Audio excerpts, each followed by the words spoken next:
Hey Insomniacs, before we begin, let me know what time it is and where you're tuning in from. And if you haven't yet, hit that subscribe button. Now, let's begin. Gold harvest. The Nebraska sunrise bled orange and purple across the infinite horizon, a painter's stroke on a canvas of corn stubble and sky. For Logan Sawyer, 18 years old and already etched with the weariness of a man twice his age, it was just the 5 a.m. alarm clock. He swung his legs out of bed, the worn floorboards cool beneath his bare feet. The air in the small farmhouse was thick with the smell of dust, old wood, and the lingering scent of yesterday's fried potatoes. Downstairs, he could hear the familiar clatter of his father already preparing for the day, a man whose silence spoke volumes more than his infrequent words ever did. Logan pulled on faded jeans and a threadbare t-shirt, his muscles protesting the early hour. His hands, rough and calloused from years of mending fences, hauling feed, and wrestling stubborn machinery, flexed instinctively. Out in the yard, the rhythmic creak of the windmill joined the lowing of the few cattle they still kept. The Sawyer farm wasn't thriving. It was surviving, clinging on like a stubborn weed in cracked earth. The railroad that once gave their small town of Oakhaven its pulse had pulled out years ago, taking jobs and hope with it, leaving behind boarded-up storefronts and a quiet desperation that settled over everything like the ever-present dust. Chores were Logan's constant companion. Feeding the chickens, slopping the 2 hogs they kept for butchering, checking the water troughs, patching the perpetually leaky irrigation pipe that snaked through the parched south field. Each task was performed with a methodical focus, a quiet intensity that bordered on ritual. It was work that built a different kind of strength, not the sculpted muscle of a gym, but the dense, functional power forged by leverage and endurance. Lifting 100-pound grain sacks wasn't exercise, it was Tuesday. Wrestling a stuck tractor tyre free wasn't training, it was keeping the farm from grinding to a halt.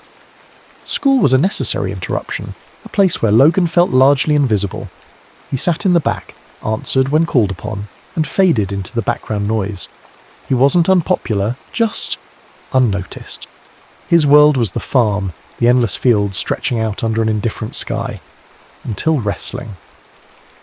The high school gym smelled of stale sweat, disinfectant, and teenage apathy. The mats were worn thin, taped together in places. Coach Miller, a history teacher pulling double duty, mostly blew his whistle and let the boys sort themselves out. But for Logan, stepping onto that mat was like stepping into a different dimension. Here, the silent endurance demanded by the farm translated into something else. Leverage, balance, the explosive power needed to drive through an opponent. He had no private coach, no access to elite training camps. His practice partners were often the shadows in the barn late at night, throwing themselves against stacked hay bales, his form guided by grainy YouTube videos of Olympic legends like Dan Gable and Alexander Karolin, watched on a cracked iPad mini propped against a feed bucket. His true mentor, his only real confidant, was his grandfather, Thomas Sawyer. Thomas lived in a small room off the kitchen, his lungs increasingly fragile, his body betraying the strength that had once made him a Nebraska state wrestling champion back in the 50s. He'd never made it further, a knee injury and the demands of the farm cutting his own dream short. But his eyes, though clouded with age, still held the fire. Sometimes, after Logan's barn sessions, Thomas would sit on an overturned bucket, offering quiet critiques, demonstrating a grip with surprising strength still lingering in his gnarled hands, or sharing stories of legendary matches wrestled on dirt floors in county fairs. "It ain't always the strongest bull that wins, Logan," Thomas rasped one evening, watching Logan practice escapes against the barn wall. "It's the one that knows where to push, finds the weak spot, doesn't quit pushing." He coughed, a rattling sound that worried Logan more each day. After a moment, he looked Logan square in the eye. "Greatness doesn't care where you come from, boy. Doesn't care if you got fancy mats or just dirt under your feet. Just cares whether you fight like hell when it matters." That phrase echoed in Logan's mind, a counterpoint to the drudgery of his days. Fight like hell. He won local tournaments, small affairs, and dusty gyms across the county. No scouts were present, no headlines were written. He'd shake hands, accept a cheap medal, and drive home in the rattling farm truck. This silence beside his father thick with unspoken things. His father saw wrestling as a distraction, another chore Logan wasn't doing. But these small victories were fuel. Then came Cleo Briggs. Briggs was a whirlwind, a fiery, fast-talking coach recently fired from a bigger school program over disagreements about coddling athletes. She'd seen Logan wrestle at a district meet, saw something raw and untamed in his style. She tracked him down, showing up at the farm unannounced, talking a mile a minute about potential and leverage and untapped power. She offered him off-the-books training in a dilapidated barn she rented cheap 20 miles away, 3 evenings a week.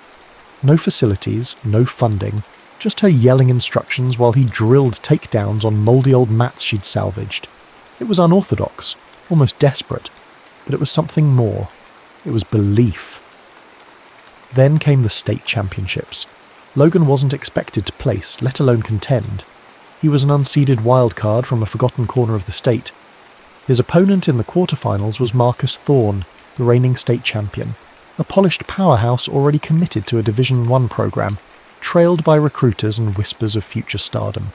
The match was a blur of Thorne's technical superiority.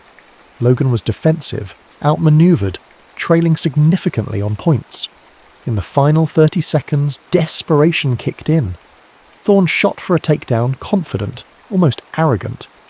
Logan reacted purely on instinct, the kind honed by years of wrestling stubborn livestock and immovable objects. He didn't block or sprawl in the conventional way. He twisted, hooked Thorne's attacking arm with a grip forged by hauling feed sacks, used Thorne's own momentum against him, and drove forward with a low, powerful lift, more akin to rolling a fallen calf than a textbook wrestling move. Thorne hit the mat with a surprised grunt, Logan immediately clamping down, pinning him with ferocious, unrefined pressure. The referee slapped the mat. Silence, then an explosion of stunned noise. Someone had filmed it on their phone. Within hours, the clip was rocketing across social media. Farm boy annihilates state champ. Nebraska nightmare, unknown, pins #1 recruit. Logan Sawyer, the quiet kid from the cornfields, was suddenly terrifyingly visible. The aftermath of the state championship pin was a disorienting storm. Logan's phone, usually silent save for texts from Cleo or reminders about chores, buzzed incessantly with notifications from platforms he barely used. People from school who'd never spoken to him slapped him on the back. Local news reporters showed up at the farm, trampling the edge of the winter wheat field to get a shot of him, standing awkwardly by the barn, microphones thrust towards his face. They called him the Farmhand Flash, a nickname that felt absurd, like a costume someone else had forced him into. He hated it. The attention felt like sandpaper on raw nerves. He wasn't a flash. He was slow, methodical work personified. He wasn't a farmhand in some romanticized storybook sense. He was just a kid trying to keep his family's legacy from crumbling into dust. The viral video didn't show the years of solitary practice, the aching muscles, the quiet desperation that fueled him. It just showed a fluke, a lucky move, a giant killing moment stripped of context. His father's reaction was predictably muted, a grunt that could have meant anything, though Logan suspected it leaned towards disapproval.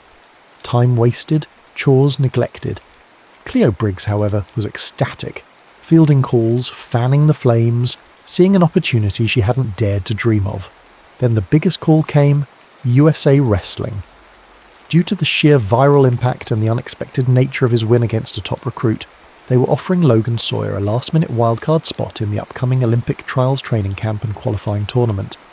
Not in the main bracket, of course, but in the preliminary wildcard round, a long shot's long shot, a pool of underdogs and hopefuls fighting for a chance to even compete against the seeded athletes. The offer hung in the air like summer heat lightning. The Olympic trials? It was ludicrous. It was a world away, populated by athletes who had trained for this moment their entire lives, supported by sophisticated programs, nutritionists, sports psychologists. Logan ate canned beans and leftover casserole. His training facility was a drafty barn, and his main coach argued with him about borrowing gas money. The town of Oakhaven buzzed with the news, but mostly with disbelief. "That Sawyer boy? Olympics? Must be a slow news day," mumbled old Mr. Henderson at the feed store. Others saw it as a quaint novelty, a local boy getting his 15 minutes of fame before reality set in. His father was blunt. "Olympics don't pay the bills, Logan. That tractor needs a new clutch, and harvest ain't gonna wait." The weight of the farm, of duty, pressed down on him. Was he delusional? Was it just luck? Could a kid who learned wrestling from YouTube and grain sacks possibly compete on that stage? Doubt gnawed at him, a cold counterpoint to the unwanted heat of the spotlight. He retreated to the barn, hitting the hay bales harder than ever, the rhythmic thud a physical manifestation of his internal turmoil. Cleo pushed him, relentless, drilling technique, trying to smooth his rough edges without sacrificing the raw, unpredictable power that made him unique. But the decision felt impossibly heavy. It was his grandfather who tipped the scale. Thomas Sawyer, frail but resolute in his armchair, summoned Logan one evening. His breathing was shallow, each word an effort, but his eyes held their old intensity. He'd seen the video, heard the talk. He didn't speak of luck or flukes. "They see a farm boy," Thomas rasped, gripping Logan's wrist with surprising strength. "They see dirt under the fingernails. They don't see the fight it takes to make something grow out of this ground year after year. They don't see the strength it takes just to hold on." He paused, gathering breath. "That pin, that wasn't luck, Logan. That was instinct. That was years of hard work finding its moment. This trials thing." He coughed, a deep racking sound. "It's a long shot, maybe the longest. But you earned it. Not just with that one match, but with every damn feed sack you hauled, every fence post you dug." He leaned closer, his voice dropping to a conspiratorial whisper. "Don't let 'em define you by a nickname or a viral clip. You know who you are. You're a Sawyer. We wrestle, we fight, we harvest what we sow, even when the yield looks thin." He tapped Logan's chest lightly. "This isn't just your shot, grandson. It's ours. It's for every time I fell short, for every dream this town forgot it had. Go on now. Go reap what you've sown." The words settled something deep inside Logan.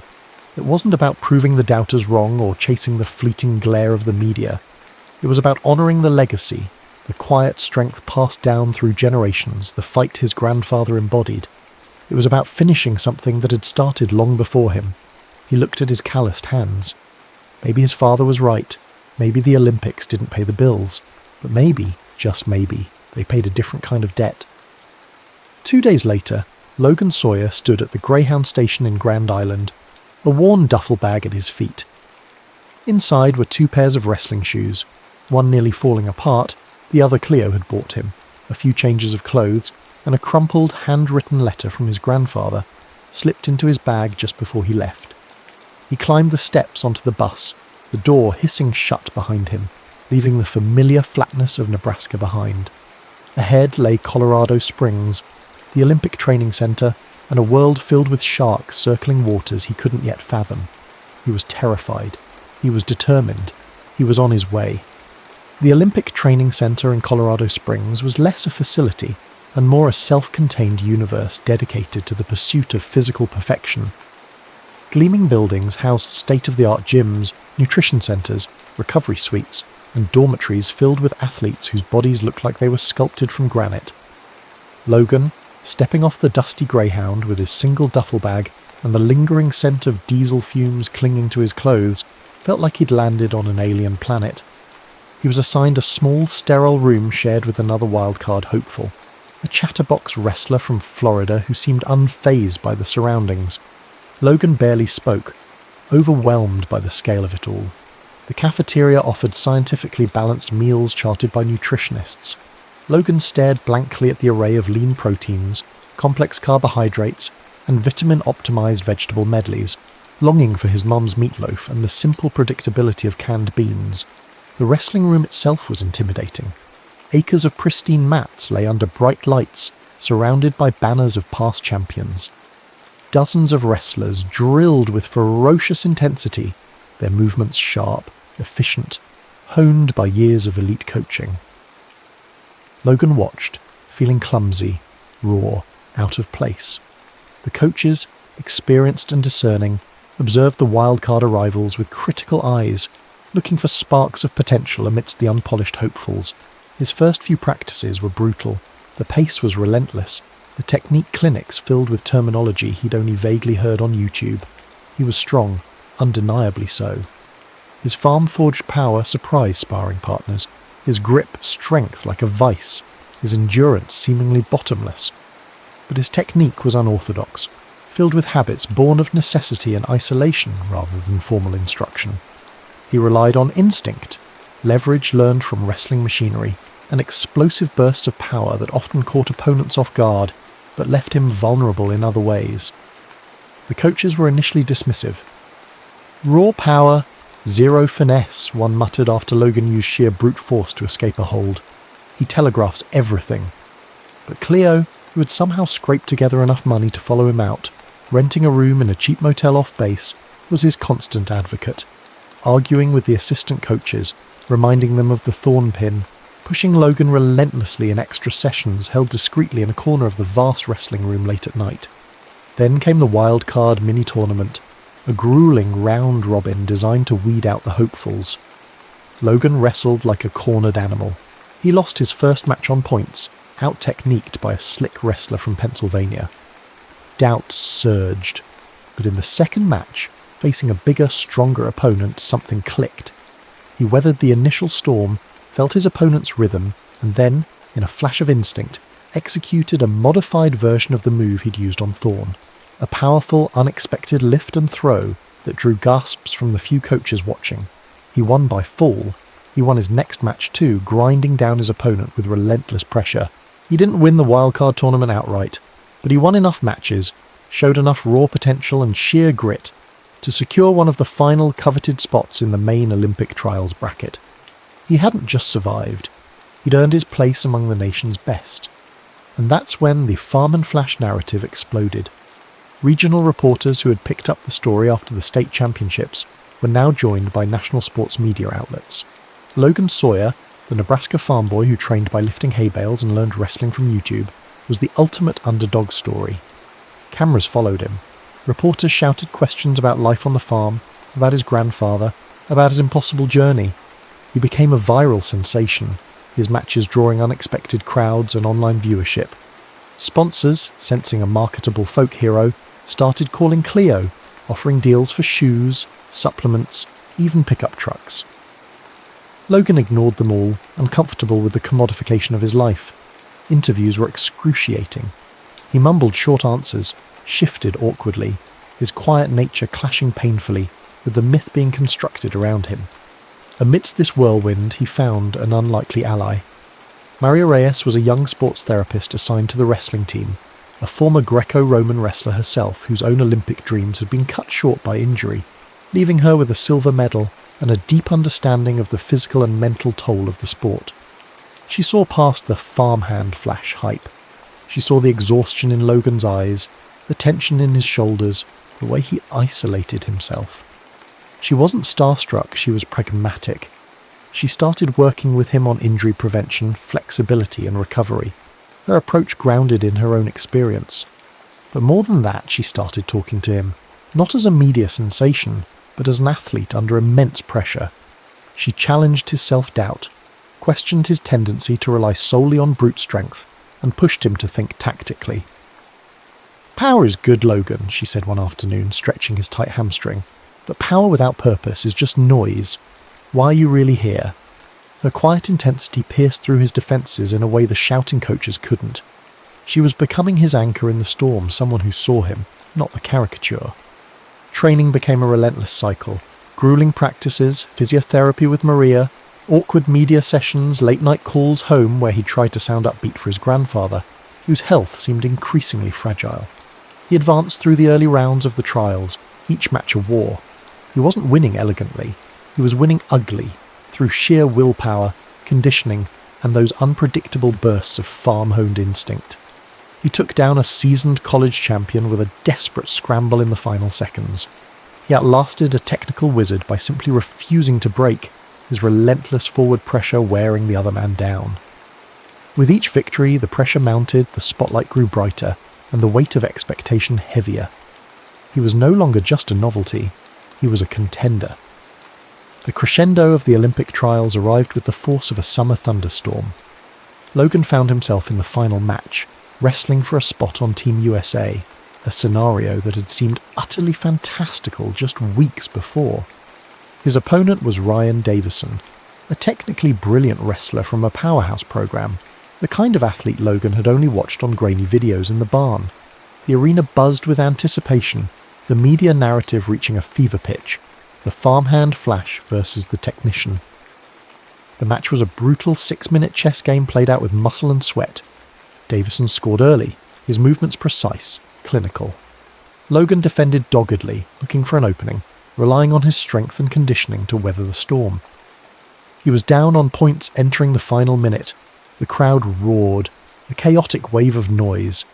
Logan felt a surge of adrenaline mixed with exhaustion.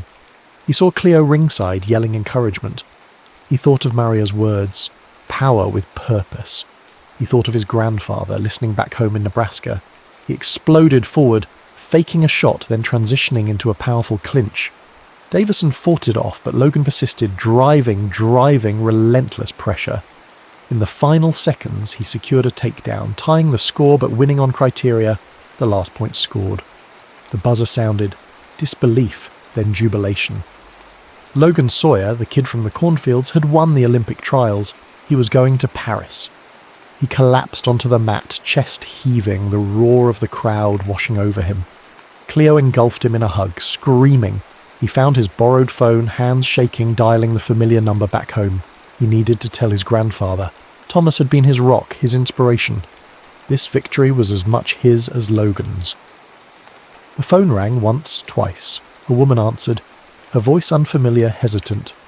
Sawyer residence? Yeah, can I speak to Thomas Sawyer? It's Logan. There was a pause. Logan, oh, honey, this is Nurse Evans from Home Care. Your grandfather, he collapsed during the match. We had to take him to the hospital in Kearney. He's stable, but... The world tilted. The cheering crowd faded into a dull roar. The victory, so monumental seconds before, felt hollow, distant. He mumbled thanks, hung up, and stumbled away from the celebration, the bright lights suddenly feeling harsh and cruel. Cleo found him slumped against a wall in the corridor, the colour drained from his face. She arranged the flight immediately. Back in Nebraska, the contrast was jarring. He traded the sterile, high-tech environment of the training centre for the hushed quiet of a small regional hospital room. His grandfather lay pale and still against the white sheets, hooked up to monitors that beeped softly. He was breathing, but unresponsive. The doctors called it a stress-induced event, likely a minor stroke, exacerbated by his underlying lung condition. He'd slipped into a coma. Logan sat by the bedside for days, the silence thick with unspoken words. He held his grandfather's frail hand, the same hand that had taught him grips, that had steadied him on the tractor, that had represented unwavering strength his entire life. He felt a crushing weight of guilt. Had the stress of watching his match done this? Was his dream costing the person who inspired it most? His father visited, awkward and uncomfortable in the hospital setting. They spoke little, the old silences stretching between them. But Logan saw a flicker of something new in his father's eyes. Concern, maybe even a grudging respect. The farm work waited, but his father didn't push him to come home immediately. The Olympic training committee called, wanting him back in Colorado Springs for final preparations. He felt adrift, disconnected from the whirlwind he'd been swept up in. Training felt meaningless with his grandfather lying silent. Self-doubt, a familiar shadow, crept back in, colder and more pervasive than before. He wasn't the farmhand Flash, he was just a scared kid who felt responsible for hurting the person he loved most. He felt like a fraud, his victories tainted. He trained distractedly back at the facility, his movements sluggish, his mind elsewhere. The elite coaches, focused on refining Team USA for Paris, grew frustrated. They wanted him to change his style, to become more orthodox, less reliant on those hay bale throws, as one coach dismissively called them. They worried his unpredictable approach wouldn't hold up against international competition, especially the Eastern European powerhouses. Logan resisted, stubbornly clinging to the style that had gotten him here, the style rooted in his identity. Maria Reyes became his lifeline. She didn't offer platitudes. She listened. She pushed him physically in therapy, helping him work through the tension knotting his shoulders and back. More importantly, she helped him reconnect emotionally. Your grandfather wouldn't want you to carry this guilt, Logan, she said quietly during a stretching session. He believed in your fight. Collapsing wasn't your fault. It was his body giving out. But quitting now, that would be wasting the fight he instilled in you. You fight for legacy, remember? his legacy, your legacy, not for the medals, not for the media, for the harvest. Her words resonated. He started training with renewed, albeit sombre, focus. He visualized his grandfather's face, heard his raspy voice, fight like hell. Then the Olympic brackets were announced. His path in Paris was a minefield. To even reach the medal rounds, he'd have to go through wrestlers with multiple world and European championships to their names.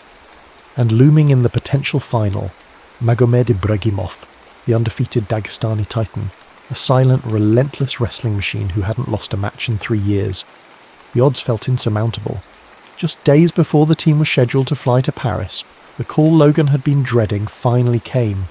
His father's voice was heavy, strained. Thomas Sawyer had passed away peacefully in his sleep, never regaining consciousness.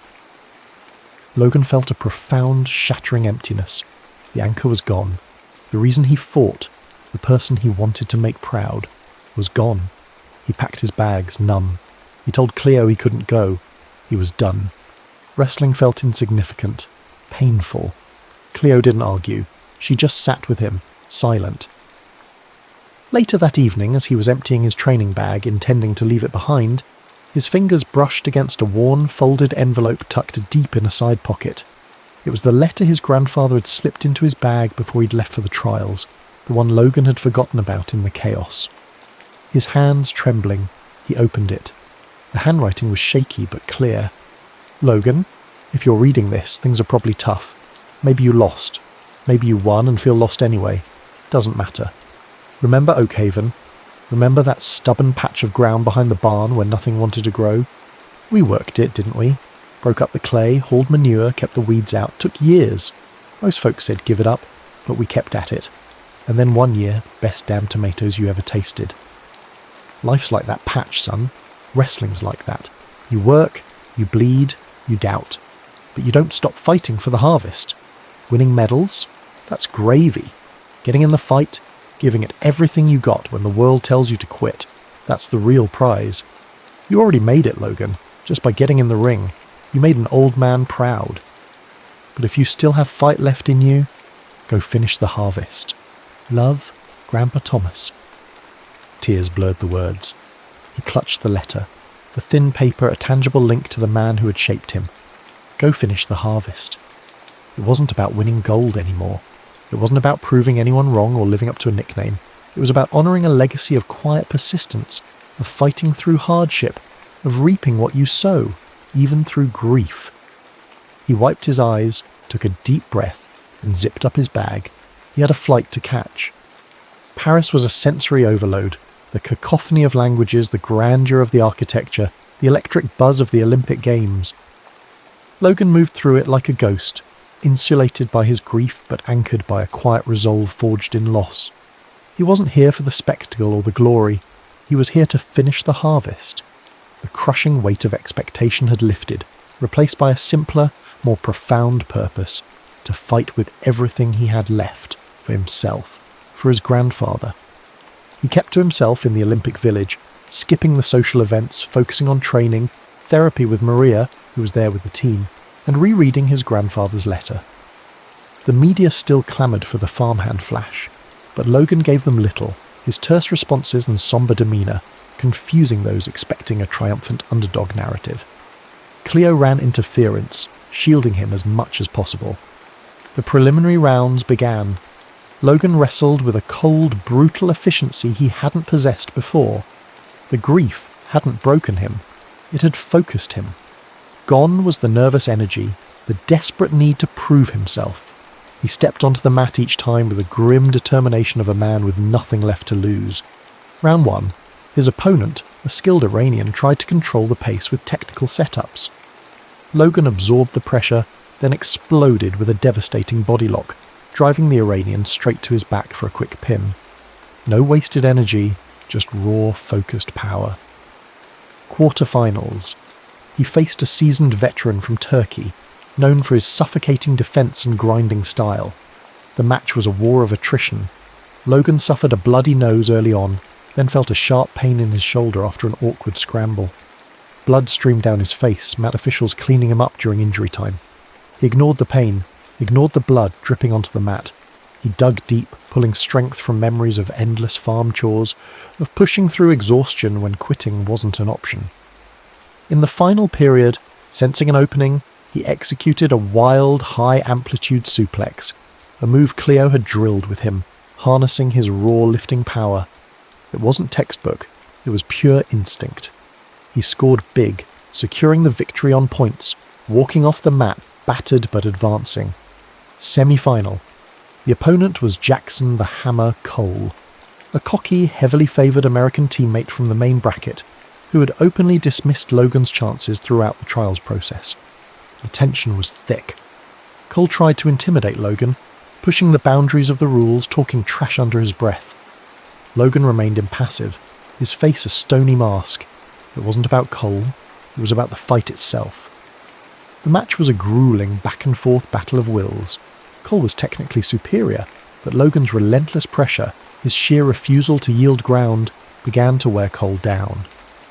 In the final 30 seconds, tied on points, Logan saw his opening, a split-second hesitation from Cole.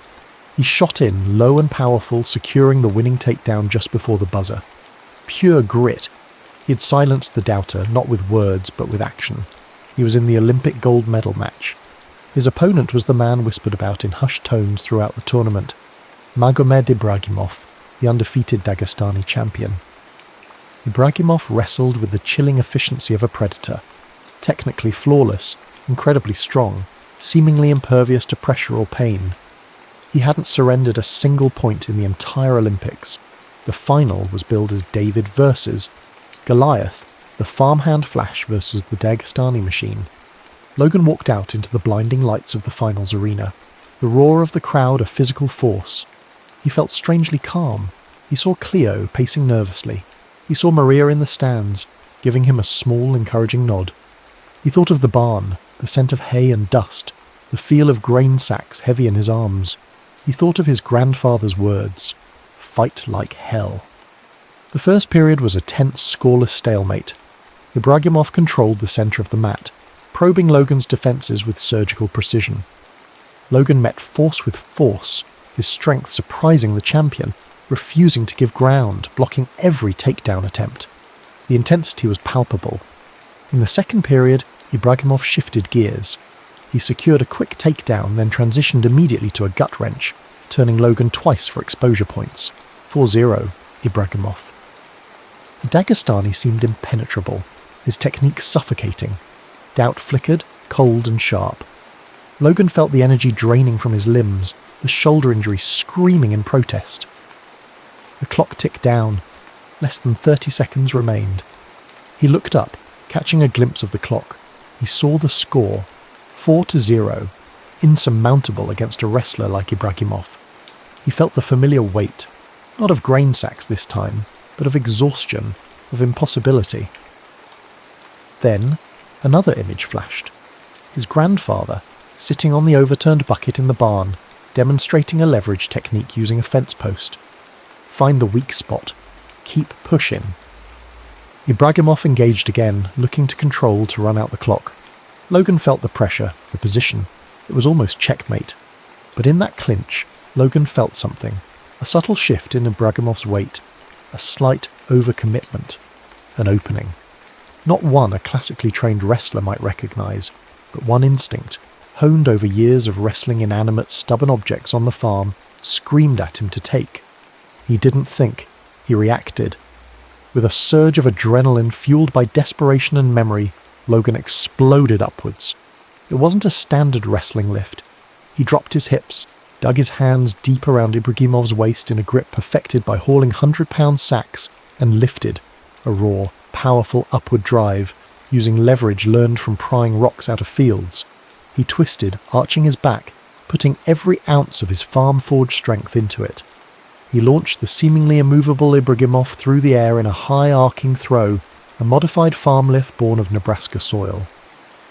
The Dagestani crashed onto the mat, landing flat on his back. 5 points. The referee signalled the score, the arena erupted.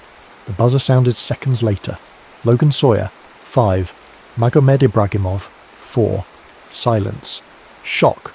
Then pandemonium. Logan stood stunned, chest heaving as the referee raised his hand. He had done it. The impossible. Gold. Cleo vaulted the barrier, tackling him in a hug, her shouts lost in the roar of the arena. He staggered back, trying to process the wave of noise, the flashing lights, the sheer unreality of the moment. Maria met his eyes from the stands, tears streaming down her face, a wide smile breaking through her own disbelief. A smile that mirrored the tentative, dawning realization spreading across Logan's face. He was an Olympic champion. The moments that followed were a blur of flashing cameras, shouted questions he couldn't comprehend, and handshakes from officials. He was guided gently, almost floated towards the holding area, then back out onto the mats where a podium awaited. The silver medalist, Ibragimov, stood stoic, disbelief etched subtly on his features. The bronze medalist beamed, waving to the crowd. Logan, still feeling detached, was helped onto the top step. It felt unnaturally high. An Olympic official approached, holding the gold medal. It gleamed under the intense lights, heavier than he could have imagined. As the official looped the ribbon around his neck, the weight settled against his chest, a tangible, solid confirmation of the impossible feat. It wasn't just metal. It felt like the culmination of every drop of sweat shed in the barn, every ache endured, every doubt overcome. It felt like the weight of his grandfather's dreams finally realized. Then, the first notes of the Star-Spangled Banner echoed through the arena. The massive American flag began its slow ascent towards the rafters. Logan automatically placed his hand over his heart, his eyes fixed on the rising colours. The anthem, a song he'd heard countless times, resonated differently now. Each note seemed to vibrate deep within him, loosening the knot of shock and grief, allowing a profound sense of pride to well up. He thought of his father back in Nebraska, likely watching on the grainy television in the living room. He pictured him leaning forward in his worn armchair, the usual stoic mask cracking, perhaps a rare tear tracing a path through the ingrained farm dust on his cheek. Would he finally understand? Would he see the value in this fight, so far removed from the tangible demands of the land? Logan hoped so. He felt a surge of love and longing for that quiet, complicated man. And then, overwhelmingly, he thought of Grandpa Thomas. Not the frail man in the hospital bed, but the vibrant storyteller, the wrestler demonstrating holds with surprising agility, the steady presence offering quiet wisdom. He remembered Thomas showing him how to use leverage to move a stubborn rock, saying, "It ain't about being the strongest, Logan. It's about being smarter than the problem." He remembered the glint in his grandfather's eye when Logan won his first local tournament, a silent acknowledgement that the fire had been passed on. He remembered the words from the letter. "You already made it, Logan. Go finish the harvest." This gold medal wasn't just his. It belonged to the lineage, to the hard Nebraska soil, to the enduring spirit of his grandfather. Standing there, bathed in the anthem's crescendo and the crowd's adoration, Logan felt an ache of loss mingle with a fierce pride. His grandfather wasn't here to see it, but somehow Logan knew he was aware. This victory was their shared harvest, finally brought home. The music ended. The crowd roared again. Logan blinked, bringing himself back to the present, the weight of the gold medal a solid anchor. He managed a genuine, albeit small, smile for the flashing cameras, a silent promise echoing in his heart. A promise to honour the journey, the sacrifice, and the man who inspired it all. Weeks later. The Nebraska sun beat down on the Sawyer farm. Dust motes danced in the afternoon light filtering through the barn slats. Logan Sawyer, dressed in worn jeans and boots, stood on the front porch, the Olympic gold medal heavy in his hand. It felt unreal, disconnected from the familiar creak of the windmill and the smell of the earth. A group of kids rode past on their bikes, skidding to a stop at the end of the drive. "Look, that's him," one shouted, pointing. "That's the Olympic guy." Logan offered a small, tired smile, a gesture that didn't quite reach his eyes. He watched them pedal away, their excited shouts fading down the dusty road. He turned, the medal cool against his palm. He didn't hang it around his neck. Instead, he walked towards the barn, the place where it all began. The door groaned open. Inside, the familiar scent of hay, old wood and hard work greeted him. He placed the gold medal carefully on a dusty workbench next to a rusty wrench and a coil of baling wire. Then, He picked up a feed sack, hoisted it onto his shoulder, and began his chores. The harvest wasn't truly finished. It was just beginning.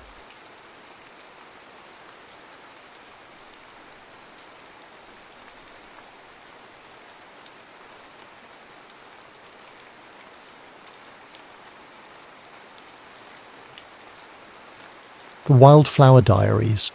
Ivy Lancaster stood at the podium, her valedictorian medal catching the June sunlight.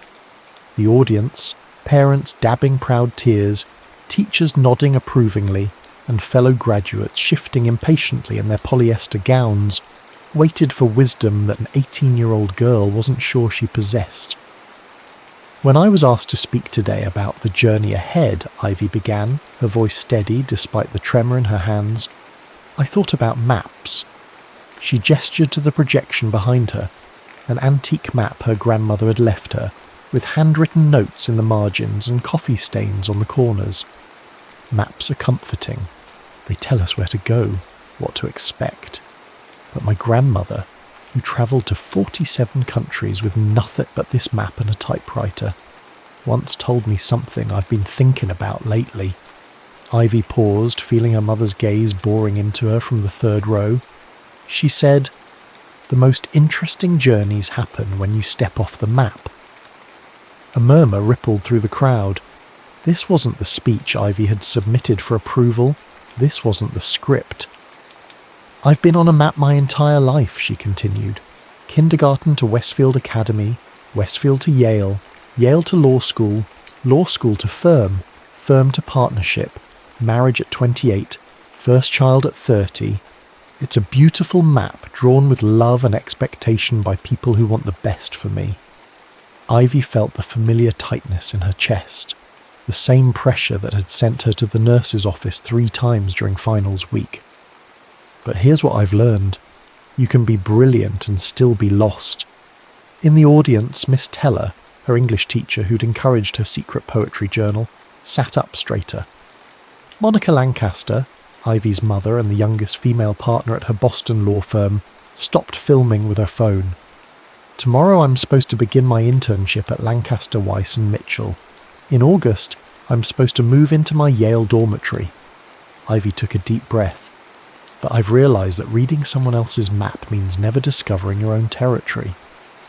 She pulled out her grandmother's final diary from beneath her gown. My grandmother's last entry reads, "I lived 1,000 lives by listening to strangers. Their stories became my map." Ivy closed the leather-bound journal and looked directly at her mother for the first time. "Mum, I know you wanted me to talk about ambition today, about following the path you carved for us after Dad left. But the most ambitious thing I can imagine is discovering who I am without the script." Monica's face had gone completely still, a look Ivy recognised from courtroom photos, her mother's verdict face. "So to my fellow graduates, I won't tell you to follow your dreams or reach for the stars or any of those platitudes. Instead, I'll tell you what I'm telling myself. Sometimes the map isn't the journey." Ivy stepped back from the microphone as confused, scattered applause broke out.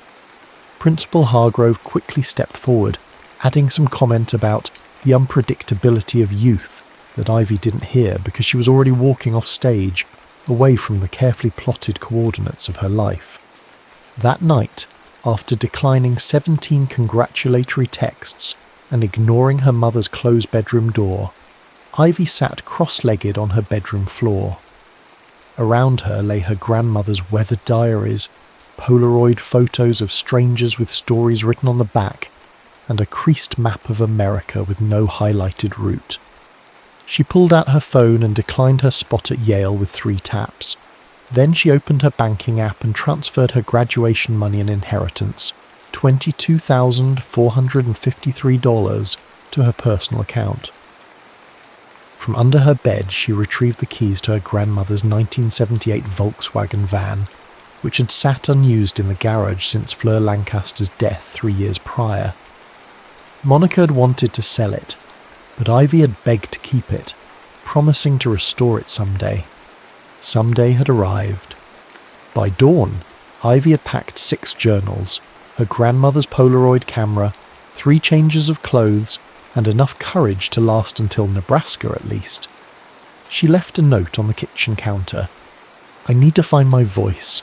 Please don't follow." The van, affectionately named Mabel by her grandmother, coughed to life on the 3rd try. As the sun crept over the horizon, painting the manicured lawns of Westfield in gold, Ivy Lancaster became the first person in her family's 3 generations to drive away from expectations without a clear destination. She made it exactly 43 miles before Mabel sputtered to a stop outside a diner called Last Chance, at the edge of Massachusetts. The universe, it seemed, had a sense of humour. Inside, the diner smelled of coffee and resignation. A waitress with faded blue eyeshadow and a name tag reading Dot poured her a cup without asking. "You look like you're running away," Dot said, sliding a menu across the counter. "Most people who stop here at 6 a.m. with that look are—" Ivy opened her mouth to deny it, then closed it. "Is it that obvious?" "Honey, I've been working this counter for 38 years. I've seen every type of escape there is." Dot tapped her pen against her order pad. "The question is, are you running from or running to?" "I don't know," Ivy admitted. "Both, maybe." Dot nodded as if this was the wisest thing she'd heard all week. "Well, the special is terrible, but the blueberry pancakes might change your life." An hour later, with Mabel patched up thanks to Dot's son, who moonlighted as a mechanic. "He's good with engines but terrible with people," Dot had explained. Ivy sat in the parking lot with her first journal entry. "Dot told me she's worked at Last Chance since she was 18, my age, when her own mother died and left her to raise her brother. I had plans to be a nurse," she said, "but life had other plans.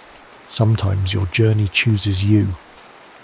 Ivy snapped a Polaroid of Dot waving from the diner window, wrote journey number 1 on the white space below, and taped it into her journal. As she pulled back onto the highway, her phone pinged with a text from her mother. "This is unacceptable. Come home now." Ivy turned her phone off and tossed it into the glove compartment. The map she was creating wouldn't be found on any screen. By day 7, Ivy had crossed into Nebraska.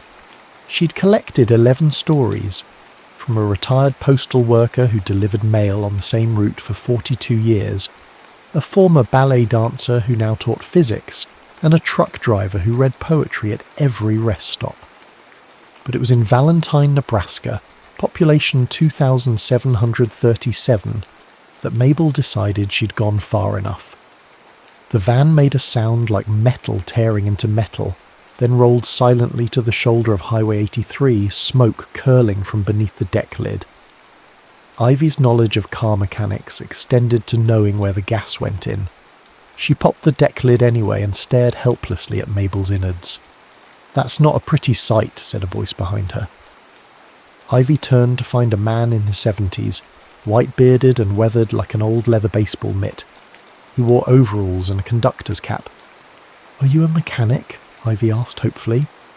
The man laughed, a sound like gravel in a tumbler. "No, ma'am. Retired train engineer, 47 years on the Union Pacific. But I know a death rattle when I hear one." He extended a hand. "Liam Cahill." "Ivy Lancaster." They shook. "Do you know anyone who might be able to help?" "Well, there's Rowan down at Morrison's garage, but he's as likely to fix your van as he is to tell you it's an abomination against God and nature." Liam scratched his chin. "Tell you what, my house is just up that road. Let me call you a tow and you can wait there. My wife makes a pie that'll make you forget your troubles." 3 hours later, Ivy sat at Liam and Margaret Cahill's kitchen table, eating her second slice of blackberry pie, while Liam told stories of his years on the railroad. "The strangest thing I ever saw," Liam repeated her question. "That'd be the summer of '83. We were crossing the Platte River around midnight when the engineer, Jimmy Halstead, good man, dead now, slammed on the brakes. Right there on the tracks was a piano, a full-sized grand piano, just sitting there gleaming in the moonlight." "What? How did it get there?" Ivy asked, her journal open beside her plate. "That's the thing about life's mysteries," Liam said. Sometimes you don't get the whole story. We never found out who put it there or why. But I think about that piano sometimes, this beautiful thing in the wrong place at the wrong time, but somehow exactly where it needed to be for us to remember it 40 years later. Ivy wrote furiously, capturing every detail of Liam's weathered hands and the way his voice changed when he talked about the piano. When she finished, she asked to take his photo. "What's all this for?" he asked as she prepared the Polaroid. "I'm collecting stories," Ivy explained. "I graduated high school last week, and instead of going to college, I decided to travel and listen to people. My grandmother did something similar. She called them her Wildflower Diaries because she said people's stories were like wildflowers, beautiful, resilient, and often overlooked." Liam nodded thoughtfully. "Your grandmother sounds like a wise woman. Most people never learn that the best stories aren't in books. They're sitting across from you at a diner counter or standing behind you in the grocery line." The next morning, with Mabel temporarily patched by the grudgingly impressed Rowan, this van should have died during the Reagan administration, Ivy prepared to leave. Margaret packed her sandwiches and Liam pressed a small wooden train into her hand. "For your collection," he said, "to remember that sometimes the journey stops exactly where you need it to." Ivy added journey number 12 to her journal and pointed Mabel west. She'd been gone 8 days, and her mother had left 37 messages. She'd listened to none of them. Instead, she'd started a simple blog called the Wildflower Diaries, uploading scans of her journal entries and Polaroids. Last night, she'd received her first comment from someone other than a spam bot. "I've lived in Valentine my whole life and never heard Liam's piano story. Thank you for seeing people that the rest of us have stopped seeing." As Nebraska flattened into Wyoming, Ivy realized something.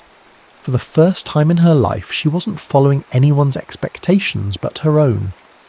The thought made her simultaneously terrified and exhilarated, like standing at the edge of a canyon and feeling the urge to both step back and leap forward. Her grandmother's final diary entry had haunted her for years. "I lived 1,000 lives by listening to strangers. Their stories became my map." Now, finally, Ivy understood. Fleur Lancaster hadn't been mapping geography. She'd been mapping humanity. At a gas station outside Cheyenne, Ivy's phone regained service, and notifications flooded in. Among her mother's increasingly frantic messages was a text from Noah, her childhood best friend who'd grown distant in high school as Ivy had retreated into academic perfection. "Your mum called my parents. She thinks you've had some kind of breakdown. Have you?" Ivy stared at the phone, wondering how to explain that what looked like breaking down might actually be breaking through. Before she could decide, another text arrived, this one from Miss Teller. "Your real education has begun. Write everything down." By the time Mabel limped into Santa Fe, New Mexico, 3 weeks had passed since Ivy's graduation speech. Her blog had grown to 27 entries, each one a different voice from America's forgotten corners. There was Eliza, the former coal miner's daughter who now ran an environmental science lab in Colorado. Samuel, who'd lost his sight in Vietnam but found his voice singing blues in a New Orleans club called The Blind Spot. Marisol, the 70-year-old woman who'd walked across the border 40 years ago and now owned 3 restaurants. Each story collected was another piece of the map Ivy was creating, not of places, but of possibilities. "The thing no one tells you about freedom," she wrote in her journal that night, "is how terrifying it is. Every morning I wake up with no plan except to listen. Sometimes I wonder if I'm wasting my time, if I should have just followed the expected path. But then someone shares their story with me, and I remember why I'm here." Santa Fe brought her to a small bookstore called Elsewhere, where the owner, a woman named Ruby with silver hair and tattoo sleeves, invited her to give a reading from her blog. "People need to hear stories that make them feel less alone," Ruby explained, arranging chairs in a semicircle, especially now, when everyone's shouting but no one's listening. Ivy had never read her work aloud before. At Westfield Academy, Creative writing had been treated as a charming hobby, not a serious pursuit. But that evening, she stood before 20 strangers and shared Liam's piano story, Eliza's fight to reclaim her hometown's poisoned earth, and her own journey away from the prescribed path. When she finished, the silence felt sacred before it broke into applause. Afterward, a man with silver-streaked hair approached her. His eyes were the colour of turquoise, his skin weathered by sun. "Joseph Begay," he introduced himself. "I teach at the Institute of American Indian Arts. Your stories reminded me of our tradition of oral history, how we keep our culture alive through telling and retelling." He invited her to visit the Navajo Nation, where his family was preparing for a ceremony. "If you want to understand America's true stories," he said, "you should hear the ones that were here first."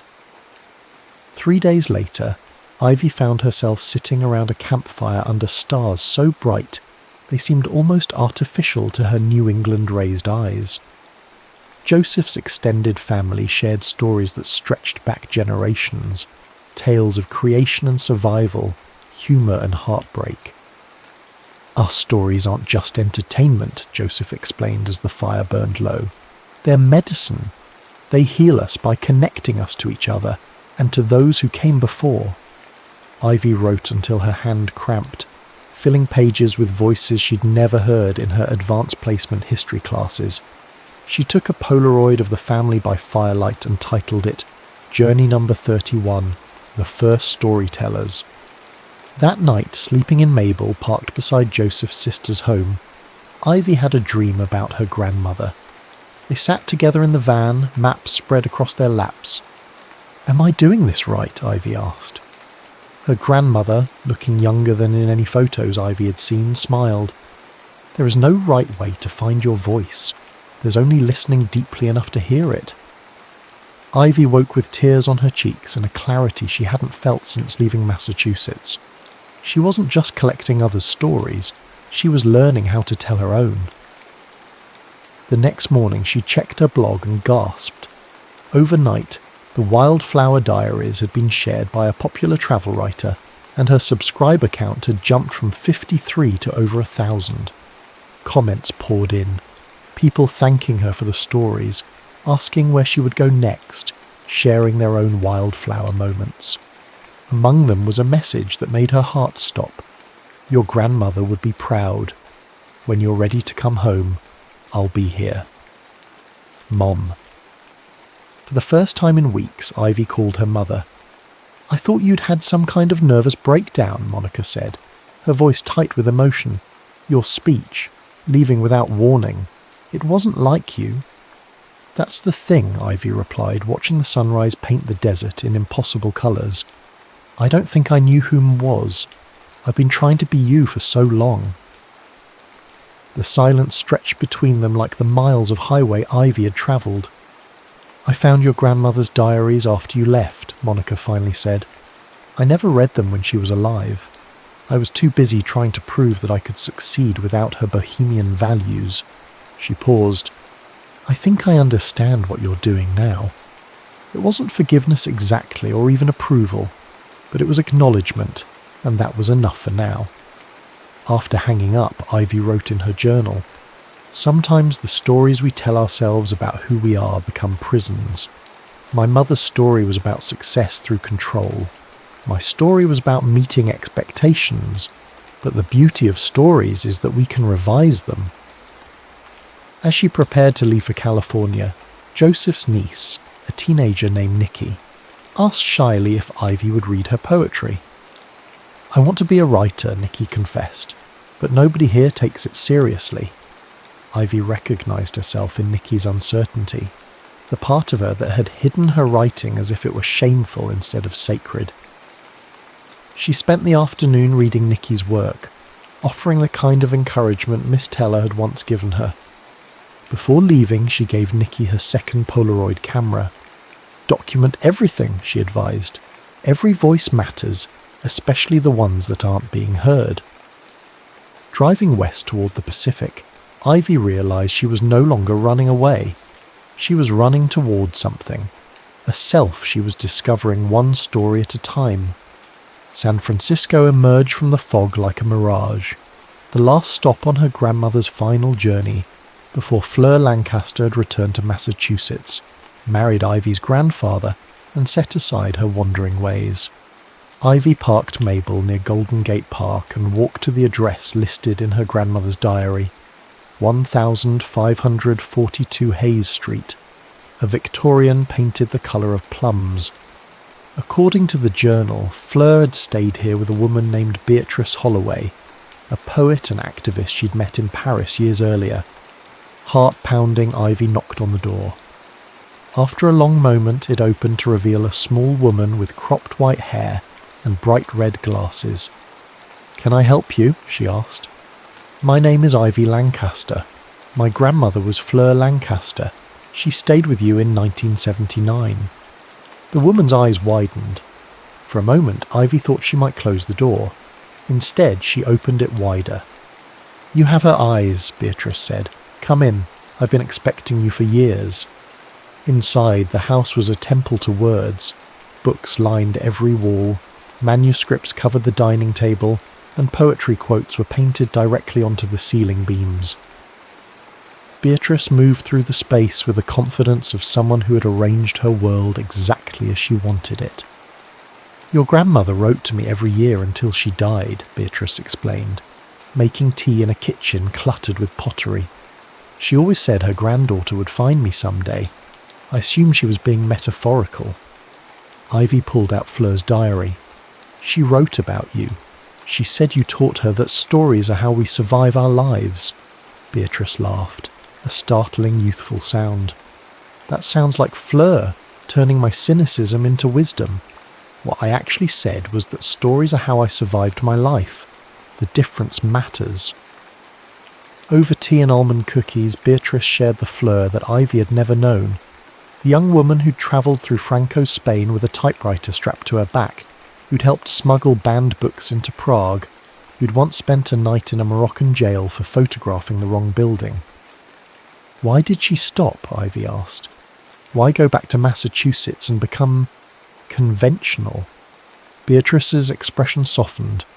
"Oh, child, is that what you think happened?" She disappeared into another room and returned with a worn leather journal, identical to the ones Ivy had inherited. "She sent me this the week before she died," read the last entry. With trembling hands, Ivy opened the journal to find her grandmother's familiar handwriting. "People think I surrendered my true self when I came home from San Francisco. They see the house in the suburbs, the charity committees, the Thanksgiving dinners, and think I became ordinary. What they don't understand is that I never stopped travelling. I just changed how I moved through the world.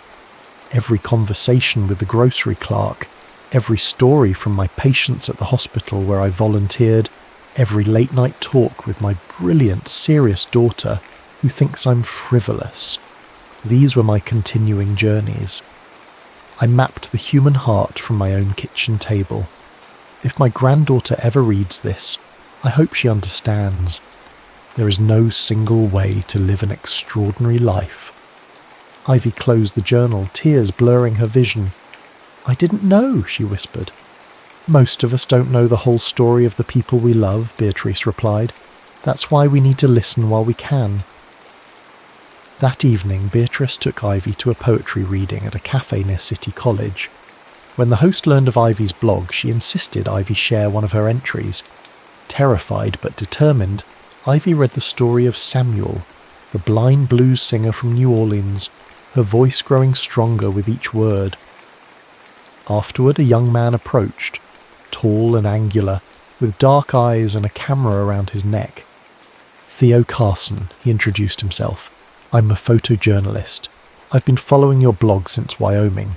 Your writing makes me see things differently." Ivy studied his face, intrigued by this stranger who knew her work. "You've been following my blog?" He grinned, revealing a chipped front tooth. "I'm on assignment documenting small-town America. I stumbled across your Wildflower Diaries and was captivated. Your stories capture something my photos miss, the inner landscapes behind the faces." Over midnight coffee, they compared notes on the places they'd both visited, the people whose stories they'd captured in different mediums. "What happens when you reach the ocean?" Theo asked. "End of the road?" Ivy considered the question. "I'm not sure. When my grandmother reached this point, she turned around and went home. But I'm not ready for that yet." "Maybe you don't have to choose," Theo suggested. "Home doesn't have to be just one place." The next morning, Ivy received an email from a small publishing house in Portland. "We've been following the Wildflower Diaries and would like to discuss turning it into a book." Standing on the cliffs overlooking the Pacific, wind whipping her hair, Ivy called Miss Teller. "I think I'm being offered a book deal," she said when her teacher answered. "Of course you are," Miss Teller replied, as if this were the most natural development imaginable. "Your writing has always had that rare quality. Honesty without cruelty, observation without judgment. But I don't know anything about book deals, or if this is even what I want.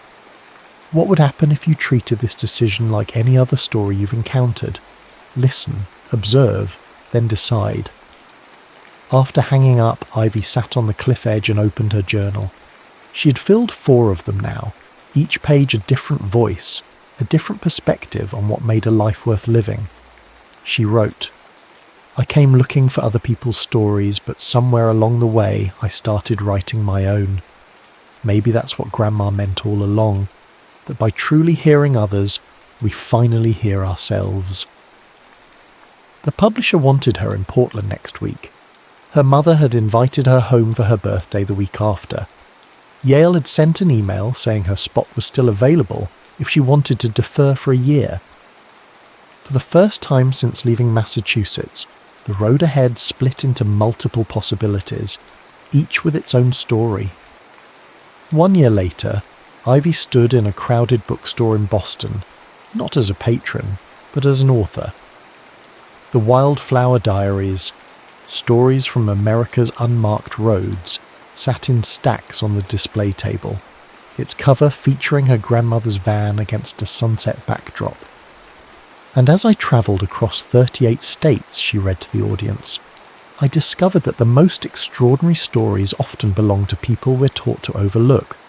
The gas station attendant who writes physics equations in the margins of his notebook, the hospice nurse who sings opera to dying patients, the former bank executive who now repairs vintage motorcycles and speaks 4 languages." She looked up to see her mother in the front row, sitting beside Miss Teller. Noah was there too, having driven up from his college in Rhode Island. And Theo, camera in hand as always, documenting this milestone from the back of the room. After the reading, as she signed books and chatted with readers, an elderly man approached with a worn copy clutched in trembling hands. "You probably don't remember me," he began. "Liam," Ivy said immediately, recognizing the retired train engineer from Nebraska. "The piano on the tracks." His weathered face creased with pleasure. "You've met thousands of people since then. I didn't expect you to recall an old man's story." "Every story matters," Ivy replied, echoing the words that had become her mantra. "That's the whole point." Later that night, after the bookstore had emptied and even her mother had gone home, Ivy and Theo walked along the Charles River, the water reflecting the city lights like dancing fireflies. "I got the grant," Theo announced. 1 year documenting climate migration stories along the Gulf Coast. Ivy felt the familiar tug of competing desires, to root and to roam, to build and to explore. After her book's publication, she'd moved into a small apartment in Cambridge and enrolled in weekend writing workshops at Emerson College. She'd started a non-profit that taught storytelling to underprivileged teens, inspired by her afternoon with Nikki on the reservation. She was, by conventional standards, settling down, yet something in her still resonated with the open road. "I've been thinking," she said, stopping to lean against the railing. "The Wildflower Diaries were never meant to be just my story. My grandmother understood that. It's why she left her journals for me to find." "What are you saying?" Theo asked. "I'm saying I want to go with you, not permanently, but for parts of it. I can coordinate the non-profit remotely, teach workshops in the communities we visit. My second book can focus on climate stories, the human side of the crisis. The publisher wants a sequel that's similar to the first, he reminded her. Ivy smiled. The first book was about finding my voice. This one will be about using it. They walked back to where Mabel was parked, the faithful van now restored and upgraded with solar panels on the roof, a desk that folded down from the wall, and a mobile internet system that allowed Ivy to update her blog from anywhere with a cell signal. Inside, pinned to the ceiling, were Polaroids of every person whose story had made it into the book. Ivy added one more, a picture of tonight's reading, her first event in her hometown. Full circle, Theo observed. Not a circle, Ivy corrected him. A spiral. We come back to where we started, but we're not the same. 2 weeks later, they headed south, the non-profit temporarily in the hands of Ivy's first intern, a former student from her storytelling workshop. Her mother had surprised her by not objecting to this new journey. "I've been reading my mother's journals too," Monica had explained over dinner before Ivy's departure. "Did you know she once spent 3 months following migrant workers through California's farm country? She wrote their stories while working alongside them." "I had no idea," Ivy admitted. "Neither did I until I stopped seeing her journals as a rejection of my choices and started reading them as a different kind of wisdom." Monica had reached across the table to squeeze Ivy's hand. "We're more alike than I wanted to admit. Stubborn, passionate, determined to make our mark. We just chose different maps." Now, as Georgia's peach orchards gave way to Florida's palmettos, Ivy opened a fresh journal, volume 23 since that graduation day that felt like a lifetime ago. She wrote, "The stories we tell determine the lives we live. My grandmother understood that when she travelled the world with a typewriter. My mother understood it when she fought her way into courtrooms where women weren't welcome, and now I understand it too." At a rest stop near Tallahassee, Ivy interviewed a marine biologist who'd lost her research facility to the previous year's hurricane. "How do you keep going, knowing it could all be washed away again?" Ivy asked. The woman, sun-browned and laugh-lined, considered the question. "The sea teaches you that nothing is permanent, not shorelines, not buildings, not even scientific certainty. But the stories we tell about what we've lost and what we're fighting for, those endure." Ivy took her photo, added it to the growing collection on Mabel's ceiling, and typed the quote into her blog, which now had over 50,000 subscribers. That evening, parked near the Gulf with the windows open to catch the salt breeze, she received an email from Nikki, the teenager she'd met on the reservation. Now a freshman at the Institute of American Indian Arts, Nikki had started her own storytelling project, documenting her community's experiences with water scarcity. "You taught me that stories can change things," Nikki wrote. "They make the invisible visible." Ivy smiled as she closed her laptop. Her grandmother had planted seeds with her wandering. Some had flowered in ivy, and now Ivy was scattering new seeds across the landscape. Tomorrow, she and Theo would interview fishermen whose livelihoods were disappearing with the coastline. Next month, they'd head to Louisiana to document communities being relocated due to rising waters. The stories would be harder than those in her first book, more urgent, more political. But the principle remained the same. Everyone deserves to be heard. Every voice matters. As darkness fell over the Gulf, Ivy stepped outside to watch stars appear above the water. Somewhere out there were billions of untold stories, each one a wildflower waiting to be discovered. She pulled out her phone and updated the Wildflower Diaries with a simple post.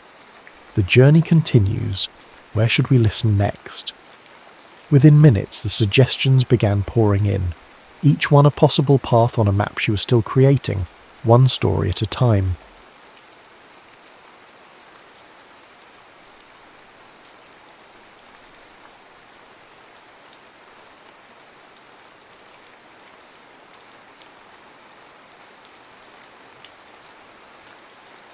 Boy at the edge of time. "This is how I remember the world," the old man writes, his script steady despite the tremor of age in his hand. though I rarely belong to it. The ink bleeds slightly on the thick cream-coloured paper, absorbing the weight of the words. Below him, the manicured grass of the memorial park stretches towards a rows of polished granite, names etched into their surfaces like scars on the skin of the present. The silence here isn't empty. It's filled with the unshed tears and unspoken words of generations. He closes his eyes for a moment, not against the gentle afternoon sun, but against the cascade of images that rush behind his eyelids. Not memories in the conventional sense, but echoes, insistent and vivid. He breathes deeply, the scent of cut grass and distant rain filling his lungs, and begins to turn the pages back, further and further, until he finds the beginning. Or a beginning. The woods behind the Lennox home in rural Vermont were usually a place of solace, a cathedral of birch and pine where sunlight dappled the mossy floor like fallen coins. For 7-year-old Jasper Lennox, they were a universe of quiet observation. He wasn't a boisterous child. His energy turned inward, fueling a rich, contemplative world unnoticed by most. He tracked the progress of beetle larvae, knew the specific calls of the resident jays, and could sit so still that cautious deer would sometimes approach, mistaking him for part of the landscape. On that crisp October afternoon, the leaves were a riot of crimson and gold. Lena, his mother, a public school teacher with worry lines etched lightly around her eyes, was pointing out a type of fungus clinging to a fallen log. Aaron, his father, a software engineer whose mind often seemed to operate in parallel code, was checking the trail map, slightly detached but content in the familial orbit.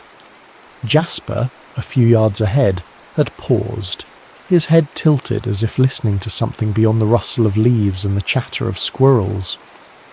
Lena called his name, no response. She called again, a little louder, a thread of unease stitching itself into her voice. Aaron looked up, frowning. Jasper? Buddy? They moved towards the spot where he'd been standing near a towering ancient maple tree whose roots buckled the earth. He wasn't there. Panic, cold and sharp, pierced through the idyllic afternoon. 3 minutes. It couldn't have been more than 3 minutes. They searched frantically, their calls echoing unanswered through the trees, the vibrant colours suddenly seeming menacing, concealing.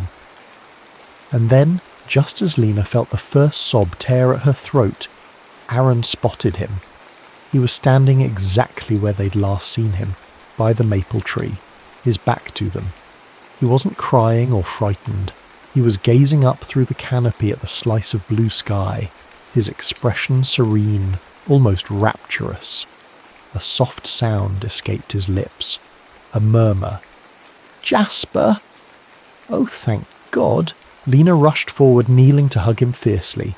He felt solid, real, warm, but unresponsive. "What were you doing, buddy? You scared us," Aaron said, his voice tight with residual fear.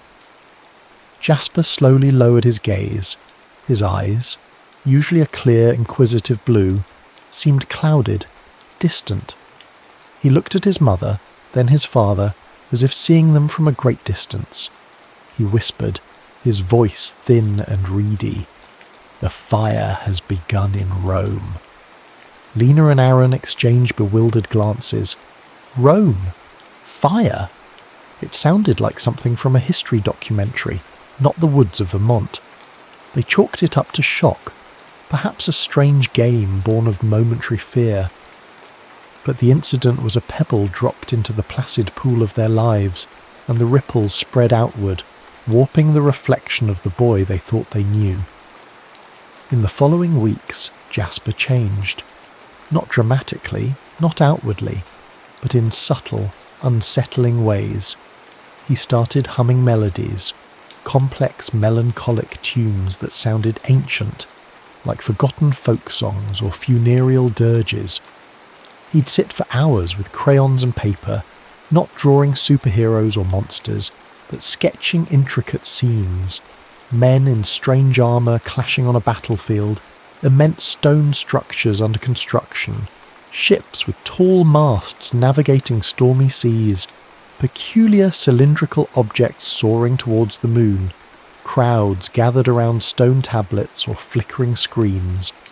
The detail was astonishing, far beyond the usual capabilities of a 7-year-old.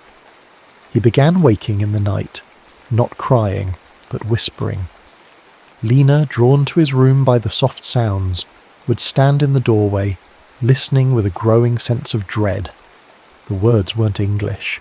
They flowed like water over stones, sometimes harsh and guttural, sometimes melodic and sibilant. Latin, Aaron thought he recognised once from his high school classes. Another night the cadence sounded different, older. Aramaic? Sanskrit? It was impossible. Friends and family offered explanations, an overactive imagination, picking things up from television, stress. But Lena and Aaron knew their son. This wasn't imagination. It felt like recollection. One evening, while watching a historical drama, a scene depicted Julius Caesar's assassination. Jasper, who'd been quietly drawing, suddenly looked up at the screen, his eyes wide. He stood, walked closer to the television, and in a clear, resonant voice that wasn't quite his own, recited, "Et tu, Brute," then "Fall, Caesar," before turning and calmly walking back to his drawing, leaving his parents speechless. Aaron, driven by a need for empirical data, recorded one of Jasper's nighttime whispering sessions. He sent it to a linguist friend who tentatively identified phrases from Old Norse and Koine Greek. Then, inevitably, someone captured a video of Jasper sketching in the park, muttering about aqueducts and legions. A local news station picked it up. Then it went viral. The history kid, the oracle boy. The unwanted attention brought Dr. Adrian Solis into their lives. A cognitive neurologist specialising in rare memory phenomena, Dr. Solis was pragmatic, sharp, and initially sceptical. She arrived armed with theories: cryptomnesia, hidden memory; hyperthymesia, superior autobiographical memory; perhaps even a highly unusual form of savant syndrome triggered by the brief episode in the woods. She conducted tests, interviews, scans. Jasper remained cooperative, quiet, his eyes holding a disconcerting depth. Father Galen, the local Episcopal priest, also paid a visit. An older man with kind eyes and hands stained with pottery clay from his hobby. He seemed less interested in diagnosis, and more in Jasper himself. He spoke to the boy about stories, about how some tales echo longer than others.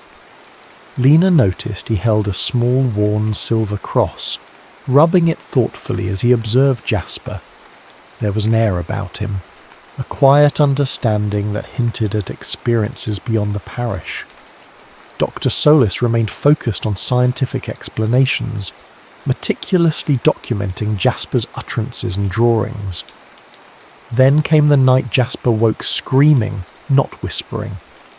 Lena rushed in to find him trembling, pointing at a sketch he'd made before bed. It depicted a crowd of people cheering, climbing atop a graffiti-covered wall under harsh floodlights. Soldiers stood by, seemingly passive. "They're breaking it," Jasper sobbed. "They're finally breaking the wall." Lena comforted him, bewildered. What wall? The next morning, November 9th, 1989, the news broke. The Berlin Wall had fallen. Dr. Solis, upon hearing this, felt a chill that had nothing to do with the Vermont autumn. Cryptomnesia couldn't explain predicting the future. Her carefully constructed scientific framework began to tremble. Jasper wasn't just remembering the past, he seemed tethered to the pulse of history itself, past and future. And his quiet, watchful presence felt less like a symptom and more like a vigil. Life settled into a strange new rhythm for the Lennox family. The viral fame ebbed, replaced by a low hum of local curiosity and the steady, focused attention of Dr. Solis. Jasper returned to school, a quiet enigma among his peers. He learned arithmetic and spelling, played tag during recess, yet carried within him the echoes of millennia. His parents navigated a path between protecting his childhood and trying to comprehend the incomprehensible. Lena found herself poring over history books, searching for correlations with Jasper's fragmented whispers and sketches. Aaron built complex databases, trying to find patterns, algorithms, some logical key to unlock his son. Dr. Solis, meanwhile, wrestled with her findings. Brain scans were normal. Cognitive tests showed high intelligence but no known pathology. The sheer breadth and accuracy of Jasper's historical recollections, spanning cultures, languages and epochs he couldn't possibly have studied, defied conventional explanation. She began researching more esoteric theories, delving into fringe physics concepts of time, observer effects, and the nature of consciousness. Could a human mind somehow become untethered? Not a traveller through time, but a point of resonance, a constant. The idea felt absurd, bordering on mystical, yet the data pushed her relentlessly in that direction. She started referring to him in her private notes not as a patient, but as Subject C, the constant. Jasper himself remained largely untroubled by his unique state. The historical moments didn't arrive like memories recalled. They surfaced like ambient sounds, like the feeling of sun on skin or the scent of rain, simply there. He experienced them not as lessons, but as atmospheres. He didn't learn about the past, he felt its presence. One afternoon, while Dr. Solis observed him through a one-way mirror in her university lab's observation room, a concession Lena and Aaron made reluctantly, hoping for answers, Jasper was given modelling clay. He worked silently for nearly an hour. When he finished, he had sculpted not a dinosaur or a car, but a detailed replica of Ford's Theatre, complete with tiny figures in the presidential box. As Dr. Solis watched, Jasper reached into the box with a small tool and gently nudged one of the figures. He then looked towards the mirror, though he couldn't see her, and whispered, "He shouldn't have gone tonight." The date on Dr. Solis's calendar was April 14th. The moments Jasper witnessed weren't always grand or catastrophic. Sometimes they were quiet pivots, subtle shifts in the current of human events. He sketched a woman with tired eyes sitting steadfastly on a bus seat, ignoring the glares directed her way. In the sketch, reflected faintly in the window behind her head, was the faint outline of a small boy watching. He drew scientists huddled around crackling monitors, their faces lit by the black and white glow of a distant dusty landscape. And in the corner of the room, half obscured by equipment, sat a child, seemingly unnoticed, gazing at the screen with profound stillness. These appearances were fleeting, ghost-like impressions within the fabric of the event itself. He was never an actor, never an influence. He was the ultimate observer, present but unseen, like a single mote of dust catching the light in a sunbeam, there for an instant then gone, leaving only a vague sense of having been witnessed. Over time, Dr. Solis began finding tantalizing hints, strange anomalies in the historical record. An inexplicable child's footprint near the site of the Treaty of Versailles signing. A Renaissance artist's preparatory sketch for a crowd scene that included, inexplicably, a small boy in oddly plain clothes, later painted out. Folklore from disparate cultures telling tales of a watcher child who appeared just before significant events. These were dismissed by historians as apocrypha, pareidolia, transcription errors. But Dr. Solis wondered. Father Galen continued his occasional visits, often bringing Jasper small, smooth stones or uniquely shaped pieces of driftwood. He never pressed Jasper about his experiences, instead talking about the flow of rivers, the patience of mountains, the way ancient trees bear the marks of seasons long past.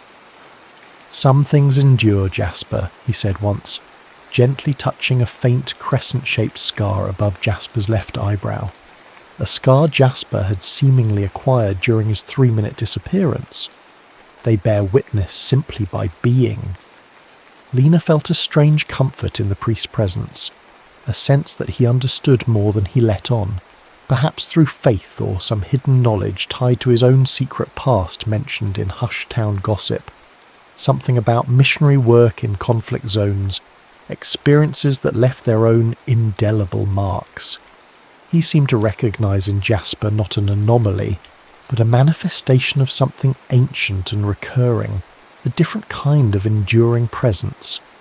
He watched Jasper with a deep, almost sorrowful understanding, occasionally murmuring phrases in Latin that Jasper seemed to instinctively comprehend, nodding slightly as if confirming an old shared language. The tapestry of Jasper's experiences continued to unspool, weaving the present day in Vermont with moments that shaped the world. He drew crowds marching silently towards a sun-drenched shore, leaving footprints in the wet sand, and clutched in his small hand in the drawing was a single white feather, stark against the grey wash of the sea.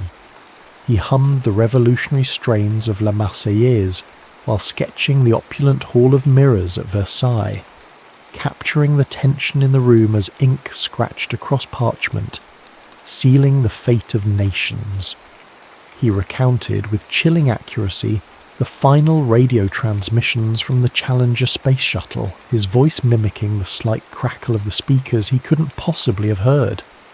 These moments arrived without warning, sometimes triggered by a word, a sound, a quality of light. A history documentary might flicker on TV, and suddenly Jasper wasn't just watching. He was there, standing unseen in the corner of the frame, smelling the dust, hearing the murmurs, feeling the weight of the historical moment settle around him. Yet, he remained fundamentally himself, a 7, then 8-year-old boy grappling with homework, friendships, and the confusing currents of his own existence. It was during this period that Lena, driven by an obsessive need for validation, spent countless hours trawling through digitized museum archives and obscure historical forums. She stumbled upon a high-resolution scan from the Vatican Secret Archives, a section of a little-known 15th century fresco depicting the trial and execution of Joan of Arc. The painting was dark, filled with the grim faces of clergymen and the flickering light of torches. But there, tucked away in the shadows near a stone archway, almost blended into the background, was the unmistakable figure of a young boy. He wore simple, anachronistic clothing, plain trousers and a tunic, not the garb of the period. His face, rendered with surprising clarity by the anonymous artist, was turned towards Joan, his expression one of profound, sorrowful attention. It was Jasper's face, down to the small crescent-shaped scar above his left eye. Lena printed the image, her hands shaking. It wasn't proof, not in any scientific sense, but it was a resonance, an echo across centuries that confirmed her deepest, most terrifying suspicion. Her son was impossibly, inexplicably ancient. Around the same time, Jasper encountered Mina. She was a new girl in town, staying with her grandmother for the summer. She was pale and watchful, with large, dark eyes that seemed to hold shadows. They met near the town library. While other children played nearby, Jasper and Mina found themselves sitting on the same bench, observing. Jasper was sketching the library's old stone facade. Mina suddenly shivered, pulling her thin cardigan tighter. "Can you hear them?" she whispered, not looking at him. Jasper paused, pencil hovering over the paper. "Hear who?" "The whispers," Mina said, her voice barely audible. "The old ones, from the stones. They talk about the fire." Jasper looked at her, truly looked at her for the first time. He recognized something in her fear, a sensitivity similar to his own but twisted into anxiety. Sometimes, he admitted quietly, I hear moments. It's not just moments, Mina insisted, hugging her knees. It's the remembering and the forgetting. She glanced nervously over her shoulder, as if expecting someone. There's something else too, something loud, something that makes the whispers afraid. She wouldn't elaborate, shrinking back into herself, haunted by echoes she couldn't process and a premonition of noise Jasper hadn't yet encountered.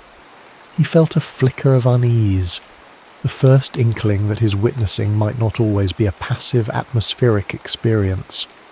This unease solidified shortly after. Jasper began having a recurring vision, intrusive and deeply unsettling. It wasn't a historical event he recognised.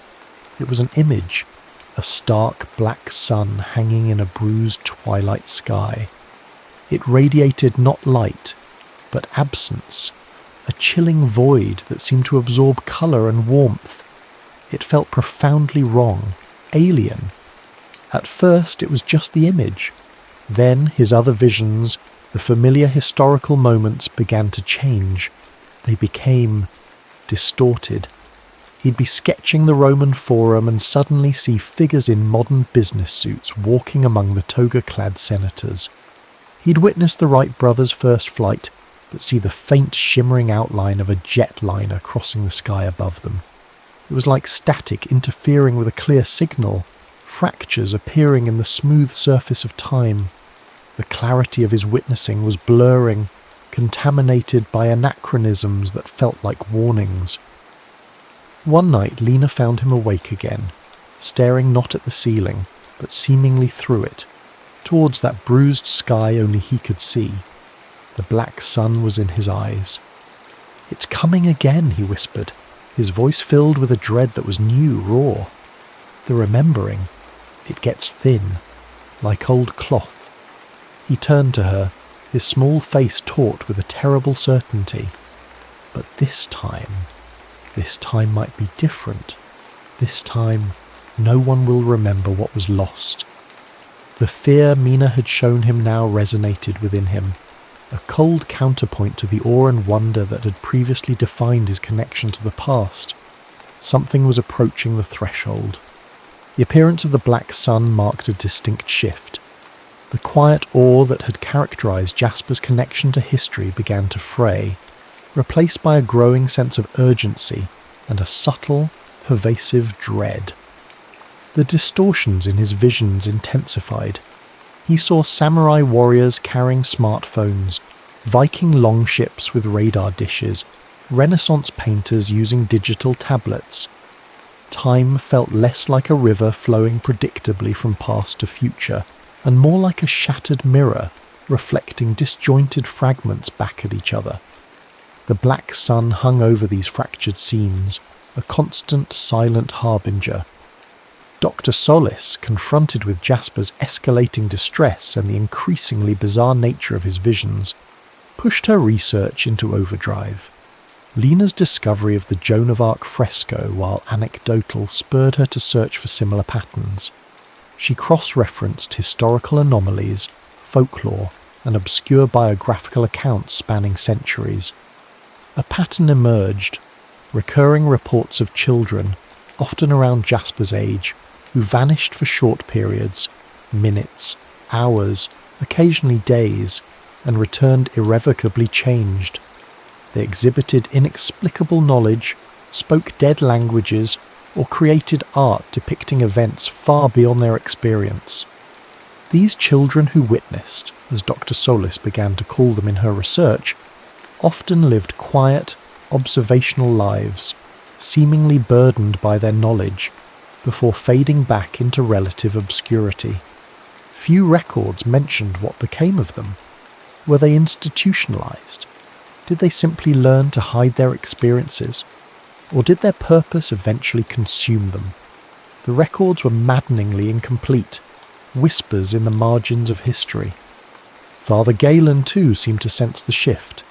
He spoke less of enduring stones and more of cycles, of ages turning, and of the necessary role of remembrance, especially when facing oblivion. He showed Lena an old leather-bound book from his private collection, its pages filled with dense Latin script and intricate faded illuminations. One illumination depicted a child standing before a swirling vortex, figures from different eras visible within it. Below the image, a single phrase was inked: Custos Memoriae, Guardian of Memory.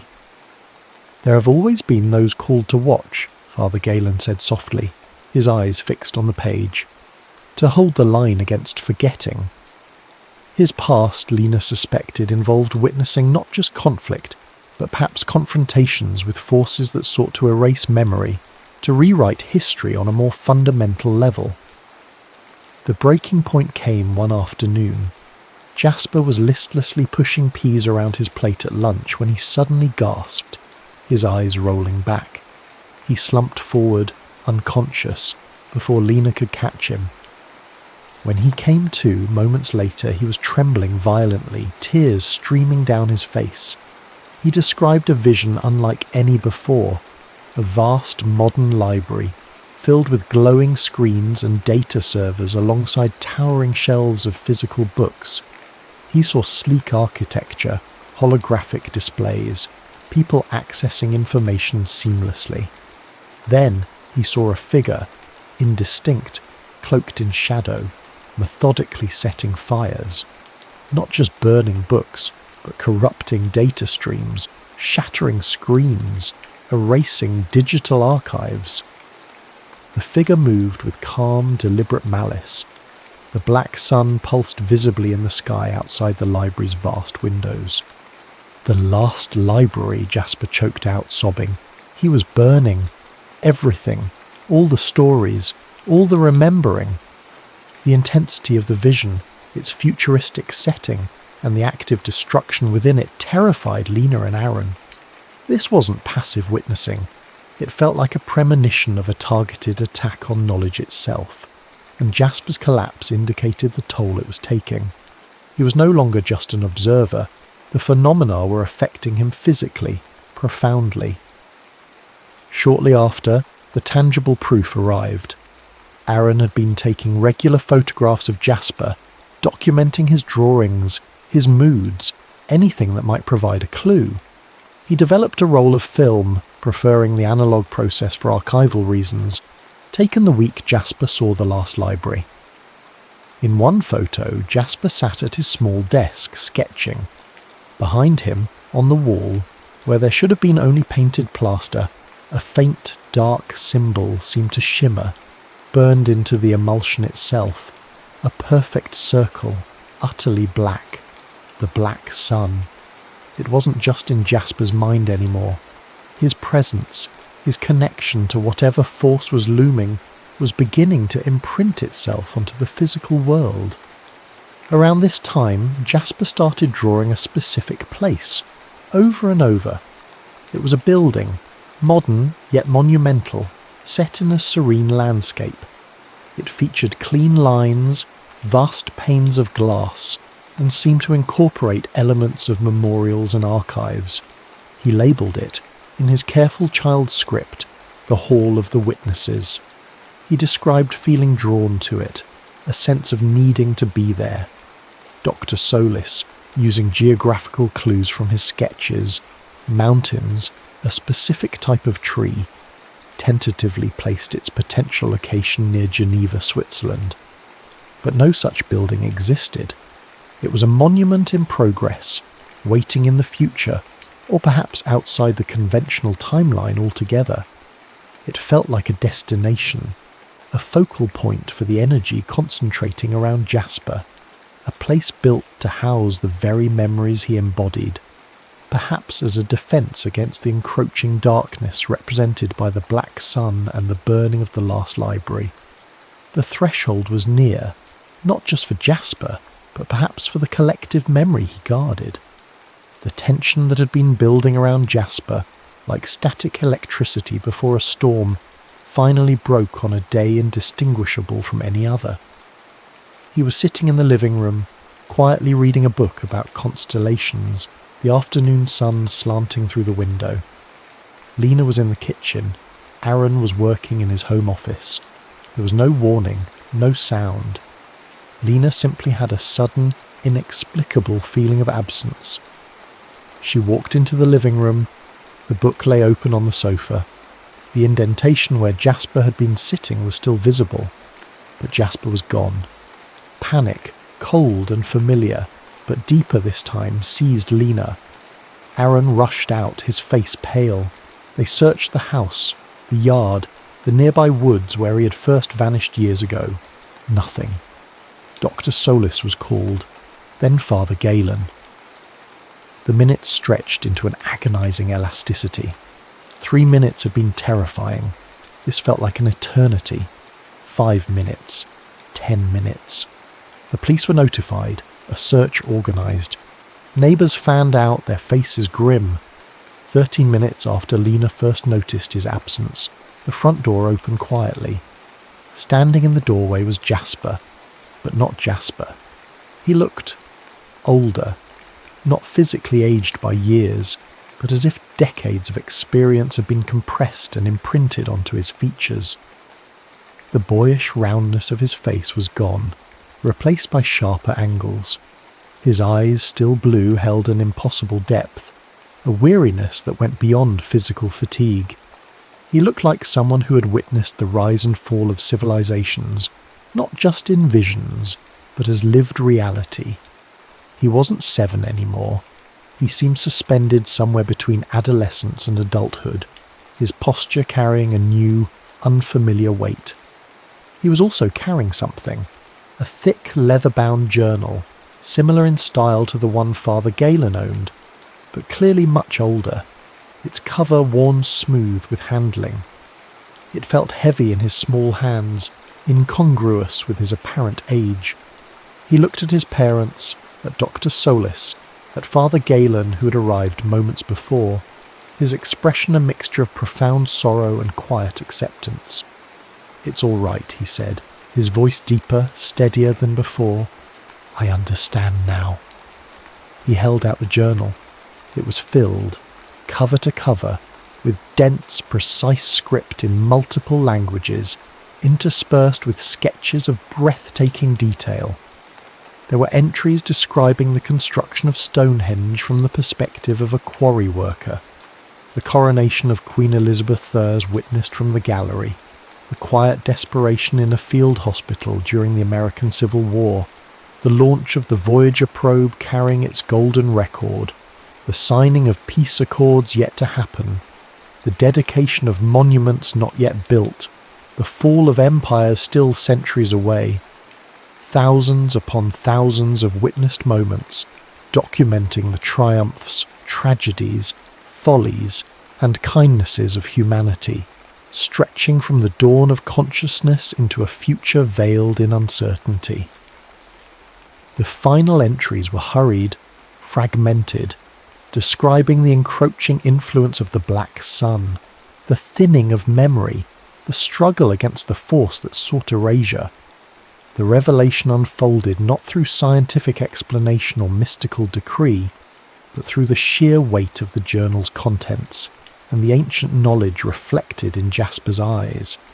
He hadn't been born to change history, nor was he merely a passive antenna receiving temporal signals.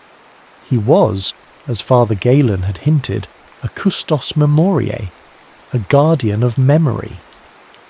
Dr. Solis, looking at the boy, the young man before her, finally understood. Jasper wasn't an anomaly. He was a function, a necessary component of the living entity of history.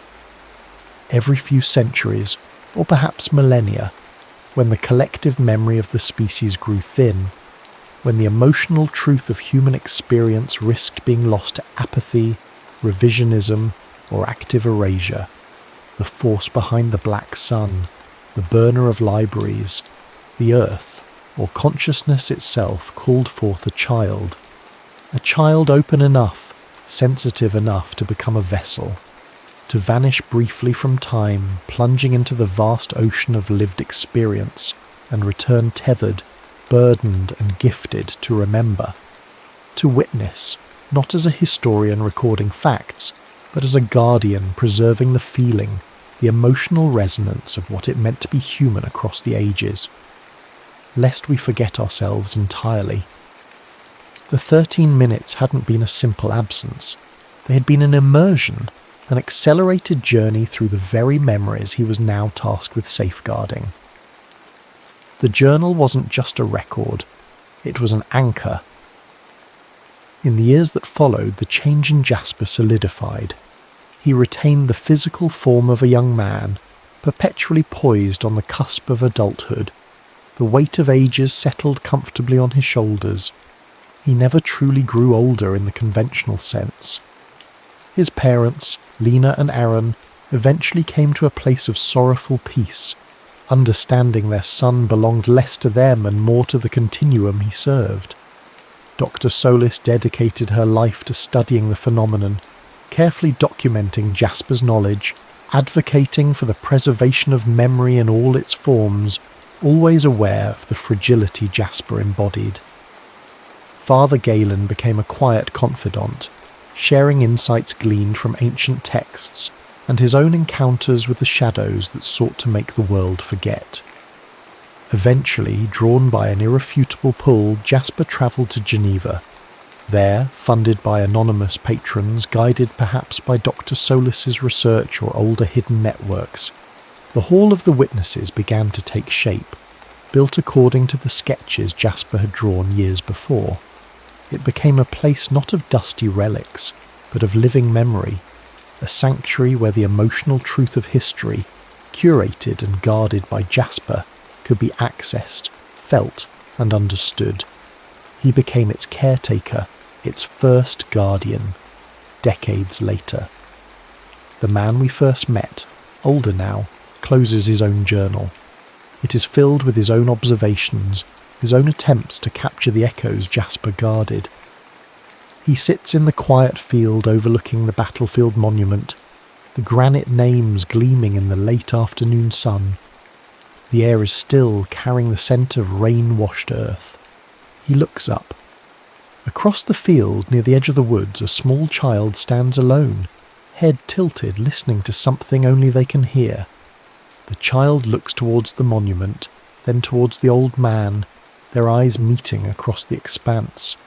The child smiles, a fleeting, knowing expression, and whispers a date that hasn't arrived yet on any calendar. The old man nods slowly, a faint smile touching his own lips. He opens his journal to a fresh page. The cycle continues, the remembering endures. The witness steps forward, quietly, at the edge of time.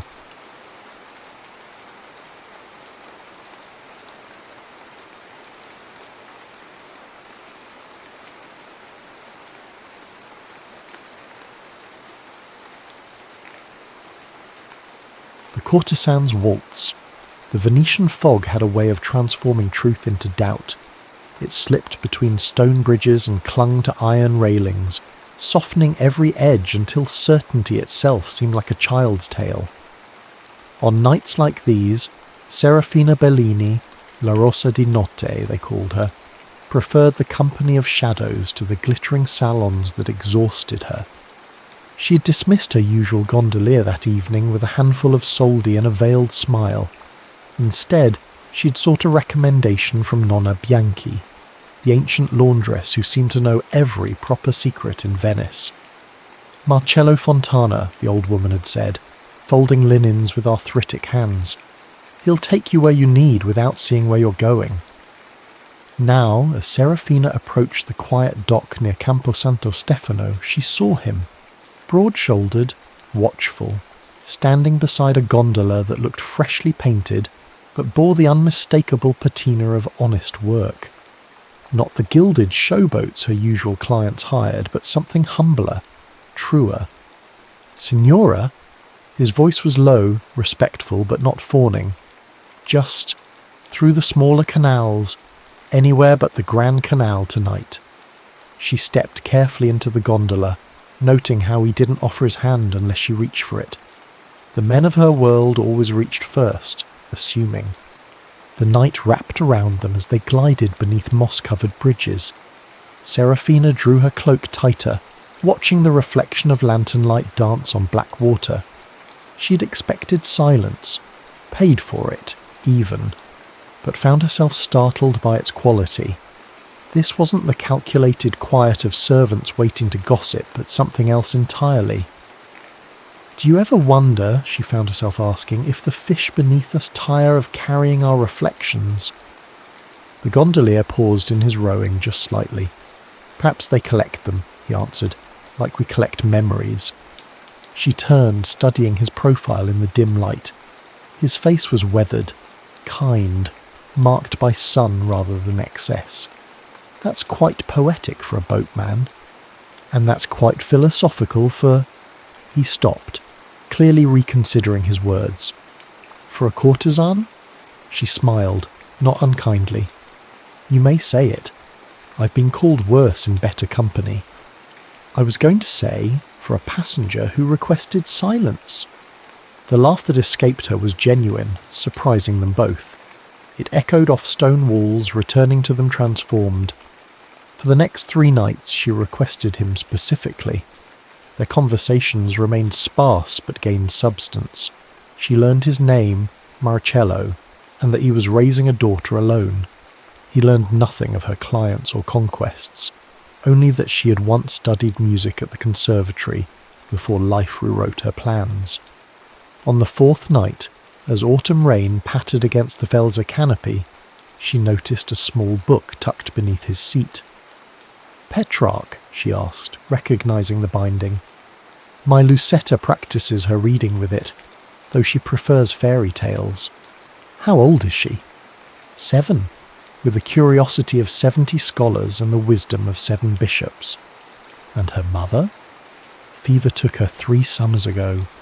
He said it simply, without the dramatics she was accustomed to from men seeking sympathy. The rain intensified, drumming rhythms on the arched covering above them. Serafina watched droplets race down the curved wood, merging and parting like dancers. I played the pianoforte once, she offered suddenly, before I learned that music doesn't pay a woman's debts. Do you still play? For myself, sometimes, when no one's listening. That sounds like the only time worth playing. She looked at him sharply, but his eyes remained on the water ahead. There was nothing flirtatious in his tone, no hidden invitation, just truth, plainly stated.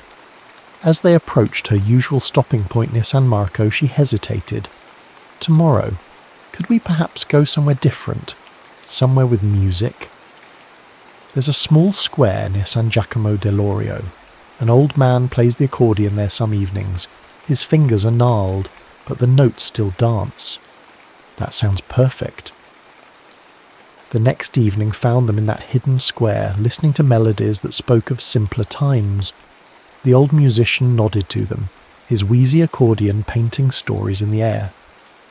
Without thinking, Serafina began to sway slightly. Her professional grace fell away, replaced by something more honest, more vulnerable. You dance differently here, Marcello observed quietly. Here, I'm not performing. The admission cost her something, though she couldn't say what. My Lucetta loves to dance, he said after a pause. She practices waltzes with her shadow, talking to imaginary princes. Every girl should have her princes, Serafina replied, real or imagined. She has no one to teach her properly. I have 2 left feet, and her aunts think dancing leads to ruin. Before she could consider the implications, before her carefully constructed walls could warn her back, Serafina heard herself saying, I could teach her. Marcello's hand stilled on the oar. Signora, I couldn't impose. It wouldn't be an imposition. It would be, she searched for the word, real. In the lamplight, his face revealed a struggle between protection and possibility. She would love it, he admitted finally. But I must think of her reputation. Of course. Serafina straightened, the familiar mask sliding back into place. I understand. Forget I offered. No, I meant... He sighed, running a hand through his dark hair. Perhaps, if you came when the neighbours are at Mass, Sunday mornings. The accordion wheezed its final note. Around them, Venice continued its eternal performance, lovers meeting in shadows, merchants counting coins, nobles playing their games of power and prestige. But in this small square, something genuine had taken root. Sunday morning, she agreed, after the bells of San Giacomo. As they glided back through narrow waterways, neither spoke of what they'd agreed to. But the silence between them had changed, filled now with possibility rather than mere absence. That night, alone in her ornate rooms, Serafina opened her jewellery box and withdrew a single pressed camellia, the last remnant of her conservatory days. She placed it between the pages of her journal, marking the date. For the first time in years, she had something to look forward to that required no costume, no performance, no mask, just herself. And perhaps, if she dared to hope, that might be enough. The Sunday bells of San Giacomo dell'Orio had barely finished their bronze conversation when Serafina approached the modest door on Rio Marin. She had dressed carefully, a simple wool dress, hair-bound practically, her famous pearls left behind. Still she felt exposed, like an actress who'd forgotten her lines. The door opened before she could knock. A small face peered out, framed by unruly dark curls. "Are you the dancing lady?" "I suppose I am. You must be Lucetta." The girl's eyes widened, taking in every detail with that unnerving honesty of children. "Papa said you'd be pretty, but he didn't say you'd look like moonlight." "Lucetta!" Marcello appeared behind his daughter, colour rising in his cheeks. "Forgive her, Signora. She reads too many romantic novels." "I like honest critics," Serafina replied, stepping inside. The house smelled of beeswax and fresh bread, worlds away from the perfumed chambers she knew. The parlour was small but immaculate, with a worn Turkish rug and windows overlooking a tiny courtyard. Lucetta bounced on her toes, barely containing her excitement. "Papa moved all the furniture, and I practiced my curtsy. Watch!" The girl demonstrated with endearing clumsiness. "Beautiful form," Serafina said. "Now let's see your waltz position." For the next hour she guided Lucetta through basic steps, humming melodies when needed. Marcello watched from the doorway, ostensibly repairing fishing nets but clearly observing every movement. 1, 2, 3, 1, 2, 3, Serafina counted. "Think of it like waves lapping the shore." "I keep stepping on my own feet." "That's because you're thinking too hard. Close your eyes. Feel the music." When Lucetta stumbled for the 5th time, frustration crumpled her small face. "I'll never be graceful like you." Serafina knelt, taking the girl's hands. "I have a secret. Want to hear it?" Lucetta nodded. "When I was your age, I fell so often my teacher called me Little Earthquake. But do you know what made me improve? Practice. Joy. I stopped worrying about perfection and remembered why I loved dancing." She glanced at Marcello. "Your father was right. I do dance differently when I'm not performing." Marcello cleared his throat. "Perhaps some refreshment? I have lemon water." They sat in the courtyard where late roses climbed a trellis and pigeons cooed from neighbouring roofs. Lucetta chattered about her friends, her cat, her dreams of attending a real ball someday. "Will you teach me every Sunday?" she asked suddenly. Serafina hesitated. "If your father agrees." "Please, Papa. I promise I'll finish my chores early." Marcello studied Serafina's face, seeming to look past the careful neutrality she'd cultivated. "If the Signora has time for us." "I'll make time." The lessons became their secret ritual. Each Sunday, Serafina shed her nocturnal identity and became simply a dance teacher. She learned that Lucetta loved strawberries, feared thunderstorms, and believed fairies lived in the abandoned palazzo across the canal. She discovered that Marcello carved wooden toys in winter, knew every bird by its song, and had once dreamed of being a mapmaker. "Why didn't you?" she asked one morning as they watched Lucetta practice alone in the courtyard. "Maps require patrons. Patrons require connections. I had a pregnant wife and honest work. He shrugged. Dreams change. Or we lock them away until we forget where we hid the key. Their eyes met. In daylight, without the veil of dusk, his gaze was startlingly direct. Some keys find us when we least expect it.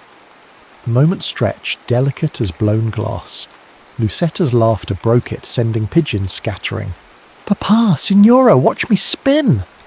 As autumn deepened, their Sundays evolved.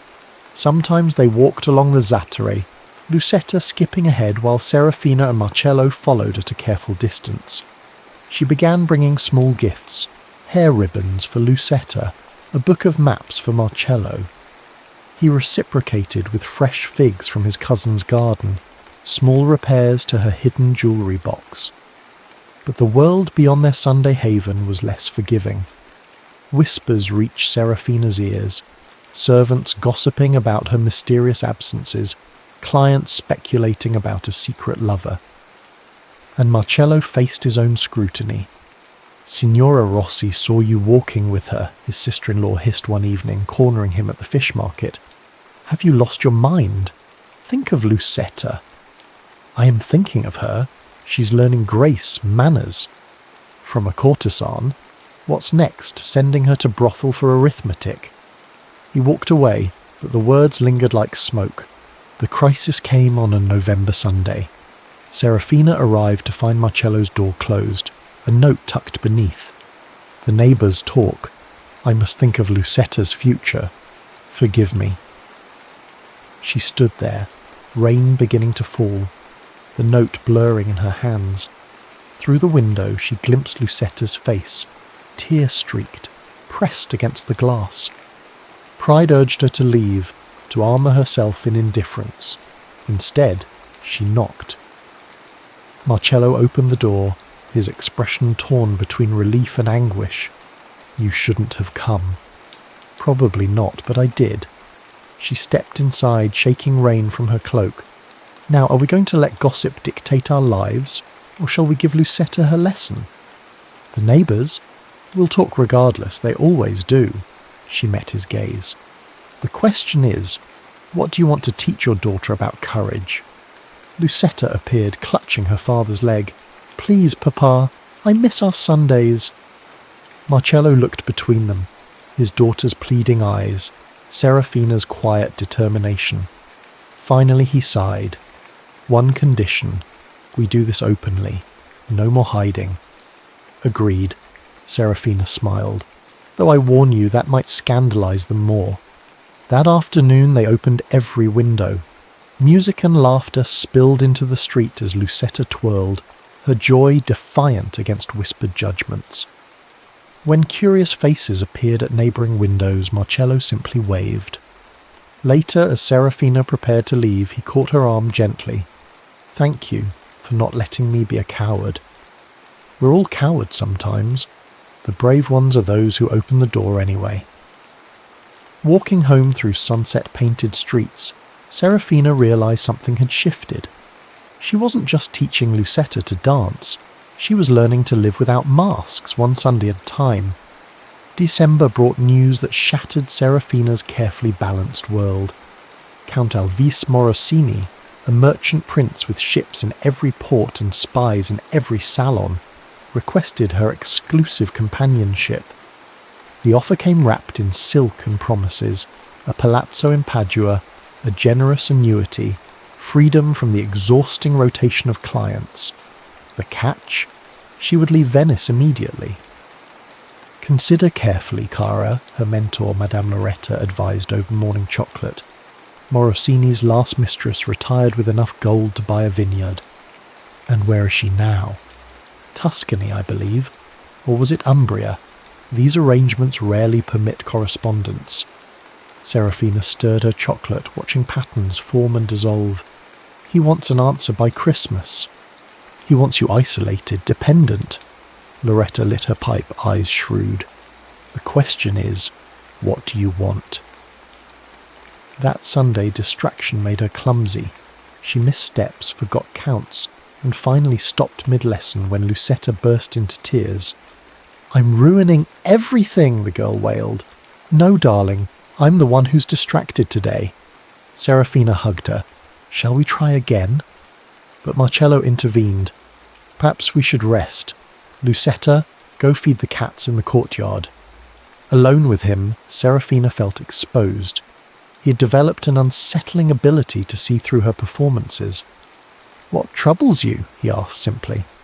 She nearly deflected with a pretty lie, but his steady gaze deserved better. "I've received an offer. Exclusive patronage. It would mean leaving Venice." Something flickered across his face. Pain, fear, before he mastered it. "A good offer?" "Financially, yes. Otherwise," she shrugged. "I'd become a caged nightingale. Beautiful songs, golden bars. And these Sundays would end." The words tasted like ashes. He turned to the window, hands clasped behind his back. "Lucetta will miss you." Only Lucetta? The question hung between them, dangerous as naked flame near gunpowder. When he faced her again, his composure had cracked. "You know it's not only Lucetta." Her heart stuttered. They had danced around this truth for months, maintaining careful boundaries. Now it stood before them, demanding acknowledgement. "Marcello, Number don't." He held up a hand. "I have no right to influence your decision. You must choose what's best for your future." "And if I don't know what that is anymore?" Before he could answer, Lucetta burst in, cuddling a scraggly kitten. "Look, can we keep him? Please?" The moment shattered. They finished the lesson with forced cheerfulness, but everything felt different. Fraught, fragile, ending.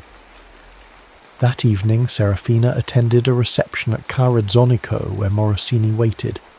He was handsome in that polished way of men who've never known hardship, his smile calculated to dazzle.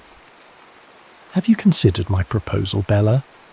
"I'm still contemplating, my lord." "What's to contemplate? I offer security, comfort, devotion. And freedom." His laugh held no warmth. "Freedom is overrated. You'd have everything you need within reach." As he spoke of his plans, the house he'd chosen, the jewels he'd commissioned, Serafina found herself thinking of Sunday mornings, of honest laughter and clumsy waltzes, of a man who saw her humanity before her beauty. "I need more time," she said finally. Morosini's charm slipped, revealing steel beneath. "Don't test my patience, Cara. Other flowers bloom in Venice." The threat was clear: accept or be replaced. In their world, courtesans passed their prime-faced bleak futures. That night, unable to sleep, she walked to the Rialto Bridge. The market stall stood empty, fish scales glittering on wet stones like fallen stars. She found Marcello's usual mooring spot and sat, letting her feet dangle above dark water. "You'll catch your death," his voice startled her. "How did you know I'd be here?" "I didn't. I couldn't sleep either." He sat beside her, careful to leave space between them. "The offer? Demands an answer soon?" "Ah." They watched the water in silence. Finally he spoke. "Do you know why I became a gondolier?" She shook her head. "My father was one, and his father. But I had ambitions, university perhaps. Then my father died, leaving debts. The boat was all we had." He paused. "I thought I was sacrificing my future. Instead, I found a different one. Not better or worse, just true." "Are you saying I should accept Morosini's offer?" "I'm saying that sometimes what looks like a cage is freedom, and what looks like freedom is a cage. Only you can tell the difference." She turned to him, sudden fierce tears in her eyes. "And what if I want something impossible?" His hand covered hers, warm against the stone.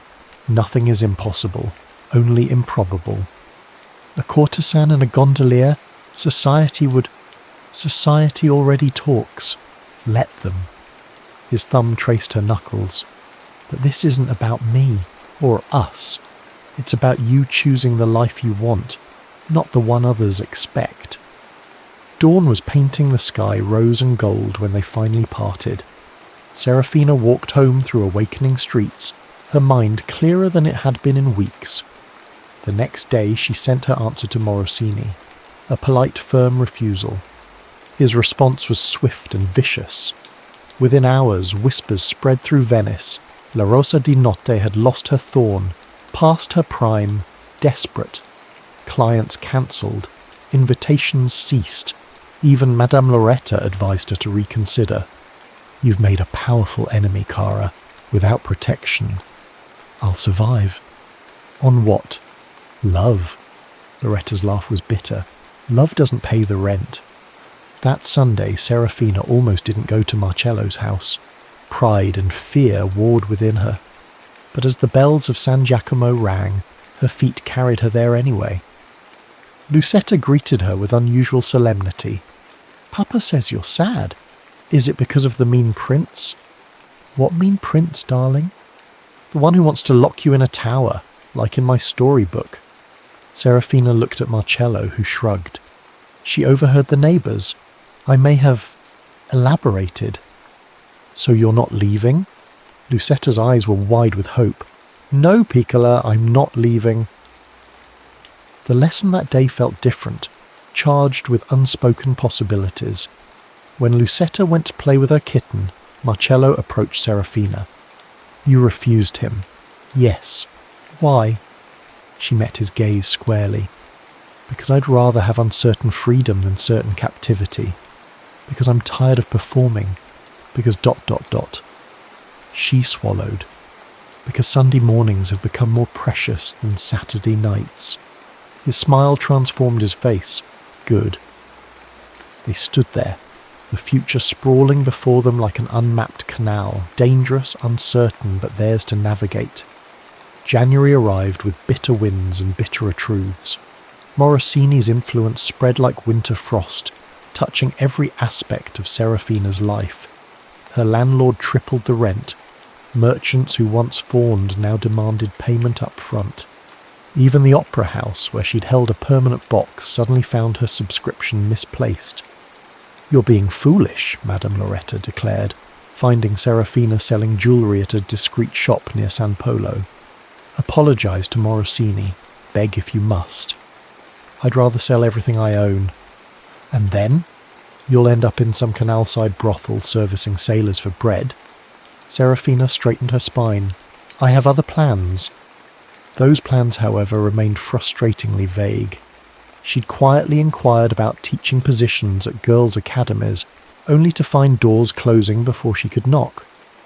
Morosini's reach was long. Meanwhile, Marcello faced his own trials. The whispers had reached his clients. Nobles who suddenly preferred other gondoliers, merchants who cancelled long-standing arrangements. His brother-in-law cornered him at the fish market. End this association, or we'll petition to take Lucetta, a courtesan's influence. She's teaching my daughter to dance. Today? Dance? Tomorrow? What other lessons? The threat hung heavy. In Venice, family court favoured proper households over single fathers who kept questionable company. That Sunday, Serafina arrived to find Marcello's door locked, windows shuttered. Panic clawed at her until she spotted the note tucked beneath a flower pot. Meet at Sant'Alvise, side entrance. M. The ancient church was empty, save for an elderly priest dozing in the sacristy. Marcello waited in a shadowed alcove, Lucetta clutching his hand. What's happened? Serafina whispered. My brother-in-law has filed a petition, claims I'm exposing Lucetta to moral corruption. His voice was tight with controlled fury. The hearing's next week. Oh, Marcello! She reached for him, then stopped, acutely aware of the public space. What can I do? Nothing. Everything. I don't know. He ran a hand through his hair. If I lose her. You won't. You can't promise that. Lucetta tugged her father's sleeve. Papa, are they taking me away because of Signora Serafina? No, Piccola, never think that. But the child's eyes, wise beyond their years, saw through the comfort. She turned to Serafina. If I don't see you any more, will you remember our dances? Serafina knelt, gathering the girl close. Always. but we're not saying goodbye yet. That night, alone in her emptying rooms, Serafina made a decision. She wrote 3 letters, one to Madame Loretta, one to her banker, and one to a name from her past she'd sworn never to contact again. The replies came swiftly. Loretta offered refuge in her countryside villa. The banker confirmed her remaining funds would last perhaps 6 months. And Sister Maria Celeste, now Mother Superior at the Ospedale della Pietà, agreed to meet. "You want to teach here?" The nun's eyes were shrewd behind wire spectacles. "After the life you've led?" "I began here, remember? Before I chose another path. The governors will object, unless someone they respect vouches for me." Serafina leaned forward. "You know my skills, Reverend Mother. These girls deserve more than basic hymns. And what of your reputation?" "Is beyond repair, but my talent remains." Mother Superior studied her for a long moment. 3 months trial. You'll board here, dress modestly, attend services. Any scandal, and you're gone. Agreed. The position solved her immediate needs, but created new problems. The Pietà's rules were strict. No visitors, limited outside contact. Her Sundays with Marcello and Lucetta would end. She spent a sleepless night weighing choices. At dawn, she made her way to Marcello's house. He answered her knock half-dressed, hair dishevelled from worry. "Serafina, what's wrong?" "Everything. Nothing." She pushed past him into the dim parlour. "I found a position, teaching music at the Pietà." His face lit up, then fell as she explained the conditions. "No visits at all?" "Perhaps in time, once I've proven myself. But Lucetta will be safe. Your brother-in-law can't claim corruption if I'm cloistered with nuns." She managed a weak smile. "Rather ironic, isn't it?" "This isn't what you want." "What I want seems increasingly irrelevant." She turned away, fighting tears. "I should go. The hearing." "Stay." His voice was rough. "Please." She faced him, and suddenly the careful distance they'd maintained collapsed. He crossed the room in 2 strides, cupping her face in calloused hands. "This is madness," she whispered. "Then let's be mad together." His kiss tasted of coffee and desperation. She clung to him, memorizing the solid warmth of his body, the way his heart hammered against her palm. "Papa?" Lucetta's sleepy voice shattered the moment. "Is Signora Serafina staying for breakfast?" They sprang apart like guilty children. Marcello's flush would have been comical under other circumstances. Yes, if she'd like." Breakfast was bittersweet. Lucetta chattered about her kitten's antics while Serafina and Marcello exchanged weighted glances over her head. Each moment felt stolen, precious. As she prepared to leave, Lucetta presented her with a drawing, 2 figures dancing, surrounded by stars. "For your new room," the child explained, "so you don't forget us." Serafina's composure cracked. She fled with barely a goodbye, tears blinding her as she navigated familiar bridges. The day of the hearing dawned grey and bitter. Serafina, already installed at the Pietà, could only pray. She taught her classes mechanically, starting at every footstep in the corridor. Evening brought a message delivered by a breathless novice.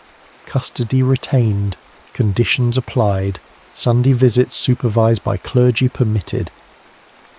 She read it twice, hope and heartbreak warring in her chest. They had won, but at what cost?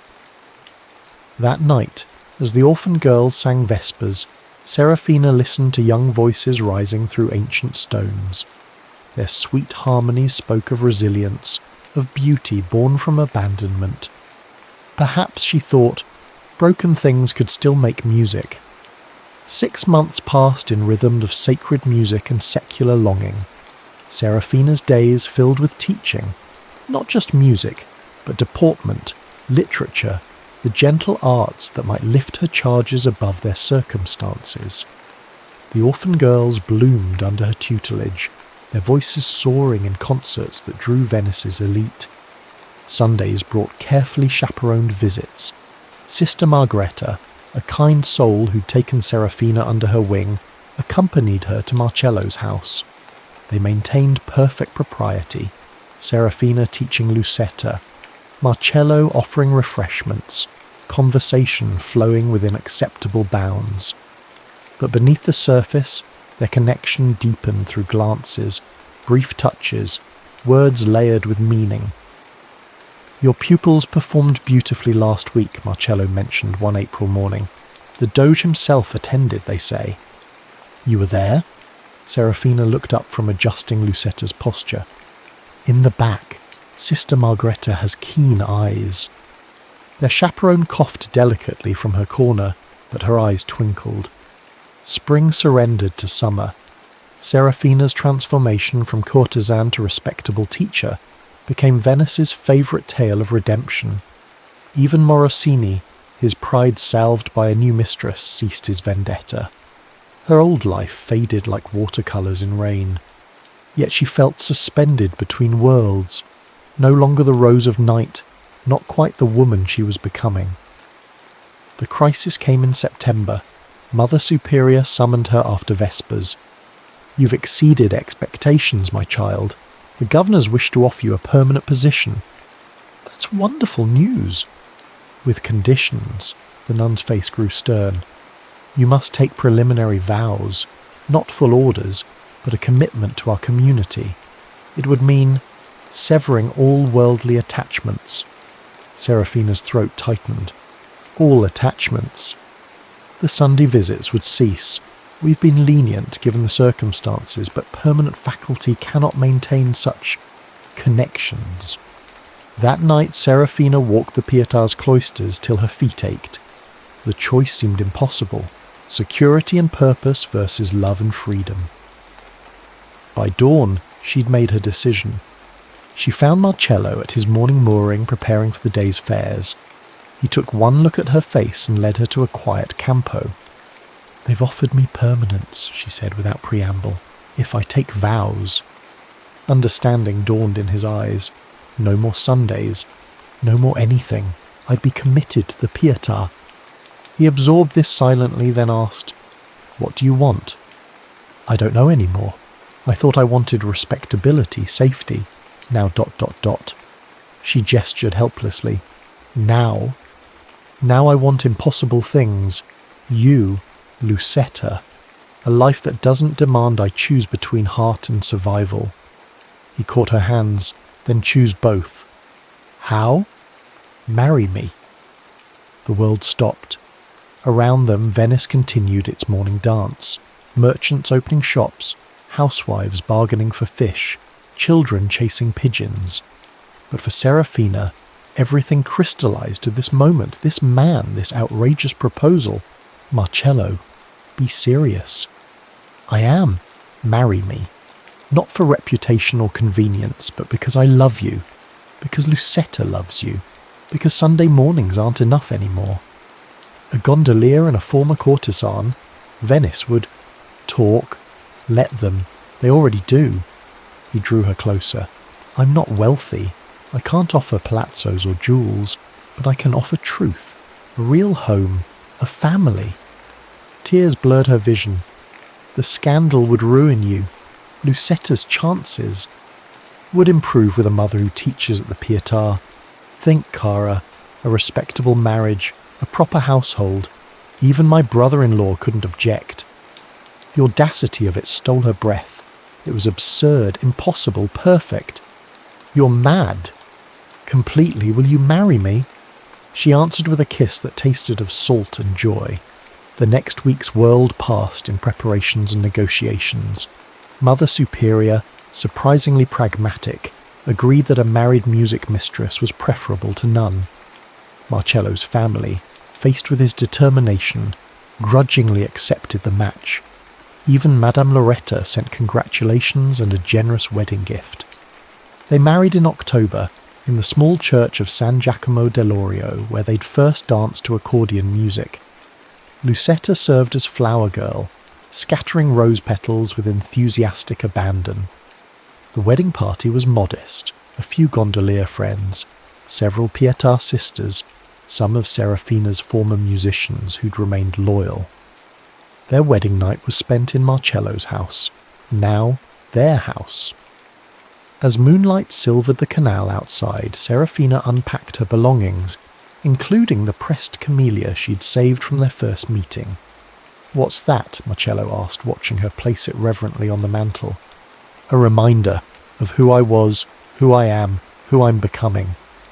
He wrapped his arms around her waist. "And who is that?"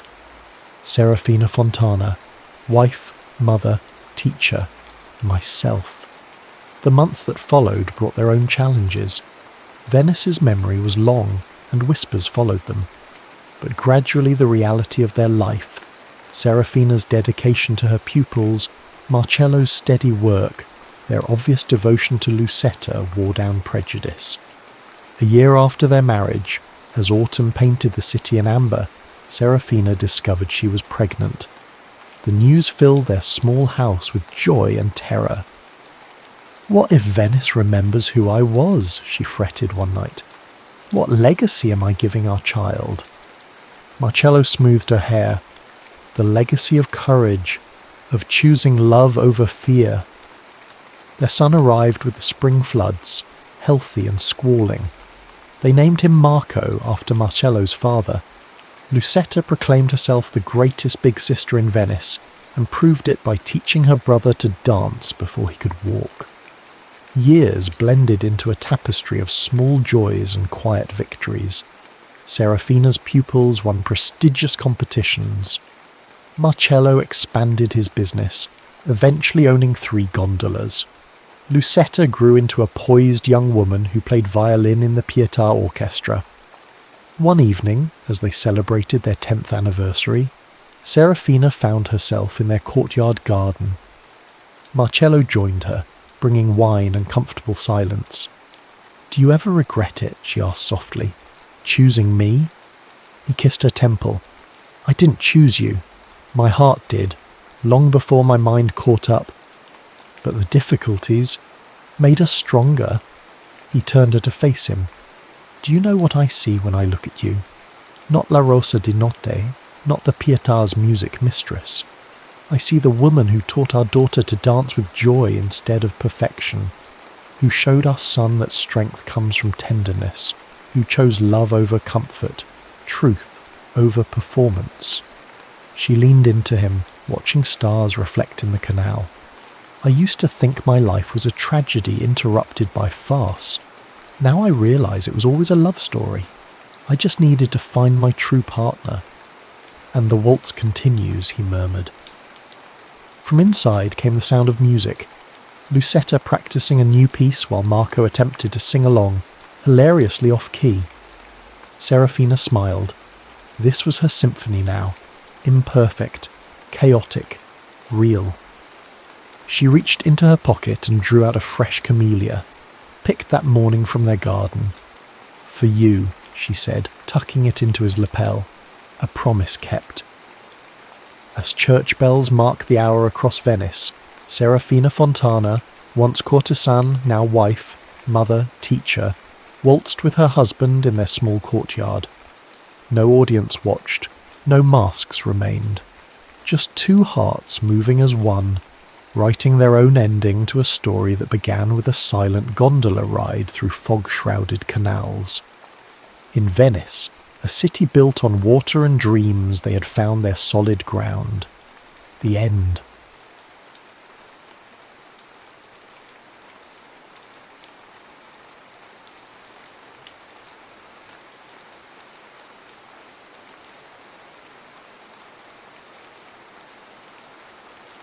Concrete shadows. Jamal Crawford's fingers trembled slightly as he adjusted the viewfinder of his battered JVC camcorder. The August heat had turned West Baltimore into a concrete furnace, but Jamal barely noticed the sweat trickling down his temple as he focused on capturing the perfect angle. "Yo, J-Bo, you getting this or what?" Marcus Red Kennedy called out, his voice echoing under the Jones Falls Expressway. Red balanced precariously on his skateboard, poised at the top of a makeshift ramp fashioned from plywood and cinder blocks. "Hold up, I'm framing the shot," Jamal called back, his eye never leaving the viewfinder. Through the lens, the decaying urban landscape transformed into something cinematic. The graffiti-tagged pillars, the slanting afternoon light cutting through the highway supports, and Red's lanky frame suspended against it all. This wasn't just skateboarding to Jamal. This was visual poetry, a document of their existence in a city that preferred to pretend they didn't exist. His mother had given him the camcorder 2 years ago, just 3 months before cancer took her. "Show them what they don't want to see," she'd said. Jamal had been filming ever since. 3, 2, 1, action, Jamal murmured, pressing record. Red launched himself down the ramp, board rattling against the uneven surface. As he approached the metal rail, he executed a perfect board slide, then landed with unusual grace for his 6'2" frame. A small group of neighbourhood kids erupted in cheers. "That's the one," Jamal shouted, grinning behind the camera. "We're going to need that for the opening segment." For the past 6 months, Jamal had been compiling footage for what he called Concrete Chronicles, a video documentary of neighbourhood life that nobody else bothered to document. Not the occasional shootings and drug deals that made the evening news, but the everyday resilience, impromptu chess tournaments in the park, underground rap battles, community garden harvests, and especially the skateboarding that had saved both him and Red from the corner life that swallowed so many others. "Let's hit the old church before the light goes," Jamal suggested, already packing his equipment into his backpack, a habit born from having had a previous camera stolen at gunpoint. "I want to get that stained glass before it's too dark." The condemned St. Augustine's Church stood like a forgotten sentinel 4 blocks east, its Gothic spires incongruous against the backdrop of low-rise projects and corner stores. City officials had scheduled it for demolition next month, part of an urban renewal project that locals knew meant displacement. The church had become Jamal and Red's favourite filming spot, partly for the architecture, partly because the empty lot behind it made for perfect skating, and partly because nobody bothered them there. What Jamal couldn't have known was that the church also offered a perfect vantage point of the adjacent community centre, where Reverend Elijah Benton was scheduled to announce his mayoral candidacy that evening. "You hear the Reverend speaking tonight?" Red asked as they walked, skateboard tucked under his arm. "My grandma says he's got the votes to win, talking about shutting down the kickback schemes at City Hall." Jamal nodded, adjusting the weight of his backpack. "That's exactly why he won't win. People who talk about that stuff around here tend to disappear or worse." "Damn, Jay, when did you get so cynical?" "It's not cynical, it's documentary filmmaking," Jamal replied with a half smile. "You observe what happens enough times, you start to see the patterns." They reached St. Augustine's as the sun began its descent, casting long shadows across the cracked concrete. The church's massive wooden doors were chained shut, but they'd discovered months ago that the basement window around back had a broken latch. Inside, the church was a study in contrasts, ornate architecture crumbling from neglect, shafts of coloured light from the stained glass illuminating decades of graffiti. Jamal immediately went to work, filming the interplay of light and shadow, while Red explored the nave, his footsteps echoing against the vaulted ceiling. "Check this out," Red called, pointing to a newly tagged wall bearing an intricate mural. "Somebody's been busy." Jamal zoomed in on the artwork, a stylized depiction of handcuffed wrists breaking free of their chains, surrounded by the words, "No justice, no peace." "That's clean work," Jamal muttered appreciatively, panning across the mural.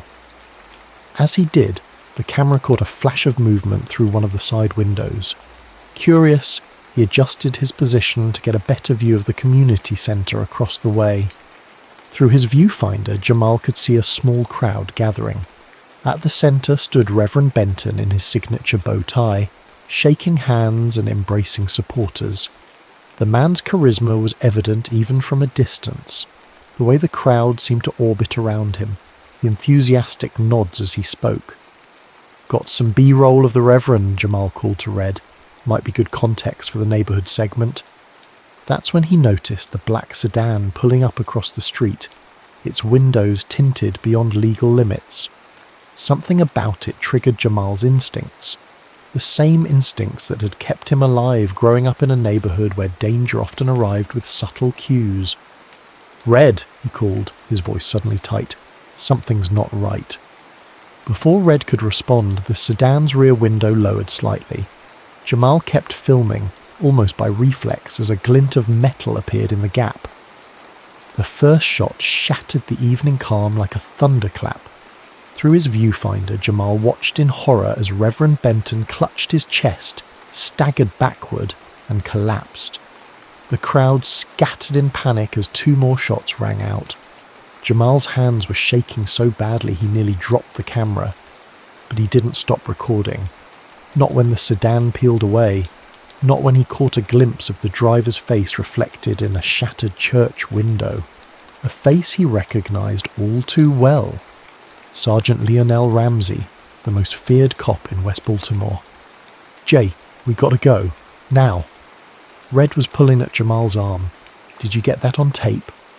Jamal nodded numbly, unable to form words. "Then we're both dead if they find us here," Red hissed, dragging Jamal toward the exit. "Move!" As they fled through the basement window, sirens already wailing in the distance, Jamal clutched the camcorder to his chest. He'd come for skateboarding footage, but had captured something else entirely. Something that could burn their world to the ground. What he didn't know then was that 17 years of trying to remain invisible were about to end. The boy who had spent his life documenting others had just become the story. Samantha Klein's office smelled of instant coffee and desperation. 17 case files were stacked on her desk, each representing a human being lost in the machinery of Baltimore's criminal justice system. 6 months into her role as a public defender, the idealism that had carried her through law school was developing hairline fractures. She pushed aside a half-eaten sandwich and reached for the newest file. The photo clipped to it showed a black teenager with observant eyes and a guarded expression. Jamal Crawford, 17th, picked up for defacing public property, specifically spray painting "Witness" in massive red letters across the boarded-up community centre where Reverend Benton had been murdered 3 days earlier. A symbolic cry for help if she'd ever seen one. "Klein, you're up," her supervisor barked, poking his head through the doorway. "Arraignment in 20, the graffiti kid." "Got it," she replied, scanning the file. "No priors. Lived with his aunt and younger sister. Mother deceased, father incarcerated. Nothing that would typically grab her attention among the parade of disadvantaged youth moving through the system. But something about this case nagged at her. The timing and location of the vandalism were too specific to be coincidental. The murder of Elijah Benton had dominated the news cycle, with police pushing a narrative about gang retaliation for the Reverend's anti-violence stance. It didn't track with what Sam knew about Benton's community standing, but the media had swallowed it whole. In the courthouse holding area, Jamal sat with his shoulders hunched, looking younger than his 17 years. When Sam introduced herself, his eyes assessed her with a filmmaker's scrutiny, taking in every detail of her discount suit and scuffed briefcase. "They assigned you to me?" he asked, voice low and cautious. "I'm your public defender, yes." Sam sat across from him. "Want to tell me about the graffiti?" "Not really." "They've got you on camera, Jamal. Security footage from a building across the street." A faint smile. "Ironic." Sam tilted her head. "How so?" Jamal leaned forward slightly. "Because camera footage only seems to matter when it works against people like me." There it was, the opening she'd been looking for. "And when it works for people like you?" Jamal's eyes widened almost imperceptibly before his expression shuttered again. "I don't know what you mean." "I think you do." Sam lowered her voice. "The vandalism location wasn't random. You were making a statement about Reverend Benton's murder." Jamal said nothing, but his fingers tapped an anxious rhythm against the table. "They're holding your friend too," Sam continued. "Marcus Kennedy.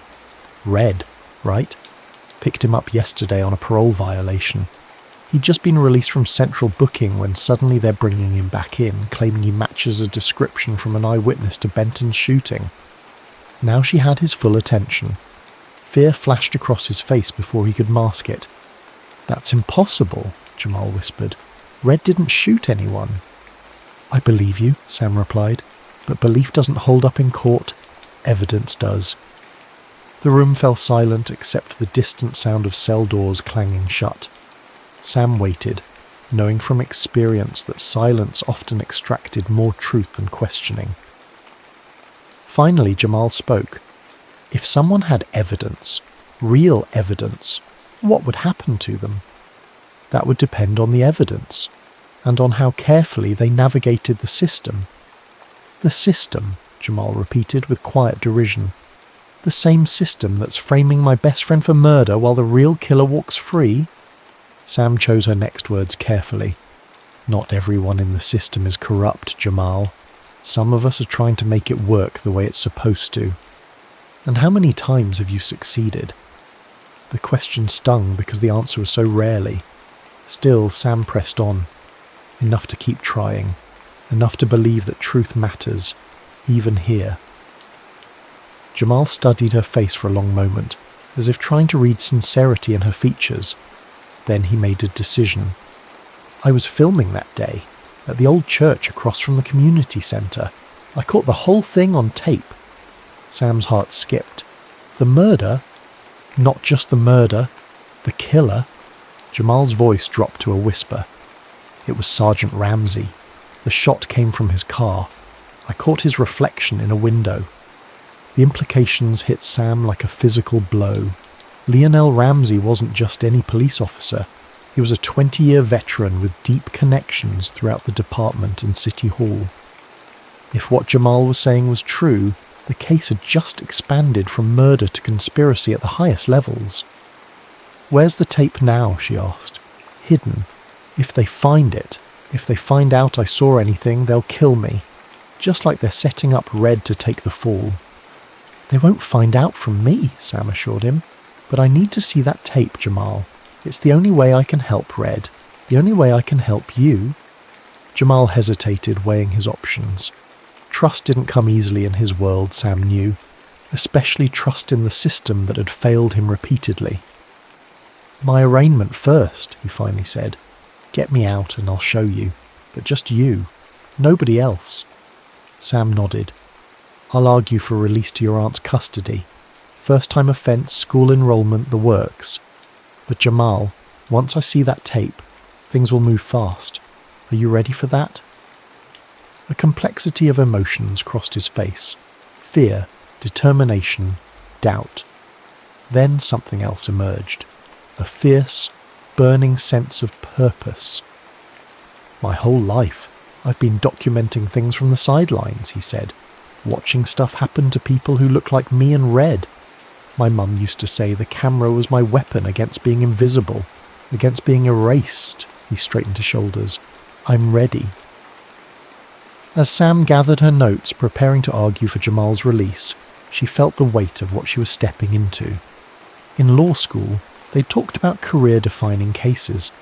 They hadn't mentioned that such cases often came disguised as routine arraignments, or that they might require facing down the very power structures you operated within. But looking at Jamal, a boy with a camera who'd accidentally captured something he was never meant to see, Sam knew she couldn't walk away. Not when the tape might be the only thing standing between his friend and a murder conviction. Not when it might expose a conspiracy that reached into the highest echelons of Baltimore's power structure. Not when it might finally prove what so many in the city had been saying for years, that the system wasn't broken at all. It was functioning exactly as designed, to protect those in power, no matter the cost. The pawnshop television flickered with static as Red's face appeared on screen. 3 days after the leaked footage hit the street, every news channel in Baltimore was running the story. The tape, grainy but unmistakable, showed the black sedan, the muzzle flash, and most damning of all, Sergeant Ramsey's reflection in the shattered church window. "Turn it up," Jamal told the pawn shop owner, who obliged with a suspicious glance. "Continues to deny any connection to the shooting," the anchor was saying, but sources close to the investigation confirm that Sergeant Lionel Ramsey has been placed on administrative leave pending an internal investigation. Meanwhile, Marcus Kennedy, the teenager initially charged with Reverend Benton's murder, remains in custody despite growing public outcry. Jamal's fist clenched. The plan had been simple. Sam would use the tape to get the charges against Red dropped. Instead, the tape had leaked. Jamal still didn't know how, and now Red was being held for his own protection, while Ramsey remained free. Outside, rain pelted the sidewalk as Jamal headed toward the courthouse, where Sam had told him to meet her. He pulled his hoodie lower, all too aware of the police cruisers that had started following him ever since the footage went public. They never approached, just let him see them watching, a reminder that he was visible now in all the wrong ways. Jamal quickened his pace. Since the leak, journalists had camped outside their apartment building, along with activists, conspiracy theorists, and occasionally men in unmarked cars who didn't identify themselves at all. He'd stopped sleeping at home 3 nights ago, crashing instead at a series of friends' places, never staying anywhere long enough to put anyone at risk. At the courthouse steps, protesters had gathered despite the rain. Some held signs with Red's face, others with Reverend Benton's.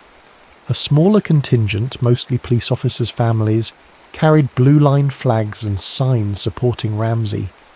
The two groups faced off across the courthouse plaza, their chants overlapping into unintelligible noise.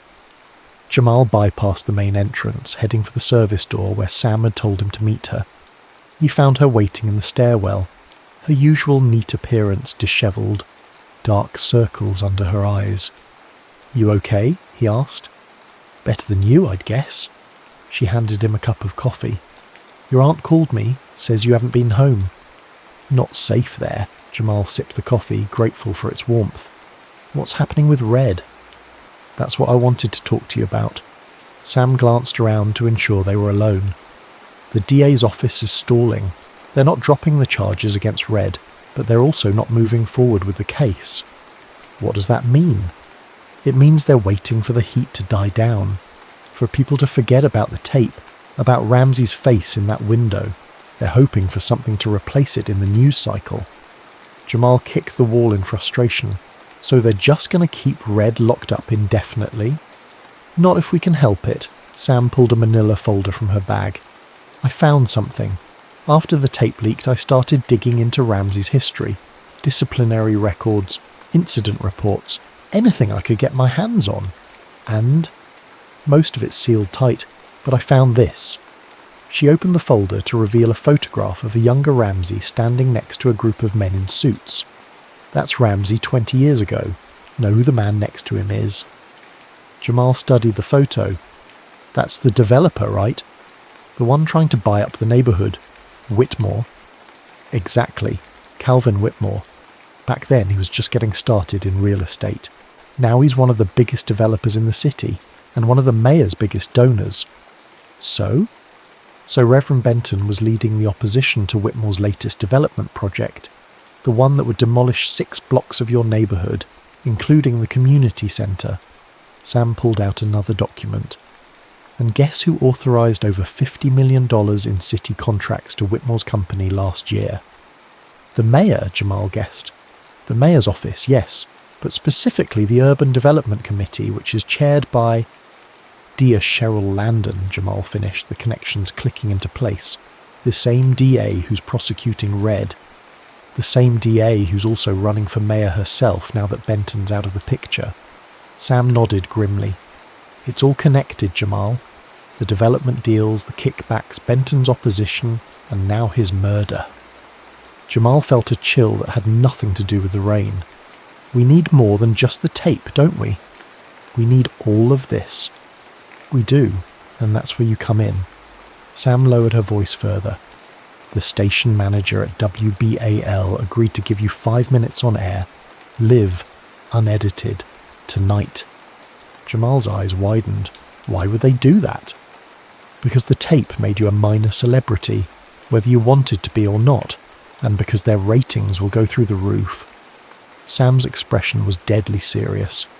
This is your chance, Jamal, to tell the whole story, not just what was on the tape, to make them see what's really happening here.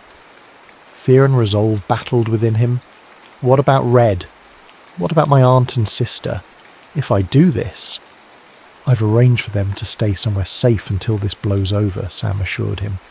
But I can't promise there won't be consequences, Jamal. This goes higher than just Ramsey. Jamal thought of his mother's words. Show them what they don't want to see. Of Red sitting in a cell for a crime he didn't commit. Of Reverend Benton's body falling to the pavement, his voice silenced just as he was about to speak truth to power.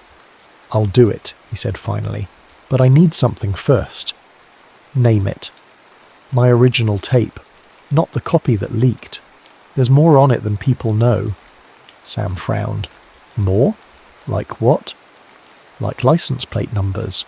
Like a conversation I picked up on the audio track.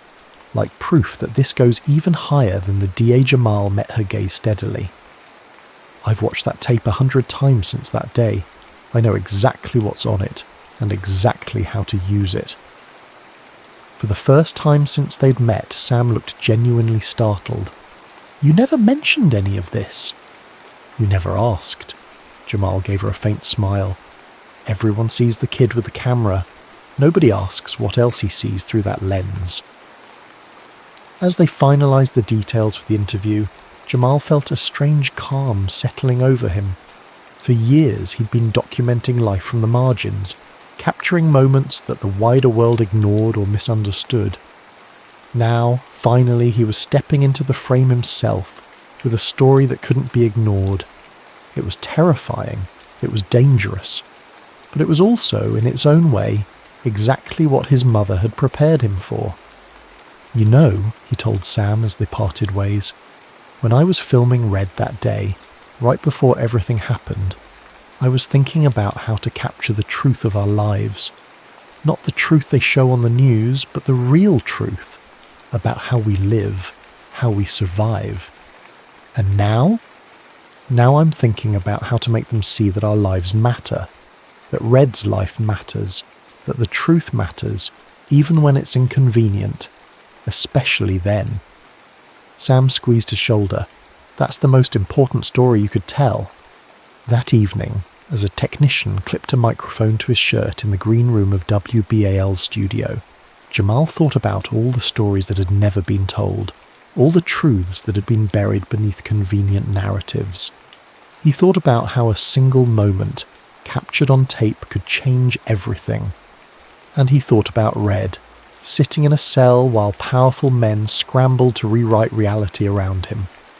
We're live in 2 minutes, the producer announced. Jamal took a deep breath. The camera was about to turn on him, but this time he was ready. This time he was the one with the story to tell. The city burning wasn't part of the plan. 48 hours after Jamal's television appearance, Baltimore was gripped by the largest civil unrest it had seen in decades. His careful presentation of evidence, the enhanced audio revealing Ramsey's voice saying Whitmore sends his regards before the shots, the license plate visible in the reflection that traced back to a shell company owned by the developer, the document Sam had uncovered linking the mayor's office to the questionable development deals, had struck a match to dry tinder. Now Jamal watched from Sam's apartment window as distant plumes of smoke rose from the direction of City Hall.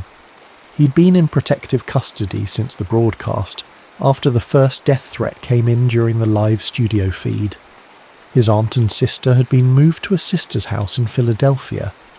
Red remained in jail, but at least he'd been transferred to a separate facility after inmates connected to Ramsey had tried to get to him. They're saying it's another Los Angeles, Sam said, joining him at the window. She looked exhausted, having spent the day in emergency hearings trying to get Red released. National Guard's been called in. That's not what I wanted, Jamal murmured, watching the helicopters circling downtown. What did you expect? Sam's tone wasn't accusatory, just tired. You exposed corruption at every level of city government. You showed how a respected civil rights leader was assassinated to protect wealthy developers. You named names, Jamal. That doesn't just go away. I know, but... Jamal gestured helplessly at the chaos beyond the window. People are getting hurt out there. Arrested. This isn't just about Red anymore. Or Benton. It's about everyone who's been stepped on for years. Sam's phone buzzed with an incoming call. Her eyebrows rose as she checked the display. It's the DA's office, she said, answering and putting it on speaker. Klein here. This is District Attorney Landon. The voice was clipped, businesslike.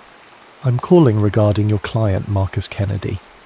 Jamal leaned forward, breath caught in his throat. What about him? Sam asked, her professional mask firmly in place. In light of new evidence, we're dropping all charges. He'll be processed for release within the hour. Sam's eyes met Jamal's, both of them too stunned to speak for a moment. I appreciate that, Madam DA, Sam finally replied, but I have to ask, what about Sergeant Ramsey and the others implicated in Reverend Benton's murder? A long pause. Sergeant Ramsey was found deceased in his home 30 minutes ago, apparent suicide. As for the other allegations raised by your other client, those remain under investigation.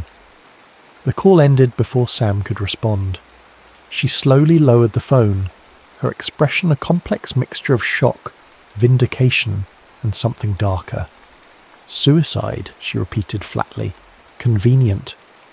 Too convenient, Jamal agreed, his filmmaker's mind already constructing the scenario.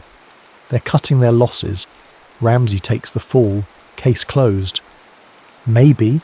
Sam pocketed her phone. But something's changed. Red's release. Ramsey's suicide. They're scrambling. And they wouldn't be scrambling if they weren't afraid. Afraid of what? Of what else might come out? Of who else might start talking? She gave him a significant look. Your footage cracked the foundation. Now the whole structure's at risk. The realization dawned on Jamal. They think there's more evidence. Or they know there is. Sam's gaze was piercing. Is there, Jamal? Something you haven't shown me. The question hung between them, charged with possibility. Jamal thought of the other tapes, dozens of hours of B-roll and interviews he'd collected over the years. Nothing as damning as Ramsey pulling the trigger, but plenty that painted a picture of systematic exploitation. Plenty that named names, showed faces, documented the slow, deliberate dismantling of a community. Maybe, he admitted. Not about the shooting specifically, but about everything else. The patterns, the players. I've been filming this neighbourhood for years, Sam. Nothing happens in isolation. Before Sam could respond, her phone buzzed again, this time with a text message that made her face pale. What is it? Jamal asked. It's from a number I don't recognise. She showed him the screen. Fire at 1742 Mosher Street. Now. Jamal's heart stopped. That's my aunt's place. But she's in Philadelphia. My tapes are there, all of them. Jamal was already grabbing his jacket, heading for the door. I have to go. Jamal, wait. It could be a trap. But he was already racing down the stairs, fear propelling him faster than caution. The thought of losing those tapes, his life's work, his mother's legacy, the only record of truth that might otherwise be buried forever, was unthinkable. He caught a taxi 3 blocks from Sam's building, the driver hesitant to head toward the unrest, but relenting when Jamal offered triple the fare. As they approached his neighbourhood, the smoke became visible, not from the distant protests, but from something much closer. The driver stopped 2 blocks away. Can't go further, man. Road's blocked. Jamal threw cash at him and ran the rest, his lungs burning with exertion and fear. As he rounded the corner onto Mosher Street, he saw it. The apartment building where he'd grown up engulfed in flames. Fire trucks already on the scene, but clearly too late for the structure itself. A crowd had gathered behind the police line. Jamal pushed through, searching desperately for any sign of the neighbours who might know something. He spotted Mrs. Watkins, the elderly woman from across the hall wrapped in a blanket in the back of an ambulance. "Mrs. Watkins, it's me, Jamal." She looked up, recognition filtering through shock. "Jamal? Oh, thank God you weren't in there." "My aunt and sister. They haven't been here for days, baby, since all this started." Relief flooded him. "What happened?" Her expression darkened. "Men came, looking for something. When they couldn't find it, they poured something on the floors. Next thing we knew, the place was up in flames." A cold certainty settled in Jamal's stomach. This wasn't random. This wasn't even just about silencing him. This was about erasing evidence. Any evidence that might exist beyond the single tape that had already gone public. He stood frozen, watching as the firefighters battled the blaze. The building that held every memory of his mother, every piece of footage he'd ever shot. The shoebox under the floorboards where he'd hidden the original tape that started it all. Gone. All of it. Gone. A hand gripped his shoulder. He turned to find Sam beside him, out of breath from running. "I'm so sorry," she said, taking in the devastation before them. "Everything was in there," Jamal said, his voice hollow. "Everything I ever filmed." Sam squeezed his shoulder. "That's exactly why they did this. Because they're scared of what you might have." Jamal stared at the flames, something hardening inside him. They'd taken his home. They'd tried to take his voice. They'd nearly taken Red. "Let's go get Red," he said finally, turning away from the burning building. "And then we need to talk." "About what?" "About the fact that I've been making backup copies of my tapes. About the fact that there's a copy of everything. Everything. Where they'd never think to look." Sam's eyes widened. "You never said—" "I never say everything," Jamal replied, the ghost of a smile touching his lips despite the circumstances. "That's the first rule of documentary filmmaking. Always keep rolling after they think you've stopped." As they walked away from the burning building, Jamal felt a strange sense of liberation amid the loss. They'd tried to burn away his truth. They'd tried to make him and Red disappear. But fire doesn't destroy truth. It only forges it into something stronger, more resilient. And Jamal had never been more ready to tell his story. 1 year later, the exhibition hall of the Baltimore Arts Academy buzzed with conversation as people moved between the mounted photographs and video installations. Jamal stood near the back, still uncomfortable with being the focus of attention despite everything that had happened over the past year. "There you are," Red said, appearing at his side with 2 plastic cups of punch. "Hiding again." "Observing," Jamal corrected, accepting one of the cups. "Old habits." Red snorted. "Man, you got a full ride to film school and your first documentary won at Sundance. Time for some new habits." Jamal couldn't argue with that. Concrete Shadows had indeed taken the documentary world by storm, expanding far beyond the original footage of Reverend Benton's assassination to tell a broader story of systemic corruption in Baltimore and the community that had fought back. The legal fallout had been equally seismic. The mayor had resigned in disgrace, DA Landon faced federal charges for her role in the cover-up, and developer Calvin Whitmore was currently awaiting trial for conspiracy and racketeering.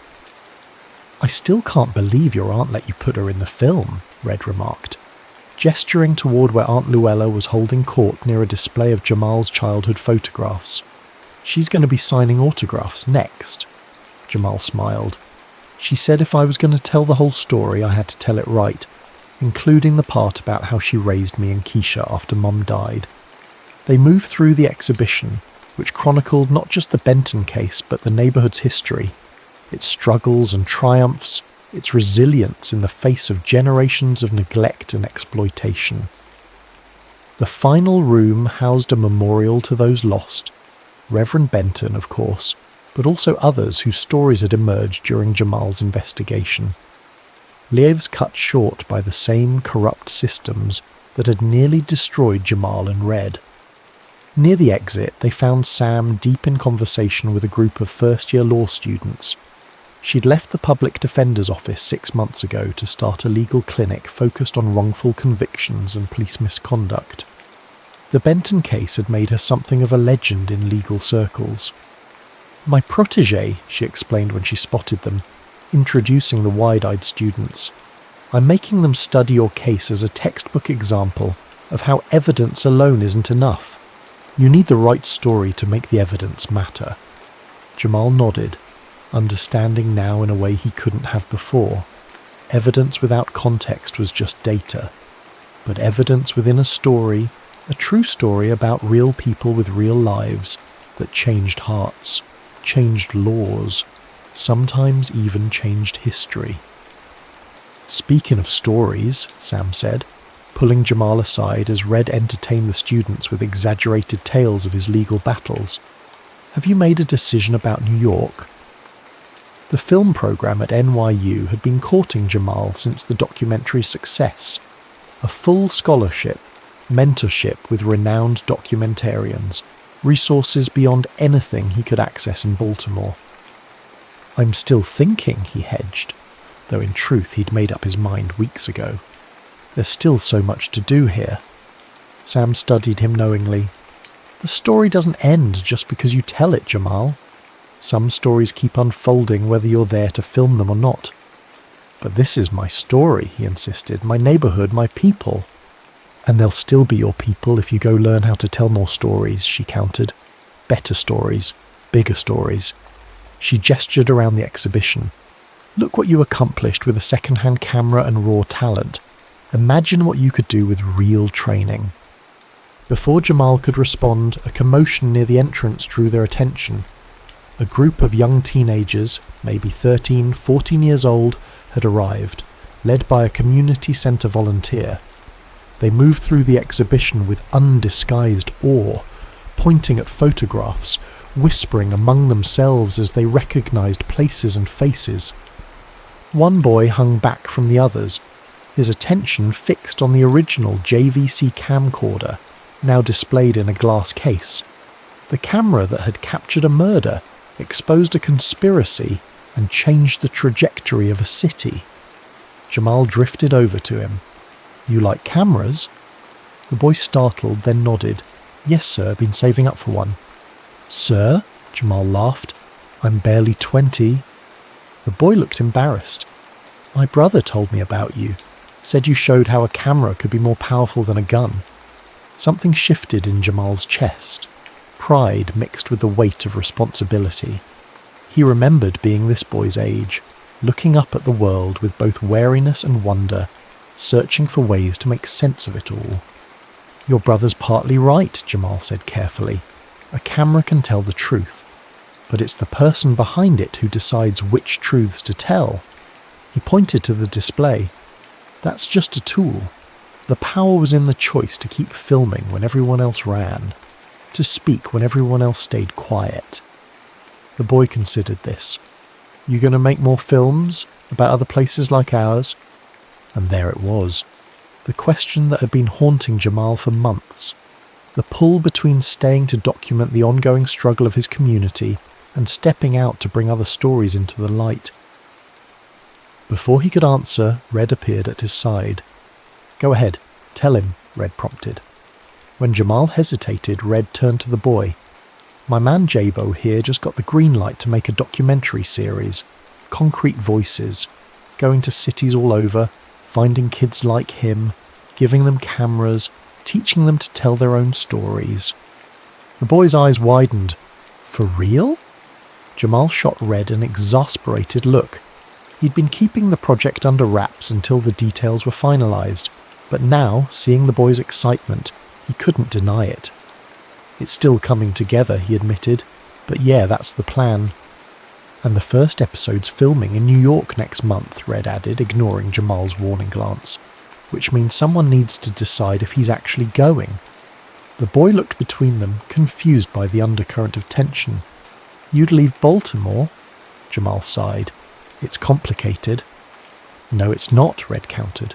"You got a chance to do something bigger, to help other kids tell their stories the way you told ours." He gestured around the exhibition. "All of this. It doesn't disappear if you go. It's the foundation, not the ceiling." Jamal fell silent, the truth of Red's words sinking in. Perhaps this had been the real lesson all along, not just in documenting reality, but in changing it, not just in witnessing, but in empowering others to witness for themselves.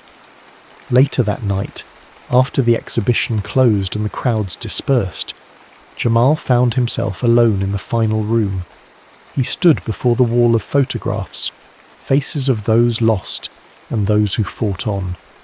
Reverend Benton at a community rally, Red on his skateboard, mid-flight against an urban backdrop. Sam at her desk, surrounded by case files, determination etched in the lines of her face. And there, in the centre, his mother. The woman who had placed a camera in his hands and told him to show the world what it refused to see. "I think I get it now, Mom," he whispered to her image. "Why you gave me the camera. It wasn't just to document. It was to change things." He ran his fingers over the plaque beneath her photograph. Denise Crawford, 1958 to 1993. She taught us to see. The security guard poked his head in. "We're closing up, Mr. Crawford." Mr. Crawford, still strange to hear.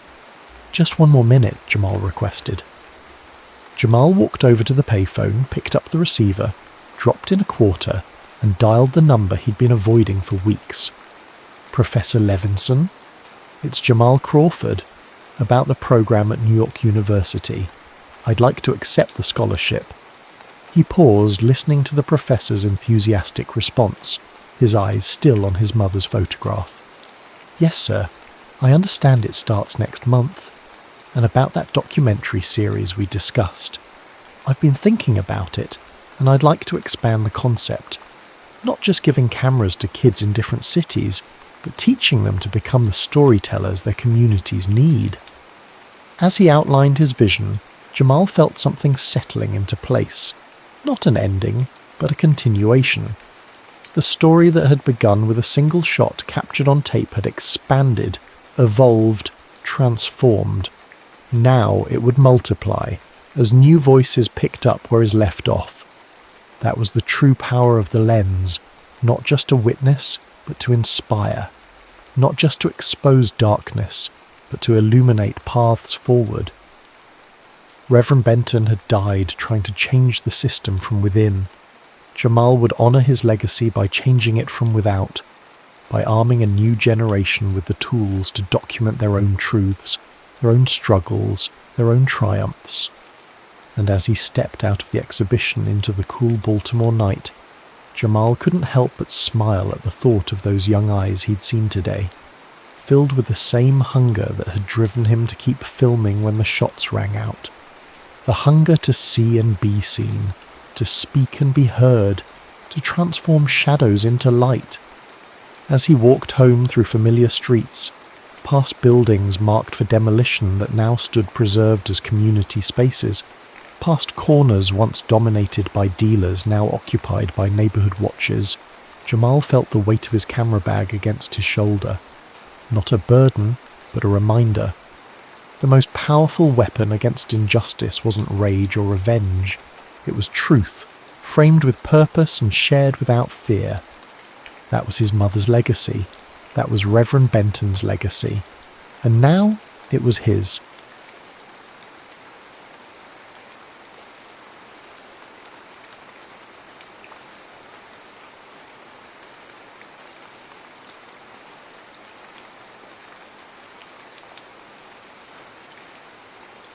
The orchard keeper.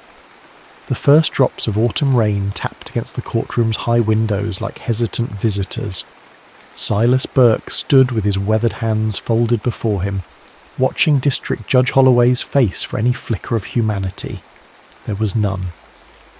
"The evidence being incontrovertible," Holloway intoned, jowls quivering with each syllable. "This court sentences you to 15 years at Brushy Mountain State Penitentiary for the murder of Thomas Vaughan." A sound escaped from somewhere behind Silas. Half gasp, half moan. Ginny Mallin. He didn't turn, couldn't bear to see her face contort with the realization that her father, Sheriff Curtis Mallin, had orchestrated this travesty with the precision of a theatre director. "You may say something before you're remanded, Mr. Burke," Judge Holloway said, already gathering his papers. Silas lifted his eyes to the rafters where barn swallows had built their nests in the spring. "The trees remember who tends them," he said, voice soft as loam, "and who poisons their roots." Sheriff Mallin's hand clamped onto Silas's shoulder, fingers digging into bone. "Ain't nobody interested in your tree philosophy, boy." As they led him out, Silas caught a final glimpse of Ginny's face, pale as apple blossoms, before her father pulled her back into the crowd. Sheriff Mallin's other hand rested casually on his holster, a gesture meant for Silas alone. The evidence against him had been immaculate. His knife found beside young Thomas Vaughan's body, his boot prints leading from the scene, a witness who'd seen a man of his build fleeing through McClintock's orchard where Silas worked. All lies constructed with careful precision. What no one mentioned was how Thomas Vaughan, son of the county's wealthiest timber baron, had been discovered on land that Sheriff Mallin needed for his bootlegging operation, or how Silas had rejected Mallin's offer to run whiskey through the orchard routes, or how Mallin had caught his daughter and Silas in the abandoned cider press last harvest moon, her laughter echoing through the wooden beams. The prison wagon jolted over mountain roads as rain turned the red clay to slip. Silas watched the familiar contours of the land distort through the water-streaked windows, ridgelines blurring like memories, hollows deepening into shadows. He'd been born in these mountains, knew every fold and crease like the lines of his own palm. Now the land receded from him, becoming unfamiliar for the first time in his 27 years. Brushy Mountain rose from the Cumberland Plateau like a tooth from a broken jaw. The stone walls and iron bars absorbed men the way the mountains absorbed rain, with indifferent hunger. In his first week, Silas learned which guards could be spoken to, and which would club a man for meeting their eyes. He learned which corners of the yard belonged to which prison factions. He learned that silence was currency and memory, a luxury few could afford. Harlan Teague found him on his 12th day. Silas was scrubbing pots in the kitchen when the old man shuffled beside him, taking up a rag without a word. "You're Burke," Teague finally said, his voice like stones tumbling down a dry creek bed. "The orchard man?" Silas kept scrubbing. "Was. Still are." Teague's gnarled fingers worked methodically. "Can tell by your hands. Got apple sap in your blood now. Can't wash that out. No more than you can wash coal dust from a miner's lungs."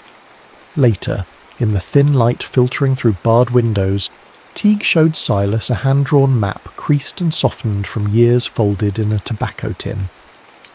"Was a surveyor before I started running shine," Teague explained. "Mapped every holler and ridge in 3 counties. His finger traced a faint line that snaked between 2 mountain ridges. This here's mine. 140 acres. Got papers to prove it."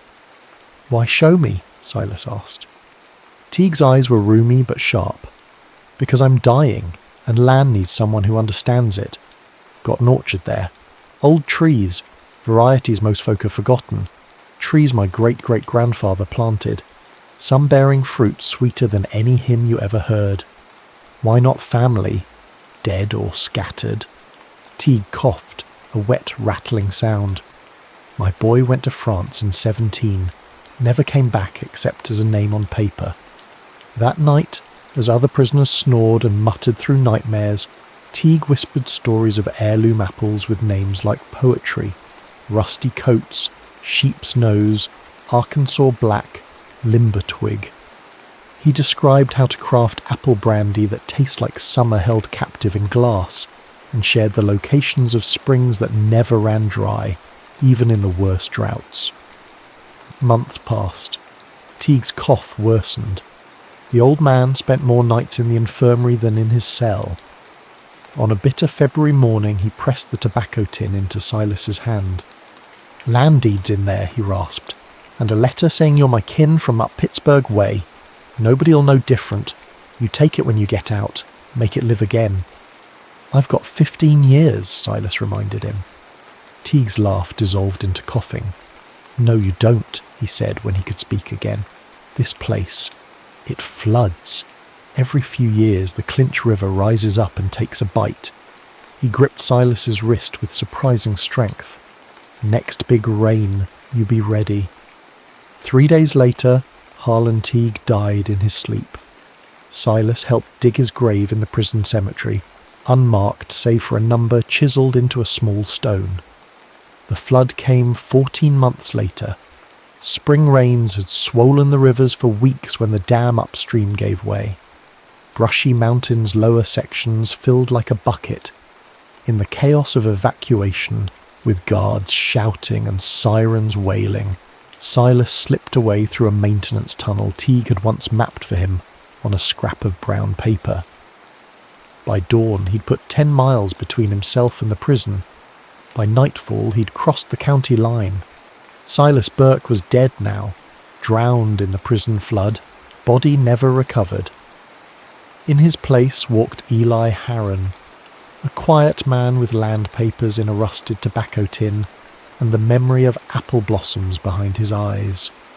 Teague's land lay hidden between North Bear Ridge and a nameless hollow locals called the Devil's Spoon for its curved, steep walls. The cabin was mostly collapsed, reclaimed by wild grapevines and bittersweet. But the orchard, or what remained of it, still stood in crooked, overgrown rows. Ancient trees with trunks wide as rain barrels, their branches twisted and gnarled like arthritic fingers reaching for the sky. Silas spent his first month clearing brush, sleeping in a lean-to cobbled together from salvaged timber. The work was a meditation, each swing of the machete a prayer. By day, he uncovered the bones of Teague's homestead, a stone foundation, the rusted skeleton of a cider press, a root cellar half collapsed but still sound enough to store his meagre supplies. By night, he studied Teague's maps and notes by lamplight, learning the secrets of the land that was now his. The tobacco tin had contained more than just deed papers. There was a faded daguerreotype of a stern-faced couple standing before an orchard in bloom, a Swiss pocket watch that no longer ran, a tarnished locket containing a curl of dark hair, and most valuable of all, Teague's brandy recipe, written in a spidery hand on the back of an old land survey. Spring unfurled across the mountains like a green flag of surrender. Silas grafted new growth onto the ancient trees, using scions he'd cut from wild apples he found growing along abandoned fence lines. Each graft was a promise, to Teague, to himself, to the land. He spoke to the trees as he worked, the way his father had taught him, telling them stories of where they'd come from and what they would become. It was Maudie Bell who found him first. She appeared one May morning as Silas was digging irrigation channels, a shotgun cradled casually in her arms and suspicion in her eyes. "You're trespassing on Teague land," she called from the edge of the clearing. Silas straightened slowly. "Name's Eli Harron," he said. "Harlan Teague was my mother's cousin. Left me the place when he died." "Harlan's been gone 5 years or more," she said, not lowering the shotgun. "Where you been all that time?" "Pittsburgh," Silas answered, the lie coming easily now after weeks of rehearsal. "Worked the steel mills till the crash. Nothing left for me there now."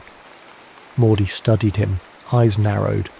She was perhaps 50, her face weathered as a barn door but handsome still, with sharp cheekbones and clear grey eyes. Her dark hair was streaked with silver and pulled back in a no-nonsense bun. "You ain't from Pittsburgh with those hands," she finally said. "But you know apples. Been watching you work a week now. You prune like you're performing surgery." Silas said nothing, waiting. "I knew Harlan," she continued. "Helped him when the revenuers got too close. My place borders his, yours, to the south." She gestured with the shotgun. "I've kept folks from stripping this place bare since he went. Copper still, tools, even the trees themselves. People get desperate enough. They'll dig up roots for firewood." "I'm obliged," Silas said carefully. "Don't be. Wasn't doing it for you." She lowered the shotgun finally. "Did it for Harlan. And for the apples." Not many who remember the old varieties anymore. Silas nodded toward the trees.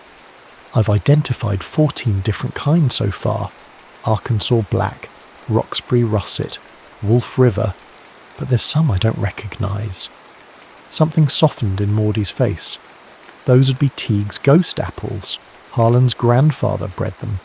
Don't grow anywhere else but this ridge. She shouldered her shotgun. You'll need help getting a proper roof up before summer storms hit. That was how it began. Maudie brought cedar shingles from her own barn and helped him rebuild the cabin, bigger and sturdier than before. She taught him which local families could be trusted and which couldn't, which stores in town would deal fairly with newcomers and which would cheat him blind. She never asked about his past, but sometimes Silas would catch her watching him with a look that suggested she knew more than she let on. Once, when he mentioned Sheriff Malin, her eyes sharpened like flint struck against steel. Curtis Malin's a snake, she said flatly. Killed my husband 12 years ago over a property dispute. Called it self-defence. No witnesses except his deputy. Silas absorbed this, feeling the information settle like a seed. He's still sheriff. Got himself elected 4 times running, Maudie spat. Runs the county like his personal kingdom. Enforcers in every township. Most folk too scared to speak against him.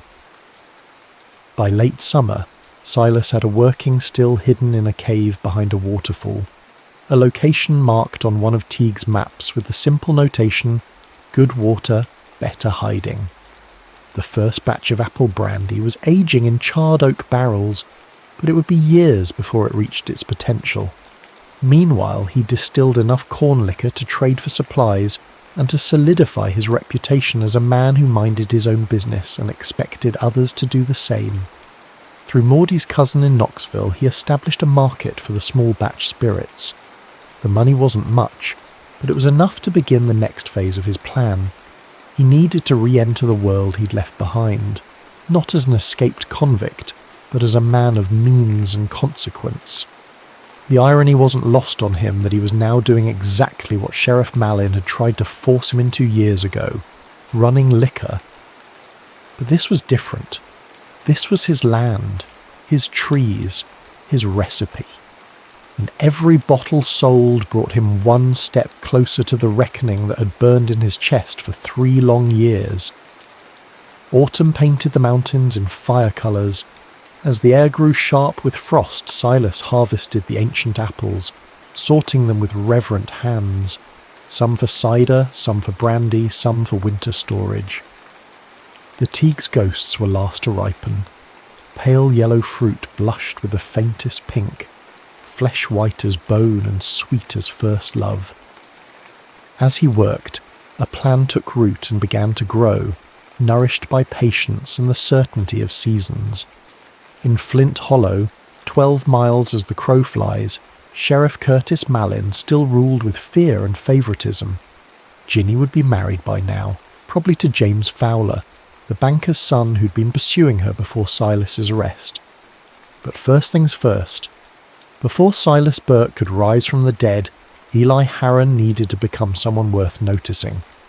5 years after his escape from Brushy Mountain, Eli Harron walked into the Flint Hollow Bank wearing a store-bought suit and carrying a leather portfolio. The teller's eyes widened slightly at his appearance. He was clean-shaven and respectably dressed, but there was something in his bearing that suggested wildness barely contained, like a timber wolf in a collar. "I'd like to speak with Mr. Fowler about establishing a line of credit," he said, his voice rusty from disuse. He'd grown accustomed to silence, to speaking only to Maudie and the trees. James Fowler Jr. was now the bank president, having inherited the position when his father died 2 winters past. He was soft around the middle, with thinning hair and suspicious eyes that darted constantly as if expecting threats from all corners. "Mr. Harron," he said, waving Silas to a chair, "what brings a gentleman farmer to our establishment?" "I'm expanding my orchard operation," Silas explained, sliding across documents that Maudie's lawyer cousin had prepared. "I've acquired several adjoining parcels and need capital for equipment, labour, infrastructure." Fowler scanned the papers with growing interest, The land surveys, the projections, the letters of reference from a fictitious Pittsburgh banking house all suggested a man of means undertaking a serious agricultural enterprise. "You've been selling apple brandy, I understand," Fowler said, a note of disapproval in his voice. "Quite popular in Knoxville, they say." "A small batch operation," Silas replied. "Traditional methods, premium pricing, but the real money's in the orchard itself. Heirloom varieties are gaining popularity with wealthy buyers up north. I've got trees producing fruit you can't find anywhere else in the country." The conversation continued, a dance of numbers and possibilities. Silas knew his advantage. Flint Hollow was dying. The mines had closed, the timber mostly played out. Few businesses were expanding. Here was fresh blood, new money. As he left the bank with a preliminary agreement, Silas allowed himself a small, cold smile. Phase 1 complete. Now for Phase 2. Over the next 18 months, Eli Harron became a respectable figure in Flint Hollow. He hired local men to work his expanding orchards. He attended church occasionally, not the main Baptist congregation where Sheriff Mallin served as deacon, but the smaller Methodist chapel where Ezekiel Thrush preached fire and redemption to a devoted flock. Thrush was an oddity in these parts, educated at seminary in Chicago, but returned to the mountains with radical ideas about social justice wrapped in biblical language. His sermons drew from Isaiah and Amos as often as the Gospels, thundering against those who grind the faces of the poor and sell the righteous for silver. After one particularly blistering sermon on land theft and corruption, Thrush approached Silas in the churchyard. "You're not here for spiritual guidance, Mr. Harron," he said without preamble. "I've watched you these past months. You listen too carefully for a casual worshipper." Silas met his gaze steadily. "Maybe I'm interested in redemption." "Or retribution." Thrush's eyes were keen. "The two are often confused." A connection formed between them, tentative but real. Two men who recognized in each other a certain stubborn resistance to the way things were. Thrush began visiting the orchard, bringing books and conversation. He never asked direct questions about Silas's past, but offered his own stories freely. How he'd left the mountains full of ambition and returned humbled. How he'd once believed salvation came through education and progress, but now saw it in the stubborn resilience of mountain people who refused to be broken. Occasionally Thrush brought news of the Mallins. The sheriff was still in power, though increasingly unpopular as the Depression deepened and his favoritism became more blatant. His brother-in-law, Sam Givens, had leveraged his connection to acquire foreclosed properties throughout the county. And Ginny, Virginia now, had indeed married James Fowler Jr. She ran the Ladies' Aid Society and was expecting their first child. Silas absorbed this information without visible reaction, though each mention of her name was like a stone dropped into the still pond of his heart, sending ripples through carefully constructed calm. Through shell companies established by Maudie's cousin, Silas began acquiring properties strategically positioned around the county. Tax-delinquent farms, abandoned storefronts, timberland the big companies had clear-cut and discarded. The purchases were handled through lawyers in Knoxville, the true ownership obscured by layers of paperwork. Sheriff Mallin's deputy, Roscoe Harper, died that winter when his barn caught fire while he was inside, allegedly drunk on moonshine. No one questioned the official story, though Silas noted the timing, one day after Harper delivered eviction notices to 3 families whose land bordered a hunting preserve Mallin had been trying to assemble for years. Opportunity came in the form of drought. Summer stretched hot and rainless across the mountains, withering crops and drying wells. The apple harvest would be meagre, but Silas's trees, planted along natural seep lines and carefully mulched, fared better than most. Meanwhile, Sam Givens' cattle operation was failing. His pastures burned brown, his stock thin and sickly. Givens had borrowed heavily from his brother-in-law's bank to expand, mortgaging everything including his home. When he couldn't make payment, Fowler reluctantly scheduled a public auction. The law required it, though everyone assumed Malin would simply arrange for a friend to buy the property and sell it back to Givens once his finances recovered. The auction was held on the courthouse steps on a blistering August afternoon. Silas arrived early, standing quietly at the back of the small crowd. Sheriff Malin was there, massive in his sweat-stained uniform, looking bored and confident. Sam Givens stood miserably to one side, his wife weeping softly beside him. The bidding started low, a few token offers from local farmers who knew better than to push too high. Then a lawyer from Knoxville representing Mountain Heritage Holdings entered the bidding. The price climbed steadily. Malin frowned, whispered to one of his deputies. When the lawyer won with a bid nearly double the property's assessed value, Malin shouldered his way forward. "Who exactly is Mountain Heritage Holdings?" he demanded. The lawyer smiled blandly. "A consortium of investors interested in preserving traditional agricultural practices in the region." "Bullshit," Malin spat. "This is my county. I know every legitimate business operator for 50 miles. "Then perhaps it's time you expanded your acquaintance," said a quiet voice from the back. The crowd parted. Silas stepped forward, meeting Malin's eyes for the first time in 8 years. Recognition didn't come immediately. Silas had changed. Harder now, leaner, his once boyish face weathered into angular planes. But something in his eyes must have triggered Malin's memory, because the sheriff's florid face suddenly drained of colour. "You," he began. "Eli Harron," Silas said evenly, "orchard keeper, and as of today, owner of Givens Farm." He turned to Sam Givens. "Your family's welcome to stay on as tenants, Mr. Givens.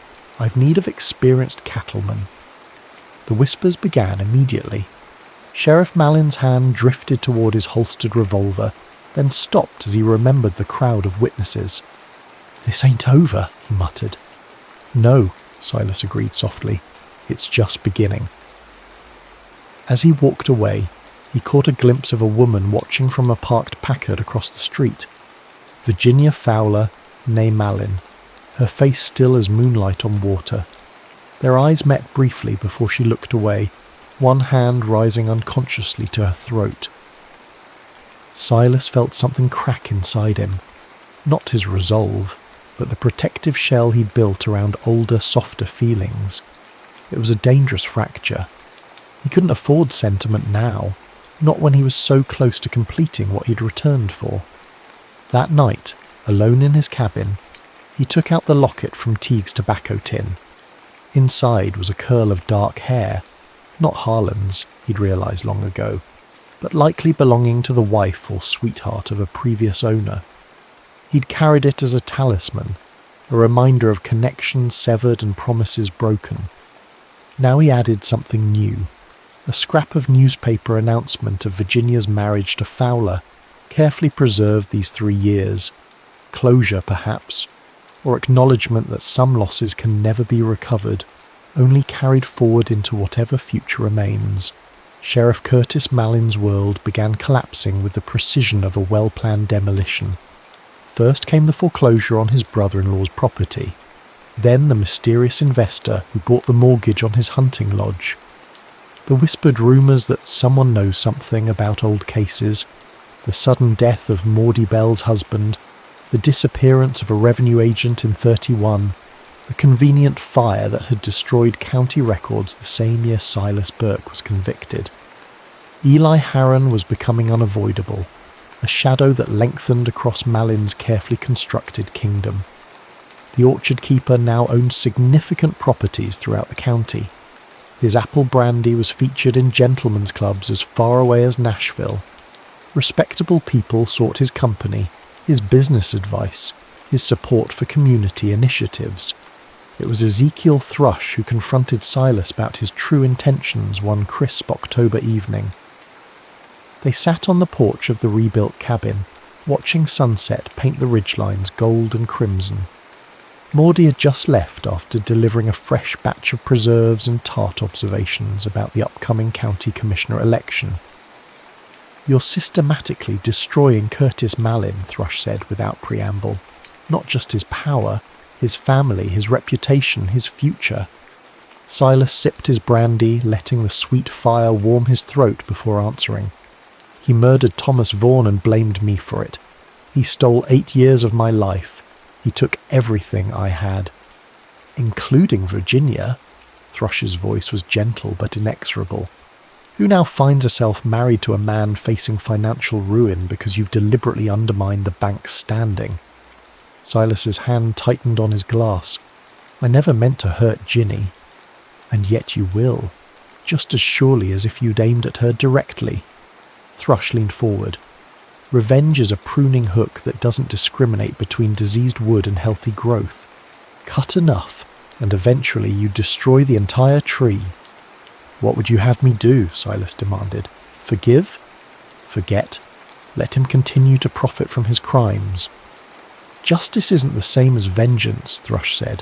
One restores, the other only destroys. He gestured toward the orchard.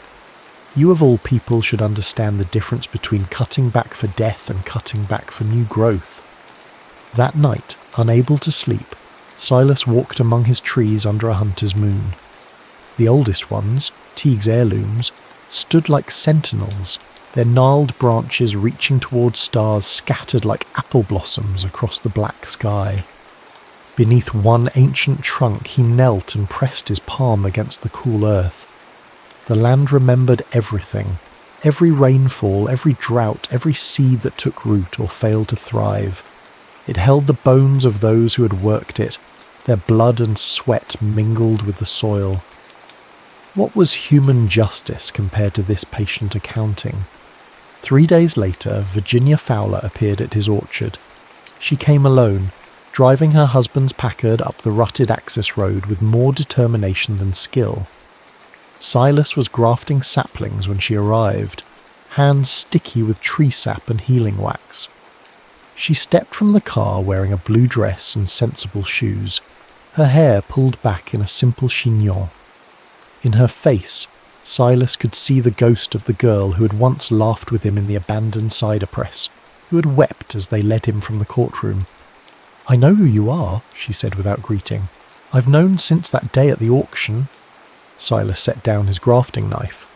Does your father know? Number not yet. He suspects something isn't right about you, but... She smiled faintly. His imagination has certain limitations. Why are you here, Ginny? Virginia, she corrected automatically, then shook her head. Number, I suppose I'm still Ginny to you. She looked past him to the neat rows of young trees. You've built something here. Something real. I had a good teacher, Silas said, and now you're going to destroy my father. It wasn't a question. And in the process, my husband's bank, our home, my children's future. Your father's crimes. I know what he is, she interrupted, her voice suddenly fierce. Do you think I didn't understand? That I didn't see him come home that night with blood on his cuffs, with that look in his eyes? That I didn't hear what he said to Deputy Harper when they thought I was asleep? Silas went still. You knew I was innocent. I knew, she whispered, and I did nothing. What could I do? I was 19, still living under his roof. By the time I had my own home, you were gone, reported drowned. But not mourned, Silas said, an edge creeping into his voice. Every day, she contradicted, but the living go on living. We make choices with what remains. She stepped closer. What do you want, Silas? To see him humiliated, imprisoned, dead? I want justice. There's no such thing, she said flatly. Not the way you mean it. Nothing you do to him will give you back those lost years. Nothing will restore what was broken. Then what would you have me do? He demanded, echoing his words to Thrush. Stop. Her eyes held his. Walk away from this vendetta before it consumes whatever's left of the man I loved, before it damages more innocent people. She laid a hand on his arm. I have children, Silas.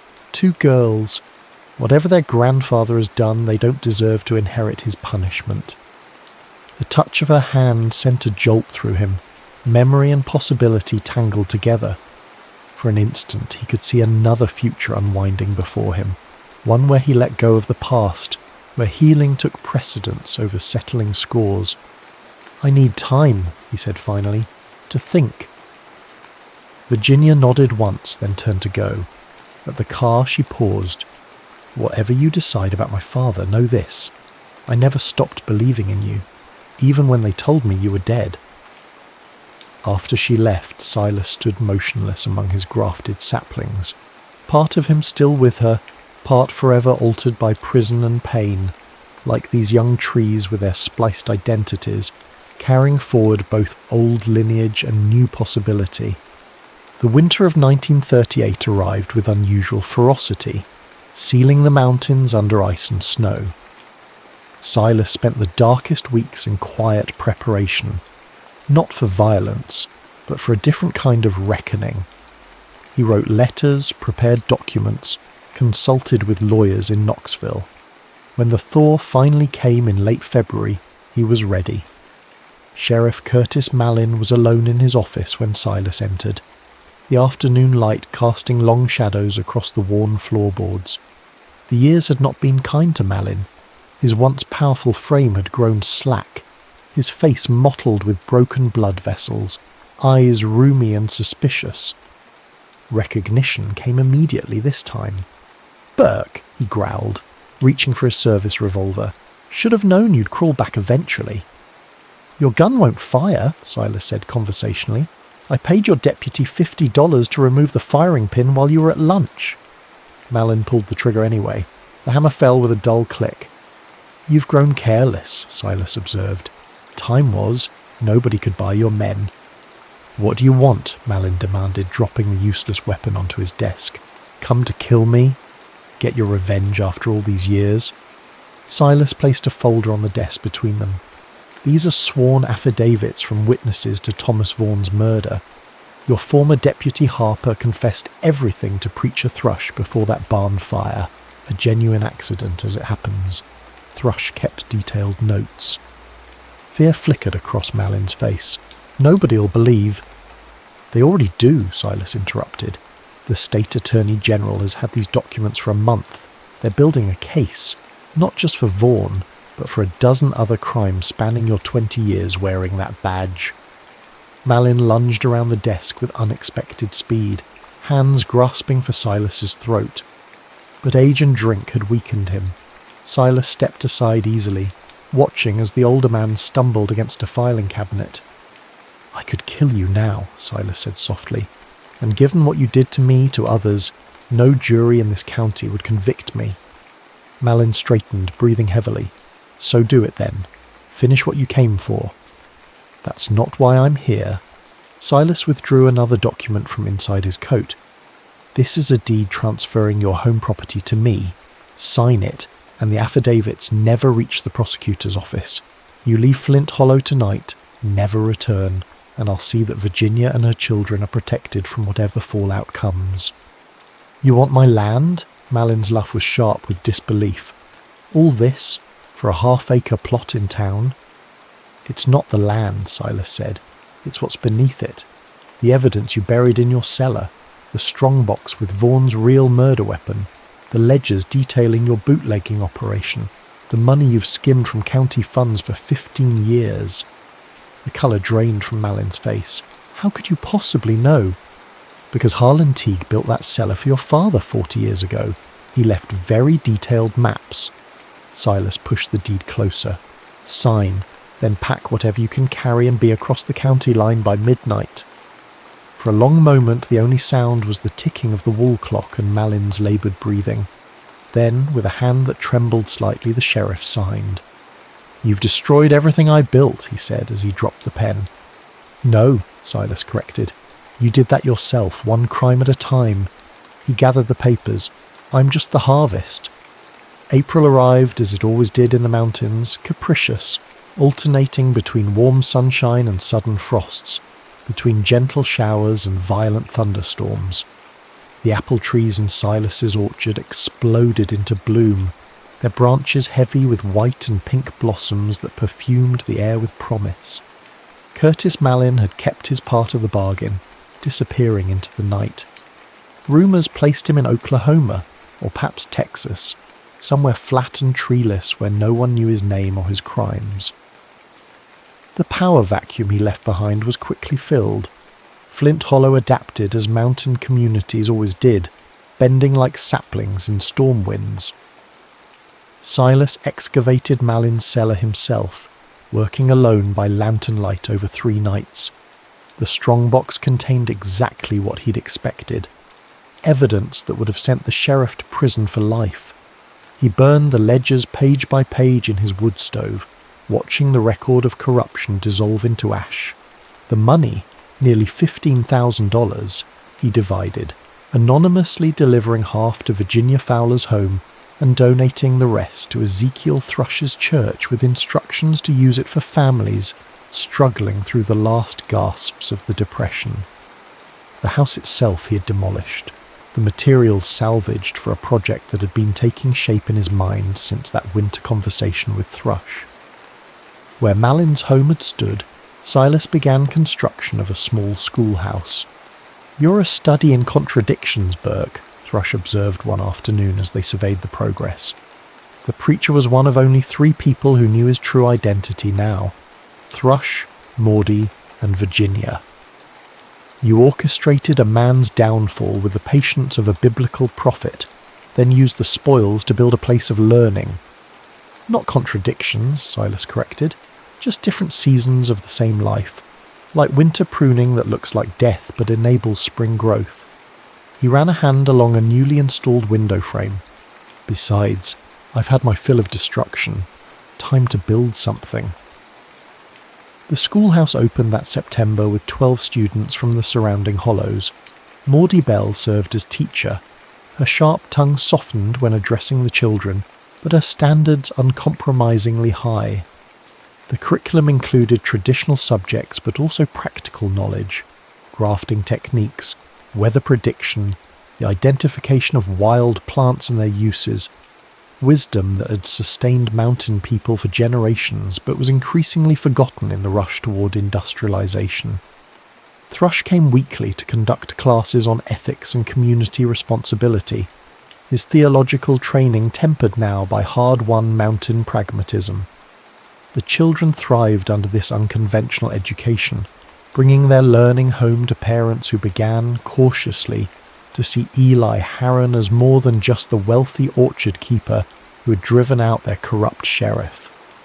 Silas himself taught apple cultivation to the older students, leading them through his orchards in all seasons, showing them how to read the land's subtle signals, which slopes retained moisture, which soil yielded the sweetest fruit, how to encourage beneficial insects and discourage harmful ones. "You're healing this place," Virginia said one crisp October afternoon. She had come to collect her daughters, both enrolled in the school despite her husband's initial reluctance. They stood watching the children help with the apple harvest, small hands carefully placing fruit in lined baskets. "The land was never broken," Silas replied, "just waiting for the right attention." Virginia studied his profile, the afternoon sun casting his features in sharp relief. "And you? Are you healing too?" The question caught him off guard. He had been so focused on his plans, first for vengeance, then for restoration, that he had rarely considered his own internal landscape. "I'm becoming something different," he said finally. "Not what I was before prison. Not what I was during those years of planning retribution. Something new grafted onto old rootstock." She smiled at that. "Always back to your trees. They're patient teachers." A comfortable silence settled between them as they watched her daughters laughing with the other children. The older girl, Anne, had inherited her mother's quick intelligence and quiet determination. The younger, Sarah, was more reserved, but showed a natural affinity for growing things that reminded Silas painfully of himself at that age. "James has asked for a divorce," Virginia said abruptly. "The bank is failing. He blames me for not intervening with my father when there was still time." Silas turned to face her fully. "I never meant for you to suffer for your father's crimes." "Didn't you?" Her voice held no accusation, only a clear-eyed assessment. You knew what would happen to James when you undermined my father's power structure. You knew what that would mean for me. I did, he admitted, and I chose to proceed anyway. I told myself it was justice, but Thrush was right. Vengeance cuts indiscriminately. Virginia shook her head. James and I were unhappy long before you returned. He married the sheriff's daughter, not me. Now he'll go to his cousin's firm in Nashville, and I... She looked out over the orchard, where the late afternoon light gilded every leaf. I don't know yet, but for the first time, I'll choose my own path. Winter descended early that year. By Thanksgiving, snow blanketed the mountains, transforming the orchard into a crystalline forest. The schoolhouse, insulated with clay and straw in the old mountain tradition, remained warm and bright, a refuge for learning and community gatherings. On the darkest evenings, Thrush led discussions on everything from Plato to the New Deal, while Maudie organised traditional music sessions that kept nearly forgotten ballads alive. Silas expanded his brand, now marketing Teague's Ghost Apple products throughout the region. The profits he reinvested in the community, better roads, a medical clinic staffed by a young doctor from Tennessee's new TVA settlements, agricultural improvements for struggling farmers. He lived simply himself, still occupying the cabin he'd rebuilt, though now it contained a substantial library and a collection of scientific instruments for monitoring soil and weather conditions. Virginia and her daughters moved to a small house on the edge of town after her divorce. She took a position as the county's first female clerk, her meticulous organisational skills bringing order to records neglected during her father's administration. Occasionally she joined Silas for dinner, their conversation flowing easily between childhood memories and future possibilities. There was no dramatic rekindling of their youthful romance.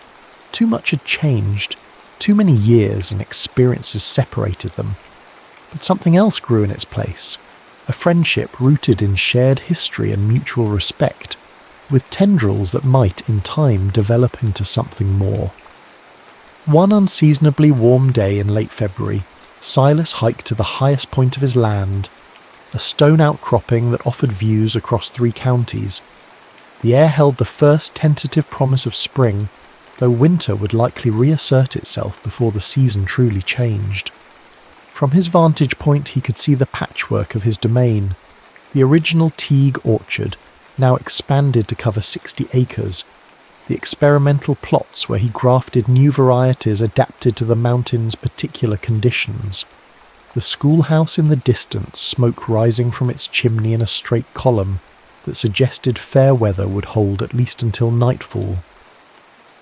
The years of imprisonment had left their mark on him, in the grey that now threaded his dark hair, in the deep lines that bracketed his mouth, in the nightmares that still occasionally woke him sweating and disoriented.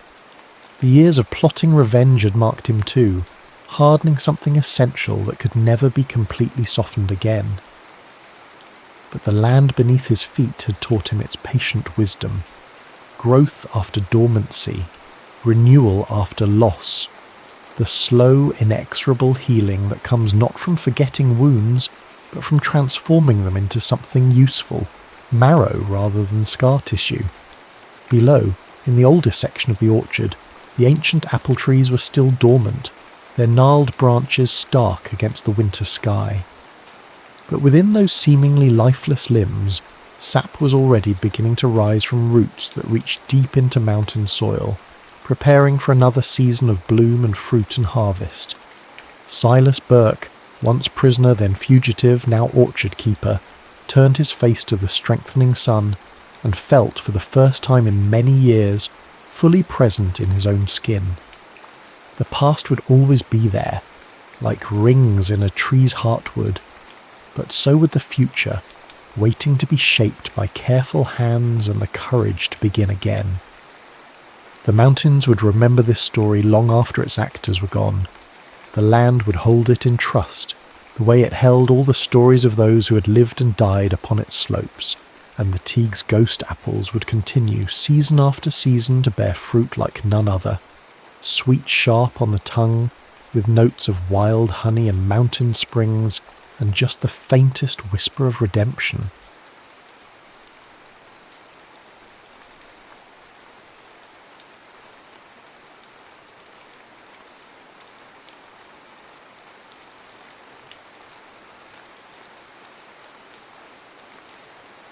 Side B of Forever. The first thing Lena Cruz noticed about the defunct recording studio was its smell. Dust and forgotten ambition with undertones of decaying foam padding. Perfect. She specialised in things others had left behind. "It's all yours until the developers take over in 3 months," said the property manager, handing her the keys. "They're keeping the vintage equipment as selling points for the luxury apartments. Your job is to catalogue and restore what's salvageable." Lena nodded, already mentally calculating which pieces would fetch the highest prices at auction. At 31, she'd built a reputation as Portland's go-to specialist for vintage audio restoration. The irony wasn't lost on her. While she could resurrect almost any abandoned sound system, her personal life remained perpetually in need of repair. The manager left, and Lena breathed in the silence. Studio B, or the Echo Chamber, as a faded sign proclaimed, had once been the epicentre of Portland's indie music scene. Now it was a time capsule, analogue mixers, reel-to-reels, a drum kit missing half its cymbals. She began methodically photographing equipment, her Doc Martens leaving footprints in the dust. The control room was in better shape than expected. Someone had covered the mixing board with a tarp sometime in the late 90s and never returned to uncover it. Behind the soundboard, she found a small storage cabinet. Inside were the expected technical manuals, a few promotional headshots of forgotten bands, and a shoebox labelled "Misc Recordings Do Not Discard." Lena opened it expecting demo tapes from hopeful musicians. Instead, she found a single cassette in a clear plastic case. No band name, no track listing, only a handwritten label in faded blue ink. "Play If You've Ever Been in Love, 1993. "Well, that's specific," she muttered, turning the cassette over. The B-side was blank. Something about the specificity of the label made her pause. Not "if you like love songs," or "if you're feeling romantic," but "if you've ever been in love," a condition, a threshold of experience required for listening. Lena had loved exactly once, deeply, catastrophically, and had spent the 3 years since her breakup with Marco ensuring it wouldn't happen again. Did that qualify her? She found a Walkman in her bag, cleaned the heads with alcohol and pressed play. Static, then a throat clearing. "Mara," said a young man's voice, halting and warm. "It's me, Isaac. This is... God, this is embarrassing." More throat clearing, background noise, movement, perhaps pacing. Lena leaned forward. "I don't know if you'll ever hear this.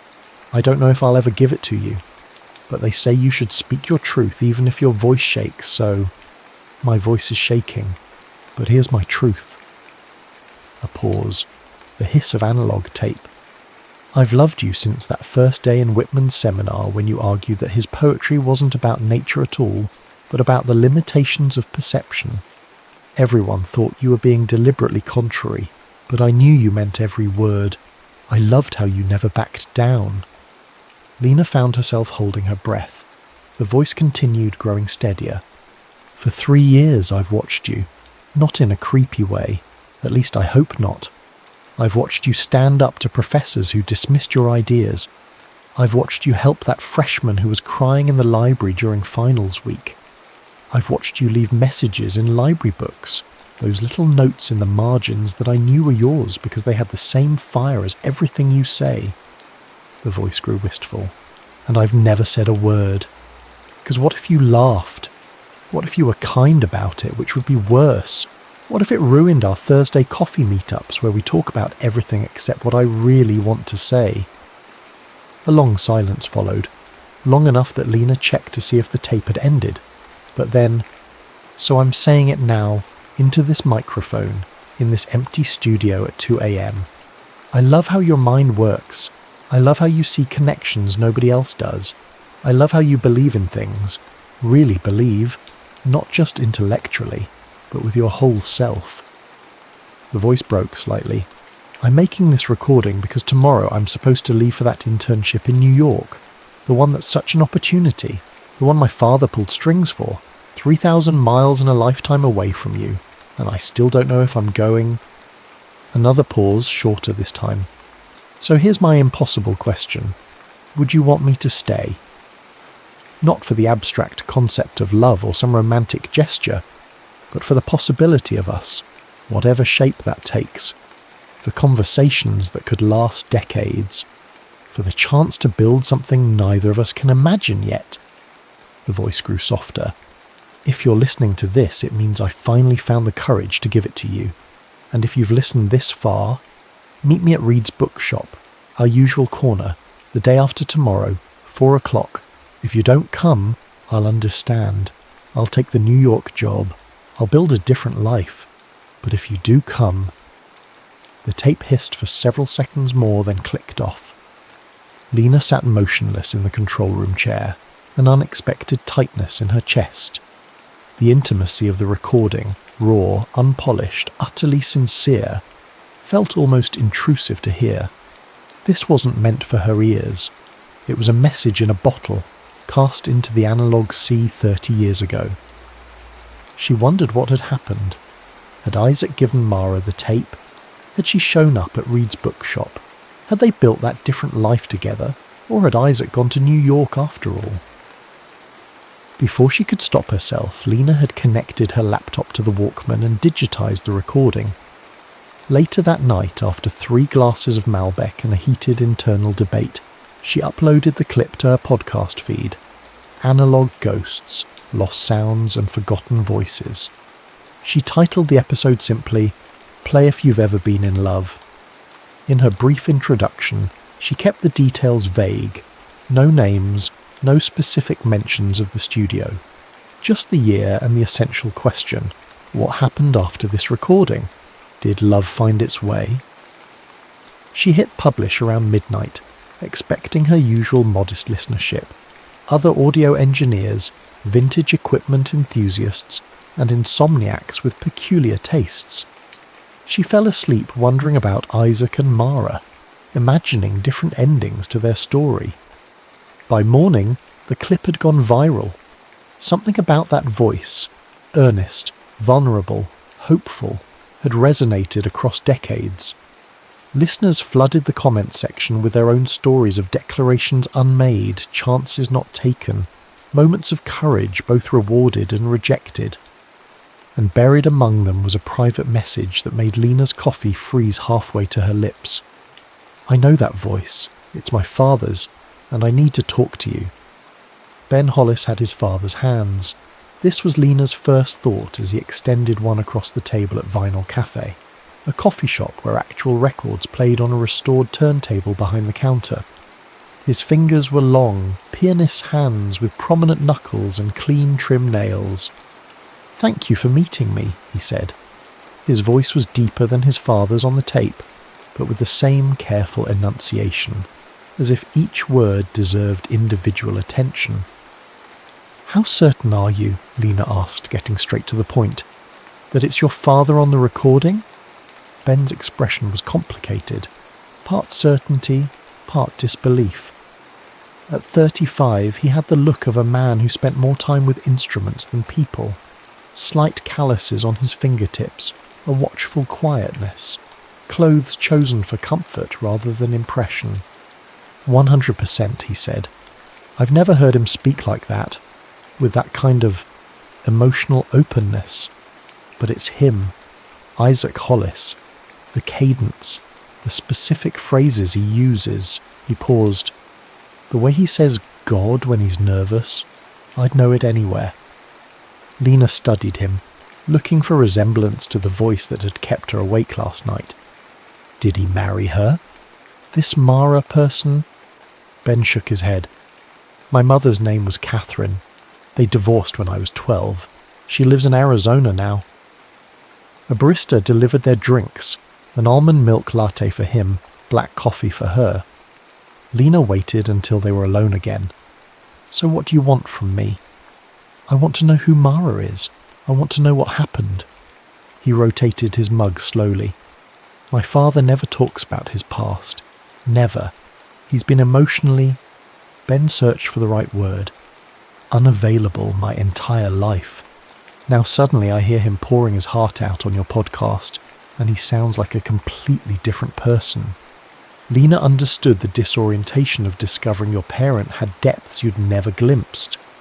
Her own mother had been a photographer before becoming a pharmacist, something Lena had discovered only after finding a box of stunning black and white prints in the attic after her mother's death. Where is your father now? Teaching music theory at Lewis and Clark College, semi-retired, lives alone in the same house where I grew up. We have dinner once a month, talk about the weather, politics, my students. Never anything personal. His mouth tightened. I always thought that's just who he was. Now I'm not so sure. Lena leaned forward. Have you asked him about the tape? Not yet. I wanted to understand more first. He met her eyes directly. Look, you started this with your podcast. You made it public. Help me figure out what happened. Part of Lena wanted to refuse. She'd done enough damage by publishing something so intensely private. But curiosity pulled at her. The mystery of a love story paused mid-sentence 30 years ago. All I have is the tape and the studio location, she said, tempering expectations. The trail is 3 decades cold.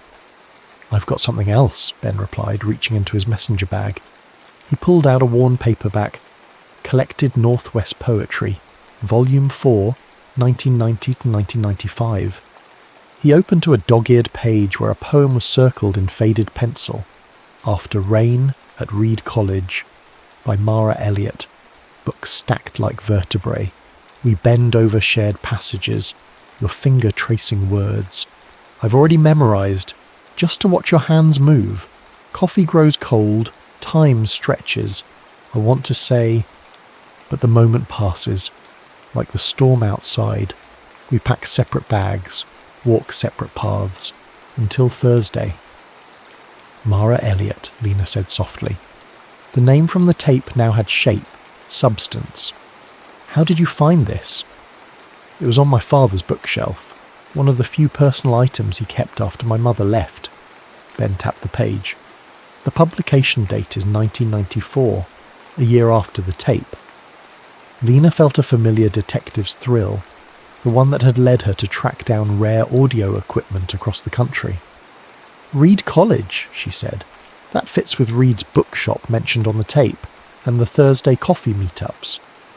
There's more, said Ben. The book's editor is credited as Professor Eleanor Wynne of Reed College, Department of English. Lena pulled out her phone, fingers flying across the screen. Professor Emerita now, still listed on their website. Their eyes met over the table, the unspoken question hanging between them. How far would they take this? I teach piano lessons until 3 tomorrow, Ben said. After that, I'm free. Lena hesitated only briefly. I'll pick you up at 3:15. We're going to Reed College. The campus hadn't changed much since the 90s, all ivy-covered brick buildings and towering Douglas firs. They found Professor Wynne in her office, surrounded by books stacked in precarious towers. At 70-something, she had silver hair cut in a sharp bob and oversized red glasses that magnified her keen eyes. Mara Elliott, she repeated, after they'd explained a highly edited version of their quest. Oh yes, brilliant student. Intense.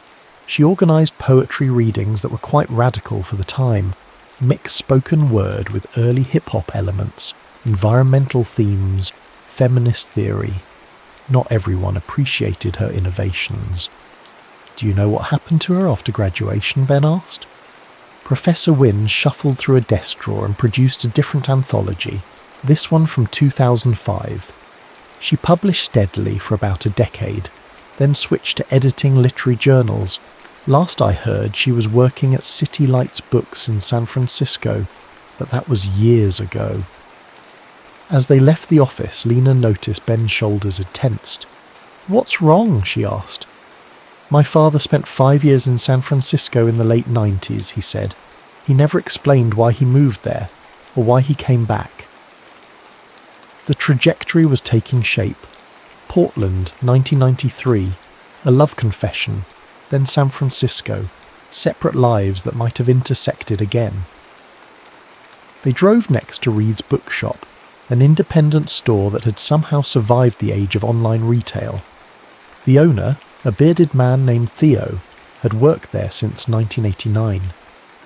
That corner, he said, pointing to a reading nook with 2 worn armchairs. That's always been the quietest spot, popular with students who actually want to study, not just be seen studying.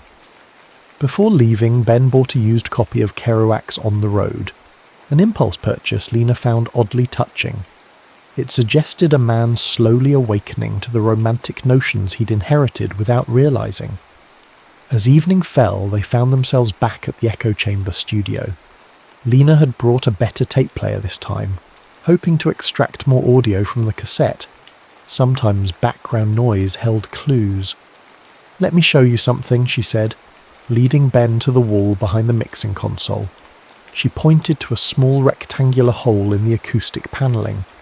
"This is where I found the tape, but look at the size. There's room for more than one cassette in there." Together they shone phone flashlights into the cavity. Something glinted at the back. "There's another one," Ben whispered. Lena reached in, stretching her fingers until they brushed plastic. She extracted a second cassette, identical to the first but labelled differently. Side B for Mara, after you decide. The cassette felt heavier than its few ounces, weighted with 3 decades of unspoken words. Lena and Ben stared at it, neither reaching for the player. "Should we listen to it?" Ben finally asked. "It feels like opening someone else's mail." "Technically, so was the first tape," Lena pointed out, "but this one seems more consequential." Ben traced the handwritten label with his fingertip. These were meant to be heard in sequence. The first if she was uncertain, this one after she'd made a decision. He looked up at Lena. What if she never heard either of them? The possibility hung between them. A declaration of love, never delivered. A response to a reaction, never witnessed. "We won't know unless we listen," Lena said. Her restoration instincts took over as she carefully cleaned the tape heads and pressed play. Static again, but cleaner this time. Less background noise, as if this recording had been more purposeful, more planned. "Mara?" Isaac's voice still recognizable but steadier now. "If you're listening to this, you came to Reed's. You took a chance on us, and I need you to know what that means to me." A slight pause, the sound of paper rustling. "I wrote something for you. Not a song. You know I'm terrible at lyrics. More of a sound poem, I guess." What followed was a simple piano composition, delicate, searching, with minor chords that resolved unexpectedly into moments of startling beauty. The melody seemed to ask questions without demanding answers. It played for nearly 2 minutes before fading naturally. "That's how loving you feels," Isaac's voice returned, "like finding harmony in places I didn't know to look." Another pause, longer this time. "I've made a decision too. I'm not taking the New York position. Not because of some grand romantic gesture, but because it was never what I wanted. It was my father's dream for me. Prestigious conservatory connections, the right career path, the respectable future." Ben inhaled sharply at this revelation. "But music isn't about respectability for me," Isaac continued. "It's about connection. Finding those moments when sound bridges the space between souls. I feel that with you, not just with music, but with ideas, with silence, with the way we move through the world together." The tape hissed softly in the background. "So I've applied for the assistant producer position here at the studio. It's not glamorous. The pay is barely enough to cover rent. My father will be furious, but I'll be making music that matters to me, with people who understand why that's important. And I'll be here where you are." Another rustle of movement. "I don't know what you're thinking right now." Maybe this is too much, too fast. Maybe you came to Reed's out of friendship, not something more. If that's the case, I'll understand. We can pretend this never happened." His voice grew softer. "But if you're feeling what I'm feeling, this impossibly perfect resonance between us, then meet me at the studio tomorrow night, 7 o'clock. We can talk about what happens next. Or not talk. Just sit together in this sound booth and listen to records until dawn." A long pause, then with finality. "However this ends, thank you for listening, for being the person who made me brave enough to choose my own path." The tape clicked off. Ben sat perfectly still, his face a complex map of emotions. Lena reached out impulsively and squeezed his hand. "He gave up New York," Ben said finally. "I never knew. He always told me he couldn't get into Juilliard." "Maybe it was easier than admitting he'd chosen love over ambition," Lena suggested. "Or that he'd been rejected by more than just a school." Ben's voice was tight. He stood abruptly. "I need to talk to him." "Wait," Lena said. "There's still so much we don't know. Did he ever give Mara the first tape? Did she meet him at the bookshop? At the studio? We should track her down first, get her side." Ben paced the small control room. "This explains so much about him. Why he's always been so closed off. Why he hates when I take risks. He took the biggest risk of his life, and something went wrong." Lena watched him process 30 years of family history in real time. "At least now you know he's capable of passion, of vulnerability." "Was capable," Ben corrected. "I've never seen that man on the tape." The next day they pursued their separate angles. Lena dug deeper into Mara Elliott's literary career, calling bookstores and small publishers. Ben reluctantly taught his piano students while his mind raced with questions. They reconvened at Lena's apartment that evening, a converted industrial space with exposed brick and too many speakers. The walls were lined with vintage audio equipment in various stages of restoration. A half-disassembled jukebox occupied one corner. "I found her," Lena announced as Ben stepped through the door.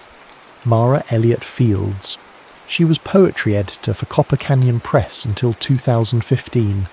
Now she runs writing workshops on the Oregon coast. Ya chats." "Fields," Ben repeated. "She married." "Widowed now, according to the workshop website. Look." Lena turned her laptop to show a professional photo of a woman in her 50s, with silver-streaked dark hair and intelligent eyes behind rectangular glasses. She had the serene confidence of someone who had weathered storms and emerged stronger. "She looks kind," Ben said quietly. Lena nodded. "I emailed her. Explained I'd found recordings at the old studio that might interest her. She responded within an hour. We're welcome to visit tomorrow." Ben crossed to Lena's window, looking out at Portland's evening skyline. "I should talk to my father first." "Are you sure that's wise?" Lena asked. "We still don't know what happened." "Exactly, and I'm tired of not knowing." Ben turned back to her. "He's been a mystery my entire life. Always correct, always proper, but never really there. I need to understand before I meet the woman who apparently broke him." Lena wanted to argue, but recognized the determination in his stance. The same determination she'd felt after her mother died, the need to reconstruct a complete person from fragments left behind. "Do you want me to come with you?" she offered. Ben hesitated, then nodded. "Actually, yes. You've heard him on the tapes. You might notice things I miss." Isaac Hollis lived in a modest craftsman bungalow in Portland's Concordia neighborhood.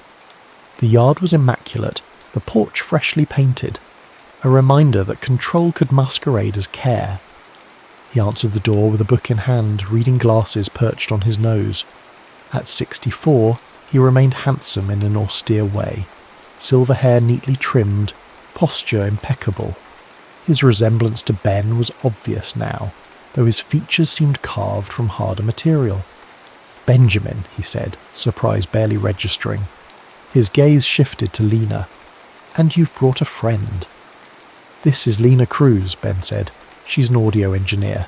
Dad, we need to talk about the echo chamber studio. About 1993, about Mara Elliott. Isaac's face remained carefully neutral, but his hand tightened on the door frame. I don't know what you mean. Can we come in? Ben pressed. Please? For a moment, Lena thought Isaac might refuse. Then he stepped back, gesturing them inside. The living room was like Isaac himself. Tasteful, restrained, revealing nothing personal. No family photos, no mementos. The only hint of passion was a baby grand piano in the corner, its surface dusty with disuse. What is this about? Isaac asked when they were seated. Ben leaned forward. I heard the tapes, Dad. Both of them. The ones you recorded for Mara. A flicker of emotion, surprise, perhaps shame, crossed Isaac's face before he controlled it. Those were private. Yes, they were, Ben agreed, and yet they explain more about you than you've ever shared with me. They explain nothing, Isaac said flatly. They were the naive outpourings of a young man who didn't understand how the world works. They were beautiful, Lena interjected. Both men turned to her, startled. Sorry for interfering, but they were. Honest and brave and beautiful.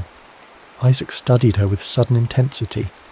And how exactly did you come to hear these outpourings? Lena explained her work at the studio, the discovery of the tapes, the podcast. Isaac listened with deepening displeasure. So you broadcast my personal thoughts for public entertainment, he said coldly when she finished. How enterprising of you. Dad, Ben cut in, that's not the point. What happened with Mara? Did you ever give her the first tape? Did she meet you? Isaac stood abruptly and walked to the window. For several long moments he stared out at nothing in particular. No, he finally said. I never gave her the tape. I lost my nerve. But you recorded a second one, Ben pressed, for after she decided... Wishful thinking, planning for possibilities that never materialized. Isaac turned back to them. I took the New York position after all, built a respectable career, met your mother, had you, end of story. But his eyes slid away as he spoke, and Lena recognized the cadence of rehearsed half-truths. She'd told herself similar stories after her breakup with Marco, simplified narratives that avoided the messy, painful center of things. That's not everything, she said carefully. The tapes were hidden in the studio wall, not thrown away, not taken with you, hidden, preserved. And you went to San Francisco in the 90s, Ben added, where Mara was living. Isaac's composure finally cracked. What do you want from me? To admit I made a mistake? Fine. I was a coward. I recorded brave words instead of speaking them. I chose security over risk. Is that what you need to hear? I need to hear the truth, Ben said quietly. All of it. Isaac sank back into his chair, suddenly looking every day of his 64 years. The truth, he repeated, the word heavy in his mouth. The truth is I did give her the first tape, left it in her campus mailbox. She listened. She came to Reed's bookshop. Ben leaned forward. And we had 6 months together. The most alive I've ever been. Isaac's voice softened with memory. She was extraordinary, brilliant, fearless, fully herself. I stayed in Portland, worked at the studio. We talked about getting married. What happened? Lena asked gently. Isaac's jaw tightened. My father happened. He was a prominent attorney, very concerned with appearances. He investigated Mara's family, working class, father with a criminal record from civil rights protests. He threatened to cut me off completely.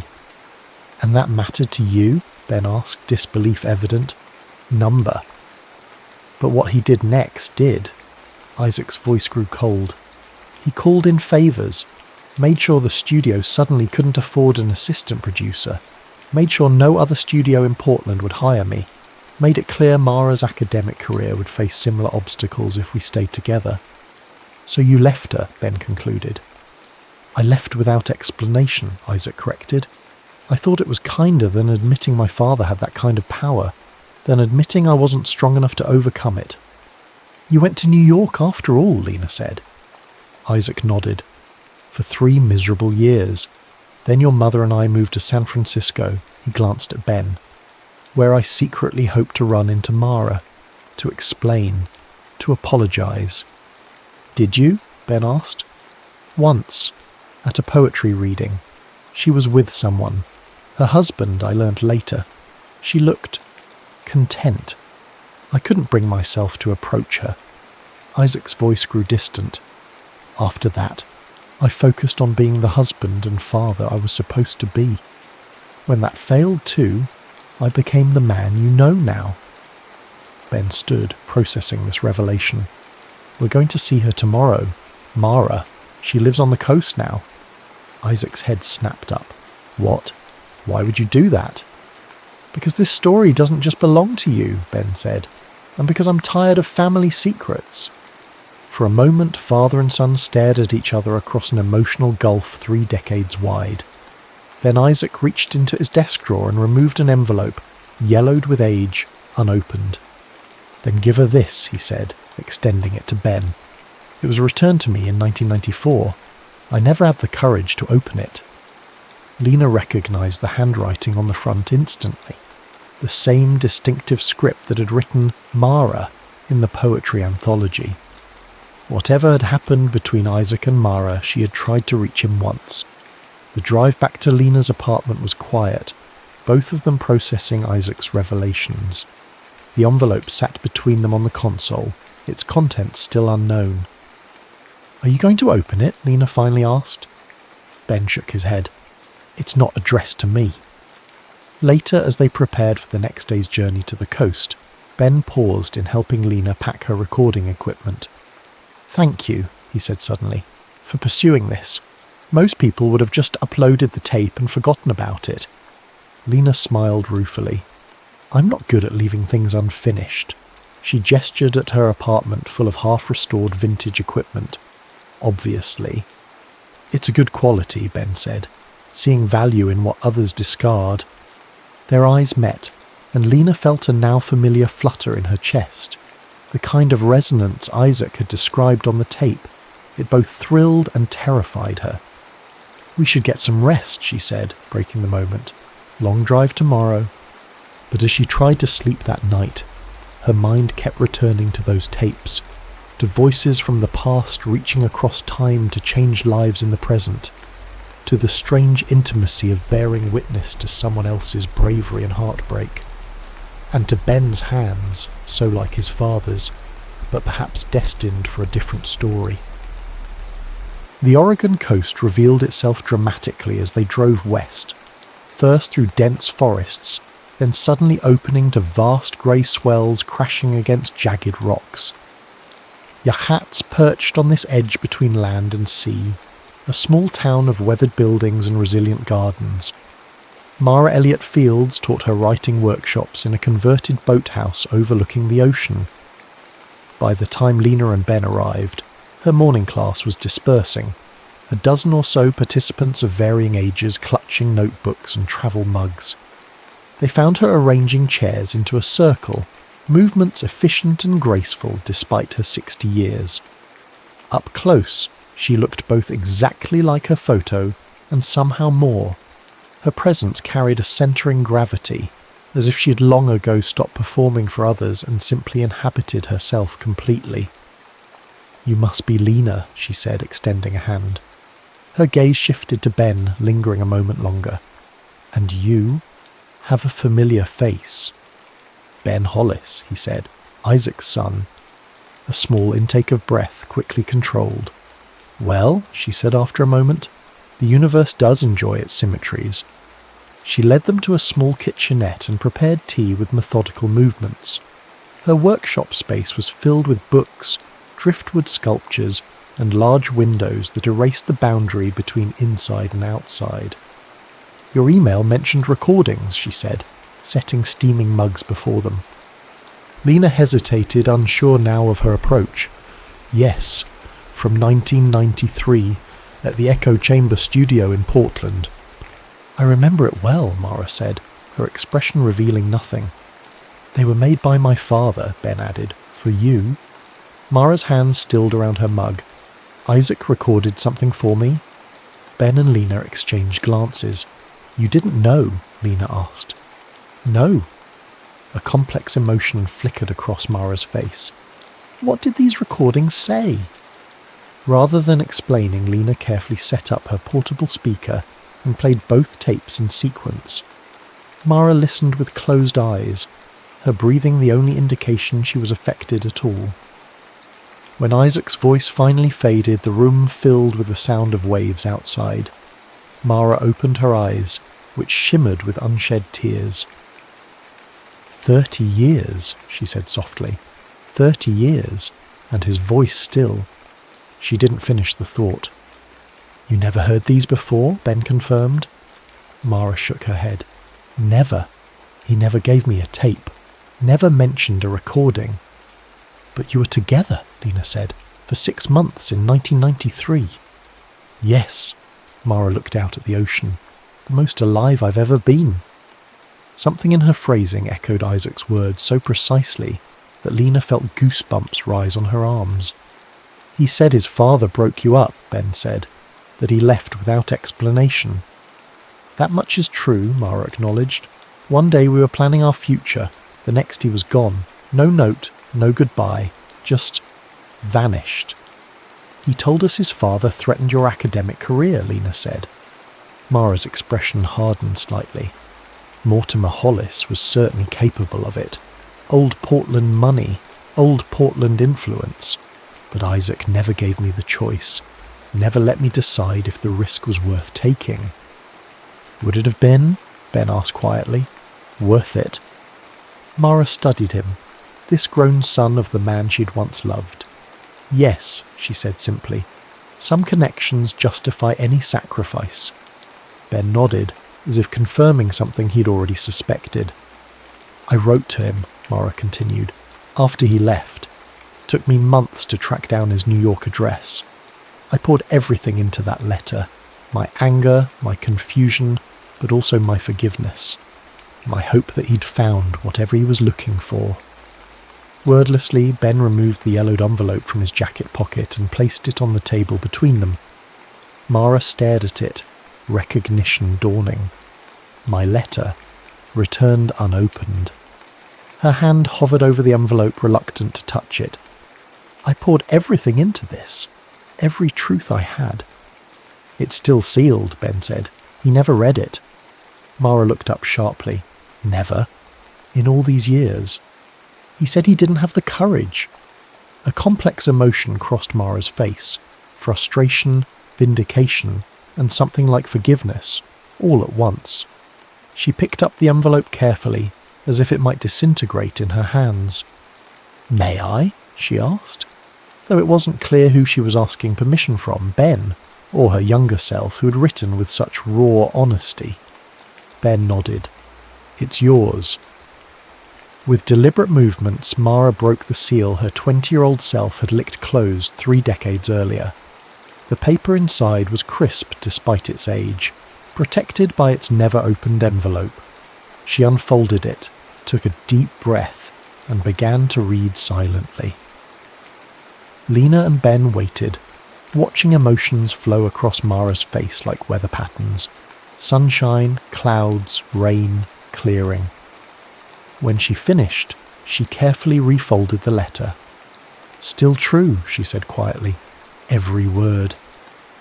What did it say? Ben asked, then caught himself. Sorry, that's private. Mara considered him thoughtfully. You came all this way. You deserve some answers.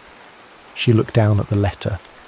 I told him I understood why he left, that his father had visited me, explained exactly what would happen to both our careers if we stayed together. His father told you? Lena asked, surprised. Mortimer Hollis was nothing if not thorough, Mara said dryly. He wanted to ensure I wouldn't pursue Isaac, made it very clear what strings he could pull. So my father didn't need to protect you, Ben said slowly. You already knew. Yes, and I'd decided Isaac was worth fighting for, worth starting over somewhere else if necessary. A sad smile touched Mara's lips. I wrote that in the letter, that I would have followed him anywhere, that some connections transcend practical considerations. Ben seemed to struggle with this revelation. He never knew. He thought he was protecting you. We were both trying to protect each other, Mara said, and lost everything in the process. She turned to Lena. Is he well? Isaac? Lena hesitated, unsure how to characterize the austere, closed-off man they'd met.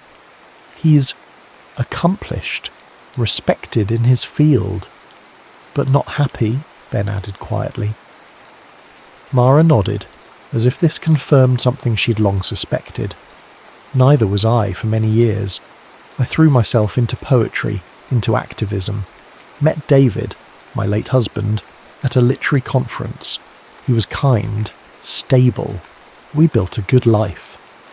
But not the most alive you've ever been, Lena said, echoing Mara's earlier words. Number that was those 6 months with Isaac. Mara traced the edge of the letter with her fingertip.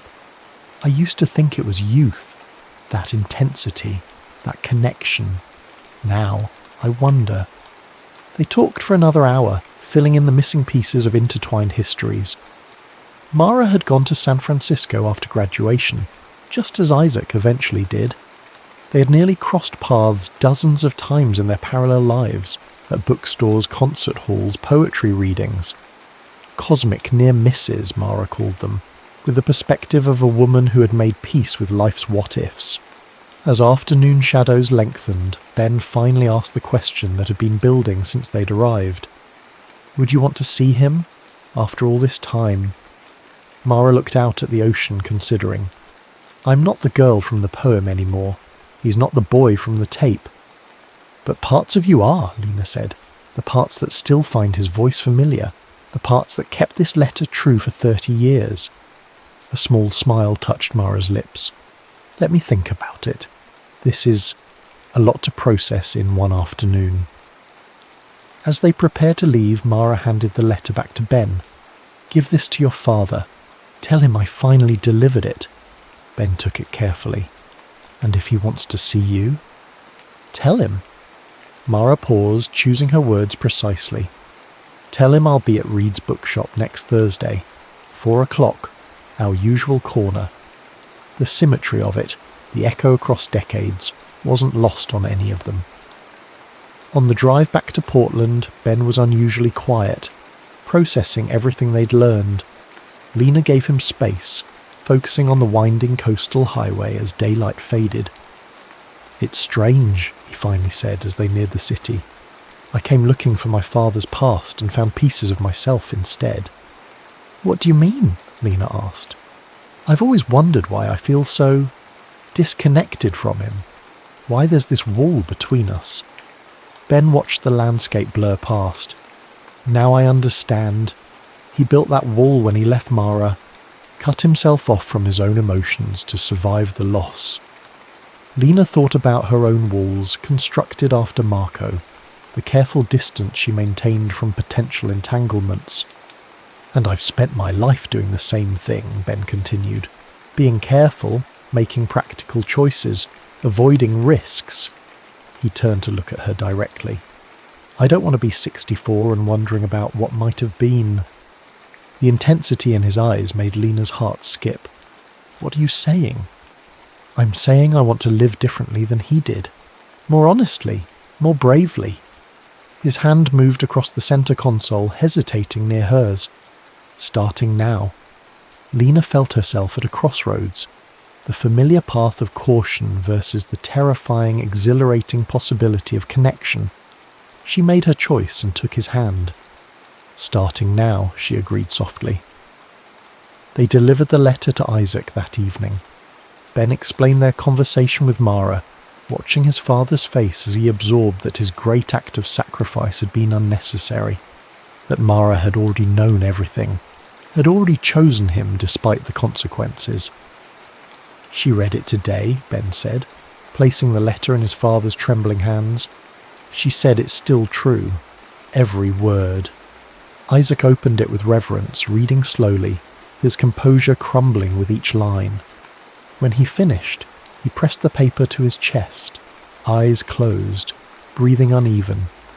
She'll be at Reed's bookshop next Thursday, Ben told him. 4 o'clock, your usual corner. Isaac looked up, naked fear on his face. After 30 years, what would I even say? The truth, Lena suggested. It worked pretty well on the tapes. For the first time, Isaac smiled. A real smile that transformed his austere features into something warmer, more human. I was braver then. You can be brave again, Ben said. And Lena heard the new certainty in his voice, the resolve that had been building since they'd found that first cassette. Isaac studied his son, seeing something different in him as well. When did you grow so wise? When I realised I didn't want to repeat your mistakes, Ben said honestly. When I understood what they cost you. Father and son regarded each other across a narrowing emotional distance, the first bridge spanning their lifelong gap. The days before Thursday fell into a strange liminal space, reality tinged with the surreal quality of pivotal moments. Lena continued her work at the echo chamber studio, cataloguing equipment that now felt imbued with significance beyond its monetary value. Ben taught his piano students with new insight, recognizing the emotional language of music his father had once spoken so fluently.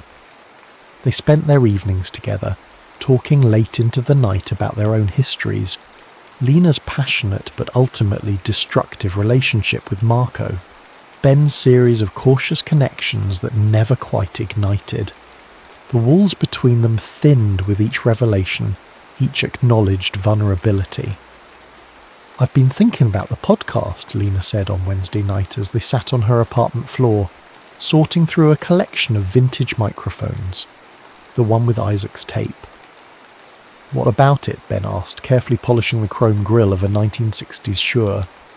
I should finish the story, tell the listeners what happened. She looked up at him. People connected with it so deeply. They deserve to know how it ends. How what ends? Ben set down the microphone. My father and Mara... That story isn't over yet. No, Lena agreed. But the part about the lost tapes is the mystery of whether they ever found each other. Ben nodded slowly. A resolution to the analogue ghost story. Exactly. Lena stood and crossed to her mixing console. I've been thinking about how to frame it. Not exploitative, but meaningful. About chances not taken, and second chances that still might be. Ben joined her, standing close enough that she could feel the warmth of him. I like that theme. I thought you might, she said, turning to face him. Their proximity suddenly felt significant, intentional. The kiss, when it came, was hesitant at first, a question rather than a statement, but it deepened quickly into something more certain, a mutual recognition of possibility. Later, tangled together on her couch, Ben traced the curve of her cheek with gentle fingers. I keep thinking about what my father said on the tape, about finding harmony in unexpected places. Lena smiled against his shoulder. Is that what this is? Harmony? Maybe, he said thoughtfully. Or maybe it's just the first notes, the beginning of a composition we're writing together. The next morning they drove separately to Reed's bookshop, Lena to set up discreetly with recording equipment, with Mara's permission, Ben to meet his father beforehand. The bookstore had changed little over the decades. The reading corner still held 2 armchairs, worn in new places but occupying the same quiet nook. Lena positioned herself at a nearby shelf, ostensibly browsing poetry anthologies while her small recorder captured ambient sound. Isaac arrived first, 30 minutes early, dressed with careful casualness in a blue button-down and khakis. He looked simultaneously older and younger than when they'd last seen him, the weight of anticipation aging his features while hope lightened his movements. He settled into one of the armchairs, a book opened but unread in his lap. Every few minutes he checked his watch, smoothed his hair, adjusted his collar. The nervous gestures of a young man in an older body. At exactly 4 o'clock the shop bell jingled. Mara entered, silhouetted briefly against the afternoon sunlight before stepping fully into the store. She wore a simple dress in deep teal, silver hair loose around her shoulders. Her eyes found Isaac immediately, as if drawn by magnetic force. For a long moment they simply looked at each other across the intervening space, Not just the width of the bookstore, but the expanse of 30 years, of lives lived separately, of choices made and unmade. Then Isaac stood, the book tumbling forgotten from his lap. Mara moved toward him with deliberate steps. They met in the centre of the reading nook, close but not touching, each drinking in the reality of the other. "You came," Isaac said, his voice barely audible. "So did you," Mara replied, "finally." A charged silence stretched between them, decades of unspoken words pressing against the present moment. "I read your letter," Isaac finally said, 30 years too late. Or right on time, Mara suggested, depending on how you look at it. The faintest smile touched Isaac's lips. Always the philosopher. "And you're still hiding behind pleasantries," Mara observed, but kindly. "Some things don't change." "Many things don't," Isaac agreed. He gestured to the armchairs. "Shall we?" They sat facing each other, knees nearly touching in the small corner. Around them, the bookshop continued its afternoon rhythm, oblivious to the temporal anomaly unfolding in its poetry section. "I have so many questions," Isaac said. 30 years worth. "As do I," Mara replied, "but perhaps we should start with the most important one. Which is, are you happy, Isaac?" The directness of the question, asked with such genuine concern, seemed to disarm him completely. "No," he answered, truth rushing out after decades of containment. "I haven't been.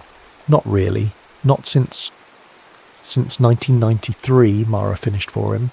Neither was I. Not in the same way. From her vantage point, Lena watched Isaac's posture soften, as if a lifetime of rigid self-control was finally becoming unnecessary. "I thought I was protecting you," he said, "from my father, from the consequences of choosing me." "I know," Mara's voice held no bitterness. "Just as I thought I was respecting your choice when you disappeared. We were both wrong, weren't we?" Isaac nodded, swallowing hard. "Spectacularly wrong." "And yet," Mara said, leaning slightly forward, "here we are." "Here we are," Isaac echoed, wonder creeping into his voice. "How is that possible?" "After everything." Mara considered this. Perhaps because some connections can't be severed, only temporarily suspended. Like your music on the tape, it asks questions that still need answers. As they continued talking, decades compressed into minutes. They shared abbreviated versions of their lives, Mara's marriage, Isaac's teaching career, the book she'd published, the musicians he'd mentored. Gradually they moved from what had been to what might still be, tentative, careful, but undeniably hopeful. Lena, watching from a respectful distance, felt a presence beside her. Ben had arrived, slipping quietly into the store to witness this improbable reunion. "Are they okay?" he whispered. Lena nodded. "Better than okay, I think." Together they observed the older couple, now leaning toward each other in animated conversation, occasional laughter floating across the shop. The years hadn't erased their connection, merely layered new possibilities upon it. "Strange, isn't it?" Ben murmured. "If you hadn't found that tape." "If you hadn't recognised your father's voice," Lena added. "If Mara hadn't kept her Thursday afternoon open," Ben continued, "so many coincidences."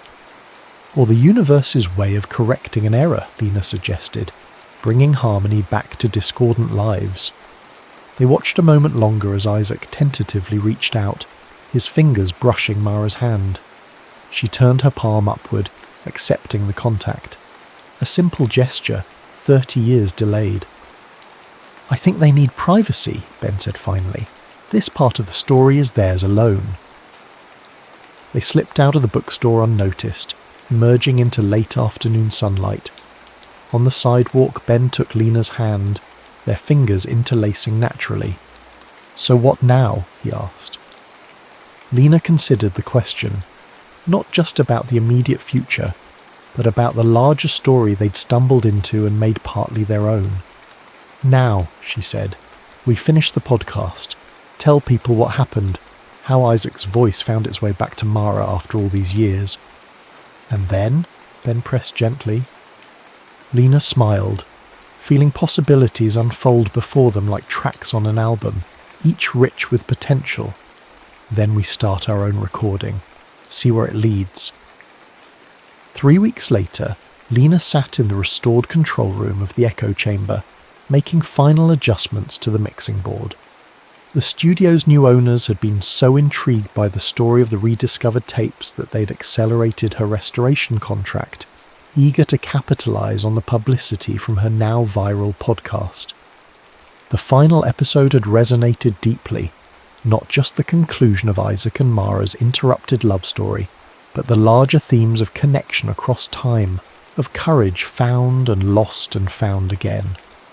Listeners had flooded the comments with their own stories of second chances, of ancient regrets finally addressed. But this evening wasn't about the podcast. It was about creating something new. The studio door opened and Ben entered, followed by Isaac and Mara. In the weeks since their bookshop reunion, the older couple had begun a careful, deliberate reconnection. Coffee dates, long walks, cautious revelations of accumulated histories. "Is everything ready?" Ben asked, setting his messenger bag on a chair. Lena nodded. "All set up, just like you wanted." Isaac looked around the studio, nostalgia evident in his expression. It's almost exactly the same, but completely different. His gaze shifted to Mara. "Rather like us." She smiled. The comfortable smile of someone who no longer needed to hide her feelings. Some improvements with age, I'd say. Ben opened his bag and removed a new cassette tape, blank, waiting to be filled. "I thought we could make a new recording, all of us, a sort of continuation." "Side C," Lena suggested. "What happens after after?" Isaac raised an eyebrow. "And what exactly would we record?" "Whatever feels true," Ben said simply. "Whatever you wish had been captured 30 years ago. Whatever you want to remember 30 years from now." Isaac and Mara exchanged glances, a lifetime of unrecorded moments passing between them. "I'd like that," Mara said softly. "A new tape for a new beginning." Lena prepared the equipment while Ben guided his father to the piano in the corner of the studio. The same one where Isaac had recorded his composition for Mara 3 decades earlier. It had been expertly restored along with everything else. Its voice returned after years of silence. "Will you play?" Ben asked. "The piece from the second tape?" Isaac hesitated, fingers hovering above the keys. "I'm not sure I remember it exactly." "It doesn't need to be exact," Mara said, moving to stand beside the piano. "Just true." Something in her words seemed to release him. Isaac nodded, took a deep breath and began to play.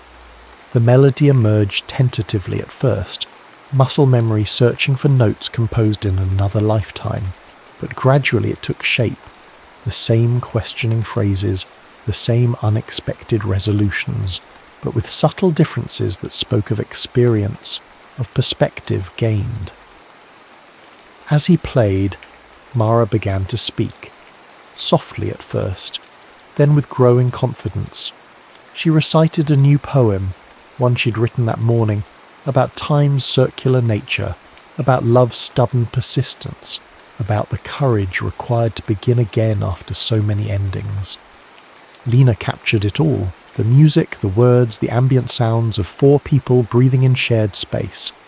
Ben stood beside her at the console, his hand resting lightly on her shoulder, a point of connection as they witnessed this harmonious convergence of past and present. When Isaac played the final note and Mara spoke the final line, the studio filled with a silence that felt not empty but complete, a perfect cadence resolving a long suspended chord. "That was beautiful," Ben said finally, breaking the spell. "Both of you." Isaac looked up from the piano, seeming almost surprised to find himself in the present. It felt like coming home. "It did," Mara agreed. She turned to Lena. "Did you get it all?" Lena nodded, already making adjustments to levels, preserving what had just transpired. Every note. Later, after Isaac and Mara had left, together, walking close but unhurried, as if time had finally become their ally rather than their enemy. Ben and Lena remained in the studio, creating a final mix of the new recording. "I've been thinking," Ben said as they worked, "about Side B Studio." "The business from your father's tapes?" Lena asked. "The one that restores old recordings?" "Yes. What if we actually created it?" Ben leaned against the console, excitement evident in his voice. "Combine your technical skills with my musical background. Help people rediscover their forgotten sounds." Lena considered the idea, finding it appealingly tangible. "I have the equipment. You have the connections through your teaching. And we both know the value of abandoned recordings," Ben added, glancing at the newly created tape. "How important it is to preserve voices that might otherwise be lost." "Side B Studio," Lena repeated, testing the name. "I like it." Ben's smile warmed her from across the mixing board. "Partners?" The word carried multiple meanings, all of them significant. Lena thought about the unexpected journey that had brought them here. A dusty cassette, a viral podcast, a mystery spanning decades. About how the search for a love story from the past had unexpectedly created the possibility of a new one in the present. "Partners," she agreed, reaching for his hand across the console. 6 months later, Side B Studio occupied a small storefront in Portland's Alberta Arts District. The front room housed a carefully curated collection of restored vintage audio equipment for sale, while the back contained Lena's workshop and a small recording booth. Their niche business had found immediate resonance in an age of digital impermanence. People brought them deteriorating cassettes of deceased grandparents' voices, forgotten answering machine messages, amateur recordings of bands that never made it but mattered intensely to those who'd been in them. Lena and Ben specialised in not just technical restoration but emotional archaeology, helping clients rediscover the significance of analogue ghosts they'd nearly lost. Each project became a collaboration between past and present, between what had been recorded and what was remembered.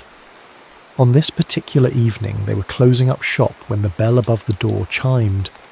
Isaac and Mara entered, carrying a small package wrapped in brown paper. "Sorry we're late," Mara said, embracing Lena. The poetry reading ran long. In the months since their reunion, Isaac and Mara had established their own rhythm, not attempting to recapture their 20s, but creating something new that honoured the depth of their connection. Isaac had begun playing music publicly again. Mara had incorporated him into her writing workshops, exploring the intersection of sound and language. "We brought you something," Isaac said, handing the package to Ben, a housewarming gift of sorts. Ben unwrapped it carefully. Inside was a cassette tape unlabelled. "What's on it?" he asked. Isaac and Mara exchanged smiles. "Everything," Isaac said. "My side, her side. The story we're still writing." "We thought it belonged here," Mara added, "in your archive of rescued voices." Lena took the tape, feeling its weight, physical and metaphorical. "We'll keep it safe." "And perhaps," Isaac suggested, "someday when we're gone, someone else will find it. Wonder about the voices. Piece together the story." "Start the whole cycle again," Ben concluded. They all contemplated this possibility, how objects carried meanings beyond their creator's intentions, how stories continued evolving long after their original telling. Later, after dinner at a nearby restaurant where Isaac had insisted on playing the piano for dessert, Lena and Ben returned to the studio alone. By unspoken agreement, they placed the unlabelled tape in the player. What emerged was a conversation, Isaac and Mara speaking alternately, sometimes overlapping, recounting not just their original love story but the 30 years between, the lessons learned, the growth experienced apart that made their reconnection possible. "We were lucky," Mara's voice concluded, "to find each other again after so much time, but perhaps luck is the wrong word. Perhaps it was inevitable, not because of fate or destiny, but because certain connections remain part of us, whether acknowledged or not." "Side B was always there," Isaac added, "waiting to be played." The tape ended, but Lena and Ben remained silent, absorbing its implications. Finally, Ben reached for the recorder built into the console and pressed record. "What are you doing?" Lena asked. "Adding our part," he said simply.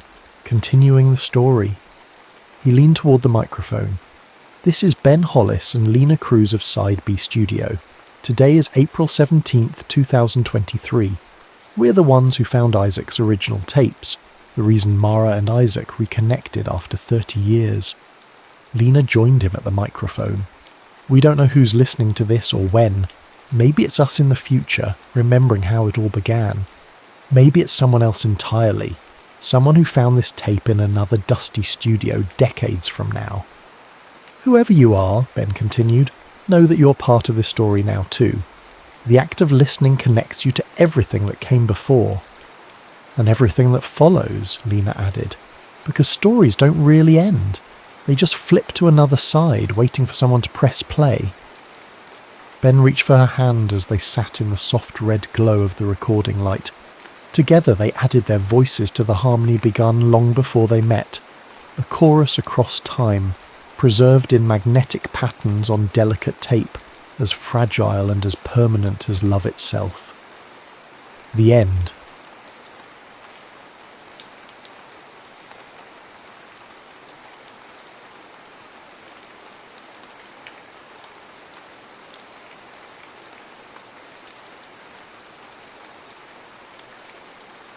The sound between us. The apartment above Fournier Effys had been silent for too long. Antoine stood in the middle of the dusty living room, his father's prized Pleyel grand piano looming in the corner like a black coffin. Sunlight slanted through the tall windows, illuminating dust motes that danced in patterns he once might have translated to music. Now they were just particles suspended in air, moving without meaning or melody. 3 years since he'd left for war, 2 years since the mortar blast near Lyon that had stolen his hearing. 18 months since he'd received news of his father's death while still in the military hospital. And now, finally home to an apartment that felt like a museum of a life he no longer recognised. Antoine ran his fingertips over the piano's closed lid. Even with the layer of dust, he could feel the grain of the wood, could remember exactly how each key had felt beneath his fingers when he was Paris's promising young virtuoso. Before everything, before the silence, someone was standing behind him. He could feel the vibration of footsteps through the floorboards, one of the ways he'd learned to sense the world now. He turned. His sister Céline stood in the doorway, her face pinched with worry. She held a small package wrapped in brown paper. "I've brought some food," she said, her lips forming the words he could no longer hear. She'd learned to speak slowly, to enunciate clearly so he could read her lips, one of the many humiliations of his return. Antoine nodded, taking the package without meeting her eyes. He placed it on the sideboard. "You need to eat," she said, touching his arm to make sure he was watching her speak, "and bathe, and open the windows." Her gaze swept the apartment, taking in the layer of dust, the closed curtains, the stale air. "Thank you for the concern," he replied, feeling the words form in his throat but unable to modulate his voice properly. He'd been told his speech had flattened, lost the musicality it once had. Another casualty of war. Céline sighed, her chest rising and falling in a gesture he recognised all too well. Exasperation. She pulled a piece of paper from her coat pocket and pressed it into his hand. "A friend," she mouthed, tapping the paper. "She teaches music to children. And dance. She's agreed to check on you." Antoine crumpled the paper in his fist and shook his head vehemently. "No." "Antoine, I don't need a nursemaid," he said, feeling the words scrape from his throat, "and certainly not a dance teacher." "You need someone," Céline insisted, her movements becoming sharp with frustration. "Someone who isn't family, someone who understands music." "I don't have music anymore," he said, turning away from her, unable to bear the pity in her eyes. "Tell your friend not to come." His sister walked around to face him again, her expression hardening into the stubborn look he remembered from childhood. "She's coming tomorrow," she mouthed deliberately. "Her name is Isabelle Bonnet. Be decent." Before he could protest further, she kissed his cheek and left, the floorboards registering her departure. Antoine stood motionless in the centre of the room, the crumpled paper still in his fist. After a moment he opened it, smoothing the wrinkles with his thumb. Isabelle Bonnet, 3 Rue des Artistes, music and dance instructor, coming tomorrow at 2. Below this practical information his sister had added, she lost someone too. Antoine folded the paper precisely and placed it on top of the closed piano. Then he walked to the window and stared down at the neighbourhood he'd once known so well, Montmartre with its narrow winding streets and artistic heritage. The music shop below, Fournier-Fille, had been shuttered since his father's death. Its darkened windows reproached him each time he passed. Night fell, and Antoine didn't bother lighting the lamps. He sat in darkness, letting the silence that was now his constant companion envelop him. He'd learned that darkness and silence weren't so different. Both were absences that eventually became presences of their own. When he finally slept, he dreamed of explosions he couldn't hear, and men whose screams were visible only in the contortions of their faces. At precisely 2 o'clock the next day, Antoine felt rather than heard the vibration of knocking. He remained seated in his father's old armchair, a book open in his lap though he hadn't turned a page in over an hour. The knocking came again, more insistent. He ignored it. 10 minutes passed. Antoine assumed she'd given up and left. Good. He returned his attention to his book, though the words swam meaninglessly before his eyes. A movement caught his eye, a flash of colour in the previously empty room. He looked up, startled. A woman stood just inside the doorway, removing a bright blue hat. Her hair beneath was dark and cut short, framing a face that was neither conventionally beautiful nor easily forgotten. Her eyes, as blue as her hat, met his directly, without the awkward hesitation most people showed when confronting his silence. "The door was unlocked," she mouthed, though he suspected this was a lie. "I'm Isabelle Bonnet." Antoine closed his book with deliberate slowness. "The door was not unlocked," he said, feeling the words form but unable to judge their volume. "You've broken into my home." "Actually," she replied, her lips moving with precision, "I came through the music shop. Your sister gave me the key." She moved further into the room, her gaze taking in everything. The dust, the closed curtains, the untouched piano. She wore a simple day dress in a deep green that reminded Antoine of the forests outside Lyon, before they'd been shattered by artillery. A dancer's posture, he noted, straight-backed but fluid. "I don't need company," he said, remaining seated, "or pity. My sister should not have troubled you." Isabelle removed her gloves slowly, finger by finger, a thoughtful process. "It's no trouble," she mouthed, "and I'm not here out of pity." Then why? Curiosity, perhaps. She walked to the piano and lifted the lid without asking permission, revealing the keys that had remained hidden since his return. "And a promise to your sister." Antoine stood abruptly, moving to close the piano lid.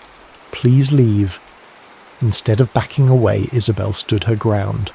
She was small, but somehow occupied the space definitively. Up close he could see fine lines at the corners of her eyes, laugh lines that suggested a life once filled with joy. "I'll go," she said, her eyes holding his, "but I'll return tomorrow." "Don't bother," he replied, closing the piano lid with finality. Isabelle smiled, a small knowing curve of her lips.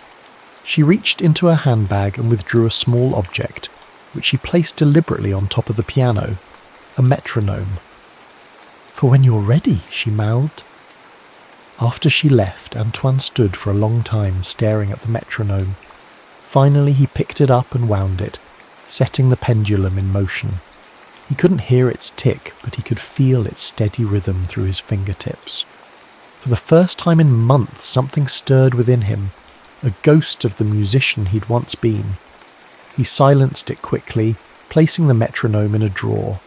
That night he dreamed not of war, but of a blue hat and eyes that matched the Paris sky. True to her word, Isabel returned the next day, and the next.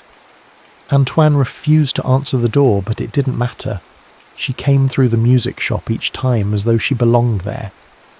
On the fourth day, he found her in the shop itself, running her fingers over the sheet music that still filled the shelves, the dust covers removed from the display violins. A phonograph she must have brought played something he couldn't hear, but he could feel vibrations travelling through the floorboards. "What are you doing?" he demanded, startling her. She turned, recovering quickly. "Cleaning," she mouthed. "This place deserves better." "It's closed," he said flatly. "Is it?" She gestured around. The sign says, "Temporary closure." It's been 18 months. That's stretching the definition of temporary. Antoine felt anger rising, an emotion that at least was better than the numb detachment that had been his constant companion. "You know nothing about it," he said, his voice feeling raw in his throat. "I know your father built this place," she replied, her movements fluid as she continued to dust. "I know it was once the heart of musical Montmartre. I know you were playing Chopin etudes at 12 and composing your own pieces by 15. Research," he noted bitterly. "Céline has been thorough.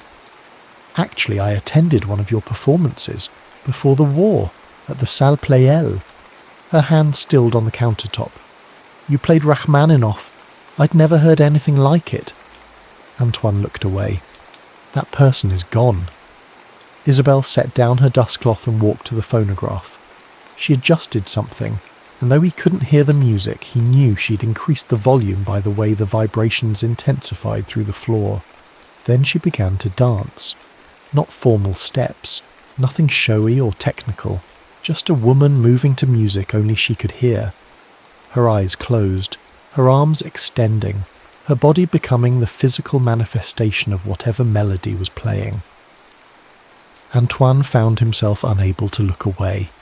It had been so long since he'd seen anyone moved by music, by anything at all. She opened her eyes, caught him watching, and smiled.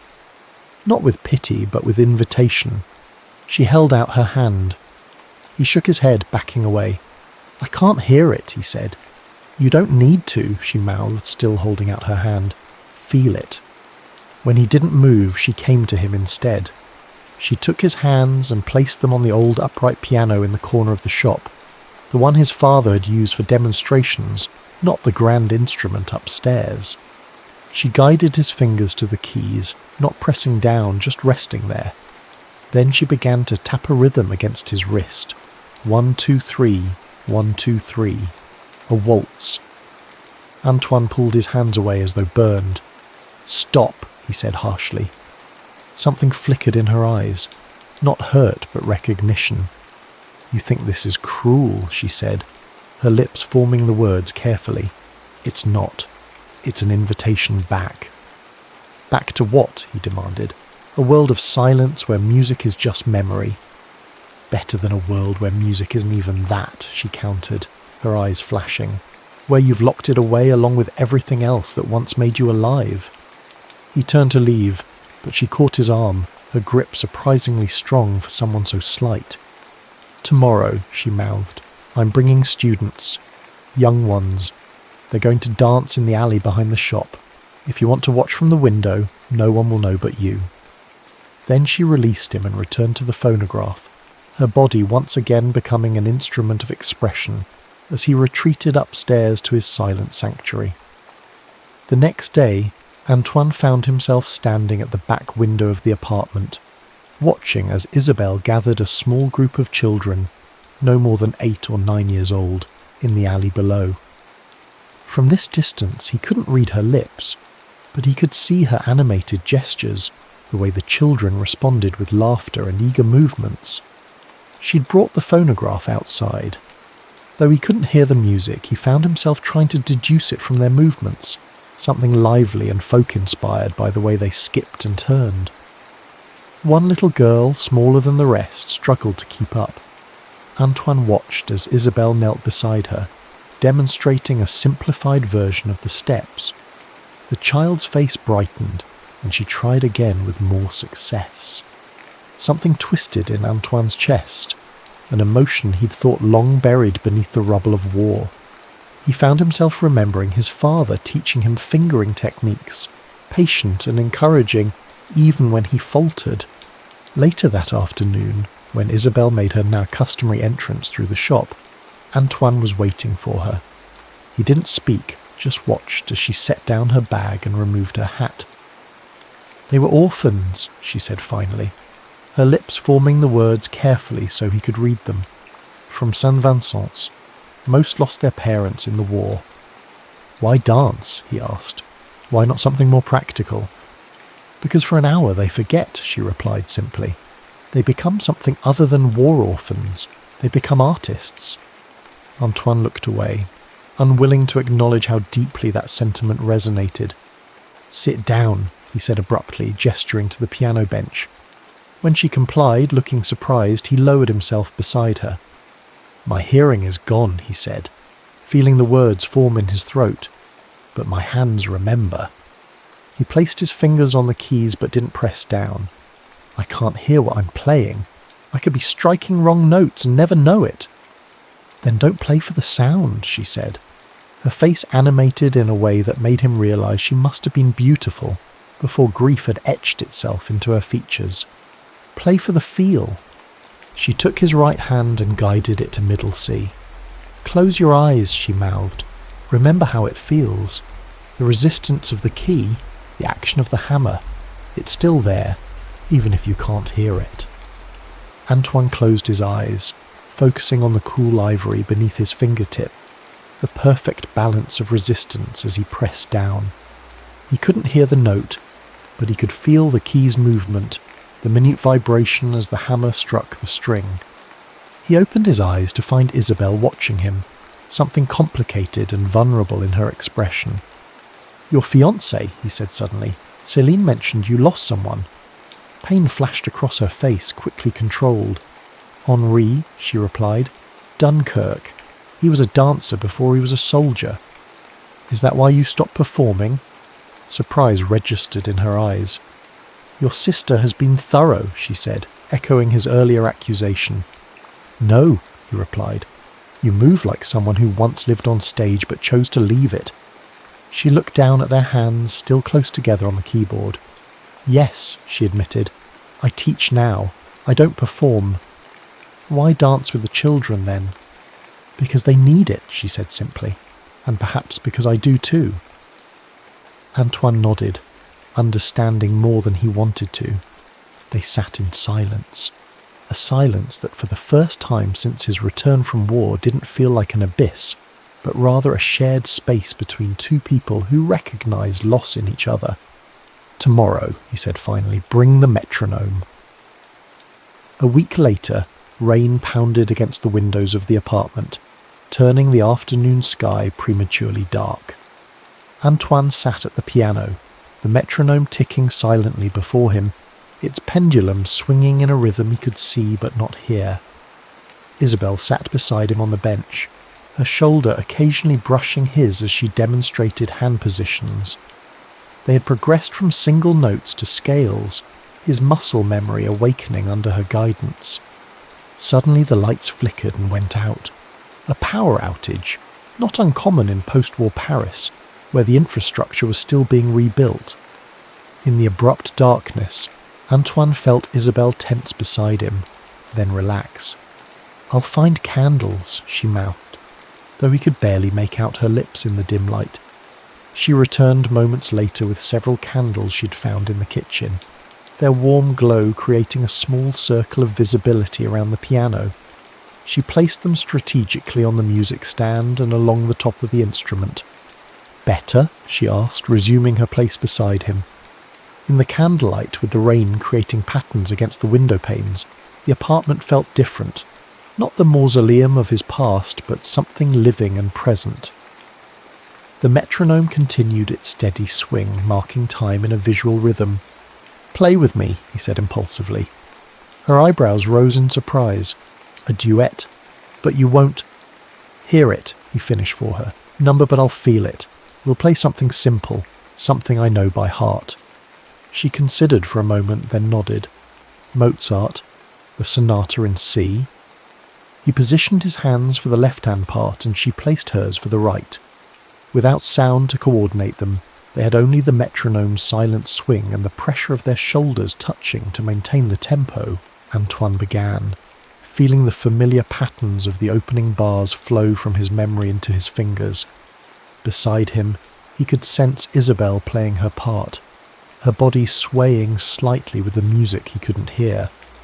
They fumbled at first, losing synchronization. Antoine faltered, frustration building. But then Isabelle stopped, took his hand and placed it flat against her sternum just below her collarbone. "Feel the tempo," she mouthed. Under his palm he could feel her heartbeat steady and strong. She nodded once, counted them in with her free hand, and they began again. This time, guided by the pulse of her heart and the visual rhythm of the metronome, they stayed together. Antoine closed his eyes, letting muscle memory guide his fingers while maintaining the connection to Isabelle's heartbeat. For the first time since the mortar blast, he felt truly connected to music again. Not through his ears, but through touch, through the shared rhythm of two people creating something together. When they finished, his hand still rested against her chest, her heartbeat now slightly quickened. In the candlelight her eyes were luminous, fixed on his face with an expression of wonder. "You laughed," she mouthed. Had he? He hadn't laughed in so long he'd forgotten the sensation, but there it was, a lightness in his chest, the ghost of a chuckle still vibrating in his throat. "The floor," he explained, tapping the worn wood beneath their feet. "I could feel the vibrations through the floorboards. The music was there." Something shifted between them in that moment, a barrier falling away. Antoine became acutely aware of the intimacy of their position, his hand still resting against her, feeling the rise and fall of her breathing. Slowly he withdrew his hand, but his fingertips remembered the rhythm of her heart, storing it away like a piece of music he would always carry with him. March 14th, 1947. Isabelle, I didn't know I could miss sound until I met you. Before, there was only absence, a blank space where music used to live. Now there is anticipation, as though my body is constantly preparing to hear something just beyond its reach.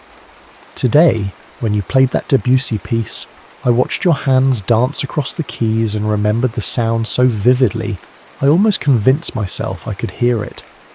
The way your fingers lingered on certain notes told me everything about how you were shaping the phrases. I wonder if you know that you conduct yourself when you play. Small movements of your head, the set of your shoulders telegraphing the structure of the piece. It's as though music flows through your entire being, not just your hands. I won't send this letter. I won't send any of them, but writing them has become its own kind of music, a conversation between myself and the memory of sound. Antoine set down his pen and closed the journal, a small leather-bound book Céline had given him when he'd first returned home. "For your thoughts," she'd said, "since you won't speak them." It had remained untouched until Isabelle's arrival in his life. Now it was filling with unsent letters, observations, fragments of compositions he could only hear in his memory.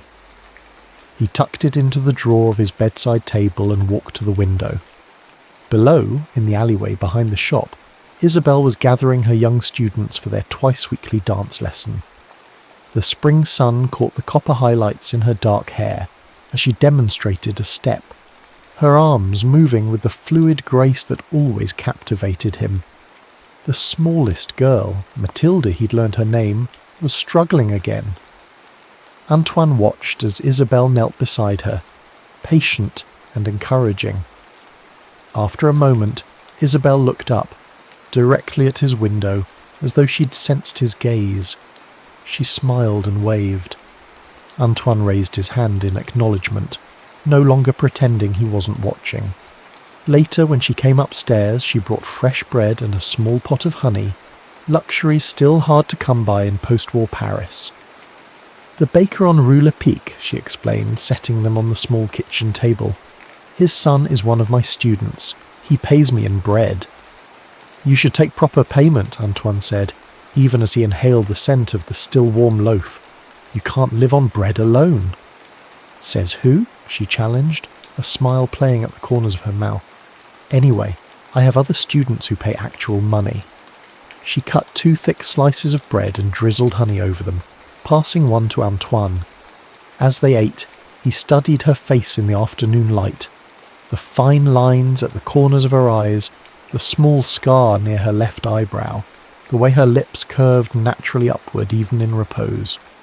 What? She asked, catching his gaze. There's a cafe, he said abruptly, on Rue de Martyrs. They have jazz on Thursday nights. Surprise registered in her eyes.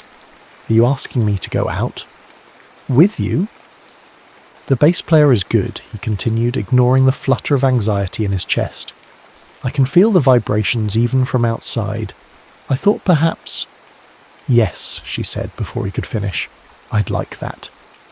Le Chat Noir was crowded when they arrived, cigarette smoke hanging in thick clouds beneath the low ceiling. Antoine hesitated at the entrance, suddenly overwhelmed by the press of bodies, the movement, the life pulsing around him. It had been so long since he'd been in a crowded public place. Isabelle's hand found his, fingers interlacing with quiet assurance.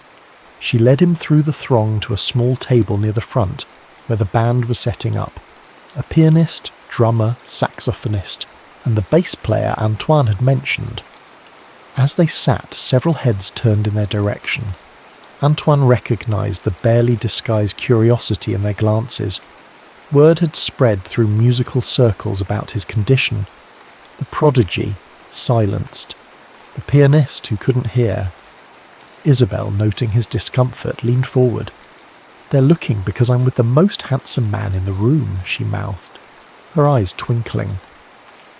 Despite himself, Antoine felt a smile tug at his lips. Liar, he replied, but his tension eased. The band began to play. He could tell by the way people's attention shifted, the way Isabelle's foot began to tap against the floor. He placed his hand flat on the table, feeling for vibrations. Anything? She asked. He shook his head, disappointment sharp in his throat. Without hesitation, Isabelle stood and moved her chair around the table until she was sitting directly beside him. She took his hand and placed it on the wooden floor. The effect was immediate. Through the floorboards he could feel the deep, resonant pulse of the bass, the rhythmic thump of the drums. Not the melody, that remained silent, but the backbone of the music, its heartbeat. Antoine closed his eyes, focusing on the vibrations travelling up through his fingertips, his palm, his wrist. He began to tap his free hand against his thigh, matching the rhythm. When he opened his eyes, Isabelle was watching him with a soft expression he couldn't quite read. They stayed like that through 2 sets. Antoine connected to the music through touch, occasionally glancing up to see Isabelle swaying slightly in her chair, her face animated with pleasure. During a break between songs, he became aware of a figure standing over their table. He looked up to see a tall, gaunt man with thinning hair and wire-rimmed glasses, Pierre Lemaitre, a music critic who had once championed Antoine's talent. Fournier, the man said, his lips forming the name with exaggerated clarity. I heard you were back. Didn't expect to see you in a jazz club. His gaze slid dismissively to Isabelle. Monsieur Lemaitre, Antoine replied, keeping his expression neutral. Still a shame about your situation, the critic continued, his eyes glinting with what might have been pity but felt more like malice. Such promise. I have your recordings, you know. I listen to them sometimes and think about what might have been. Before Antoine could respond, Isabelle straightened in her chair. And what do you know about what might be? She asked, her expression fierce as she deliberately turned to include Antoine in the conversation. Pardon? Lemaitre seemed taken aback by her intervention. You speak of him in the past tense, Isabelle continued, her movements sharp with anger. as though he's finished. Perhaps you should consider that what you hear isn't all there is to music, that what you see isn't all there is to a musician. Lemaitre's expression hardened. Mademoiselle, you clearly don't understand the realities of professional music. I understand that true artists don't limit themselves to what's been done before, she interrupted. They find new paths when old ones are blocked. She turned to Antoine, her eyes blazing. Shall we go? The next set won't be as good anyway. Without waiting for his response, she stood and extended her hand. After a moment of stunned silence, Antoine took it, rising to his feet beside her. As they walked out, her head held high beside him, he felt something long, dormant, stirring in his chest. Not just gratitude, but pride.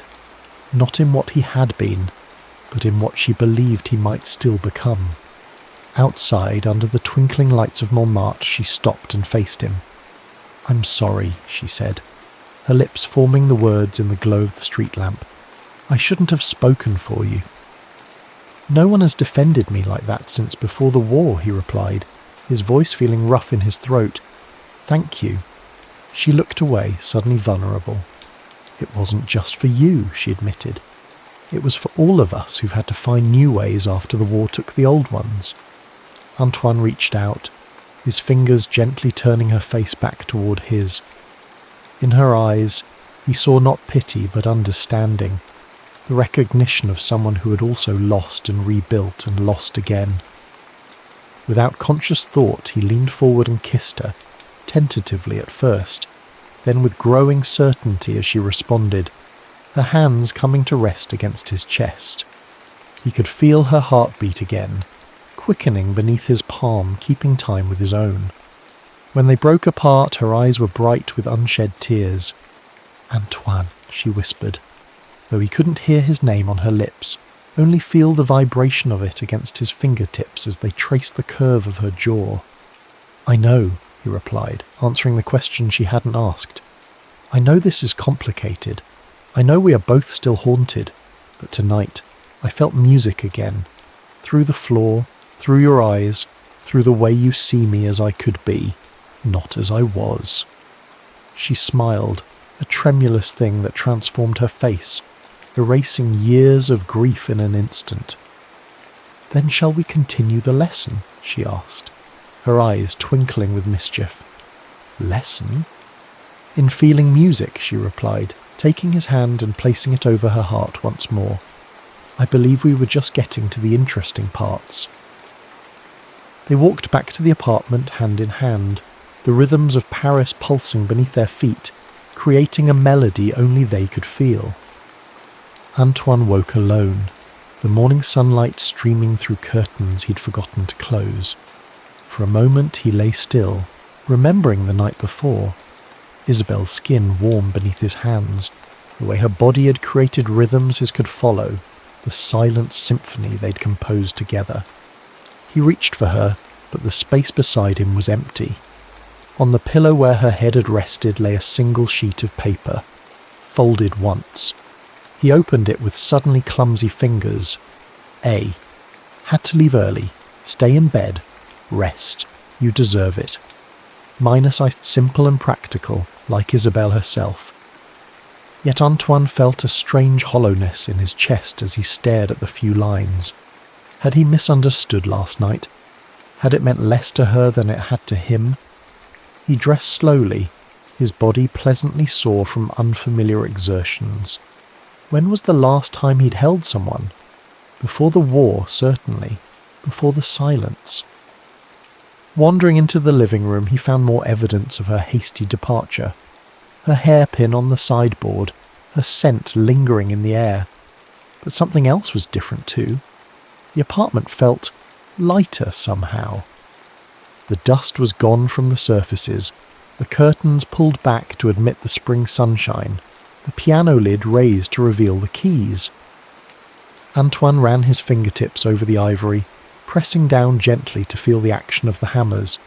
Since working with Isabel, he'd regained enough confidence to play simple pieces without hearing them, trusting his memory and the feel of the instrument. He made his way downstairs to the shop, intending to wait for her regular afternoon visit. But as he reached the bottom of the stairs, he stopped short.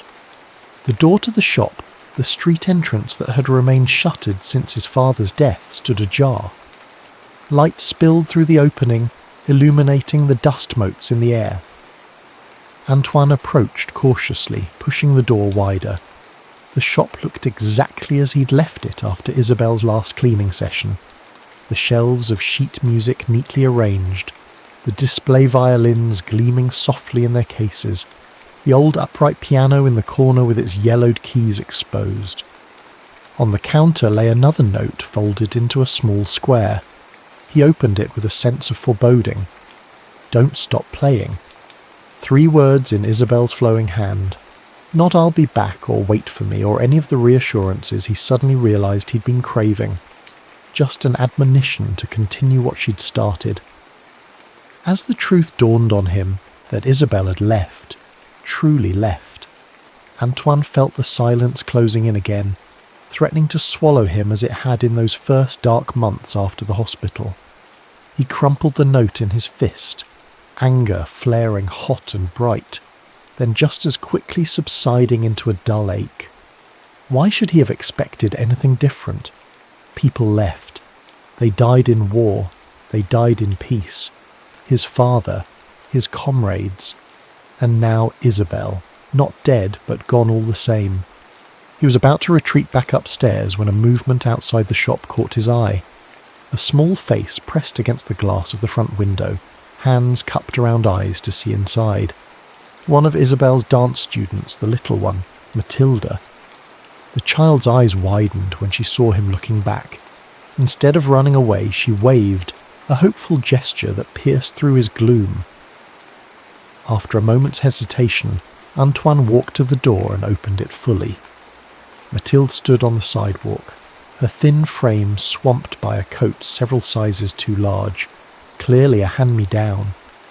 Behind her stood 2 other children from the dance class, looking uncertain. "Mademoiselle Bonnet said you might teach us," the girl said, her lips forming the words carefully as Isabel must have instructed her. "About music." Antoine stared at her, uncomprehending. "Isabel told you to come here?" Matilda nodded vigorously. "Before she left for New York, she said you could show us how to feel the music even if we couldn't hear it well, like you do." New York.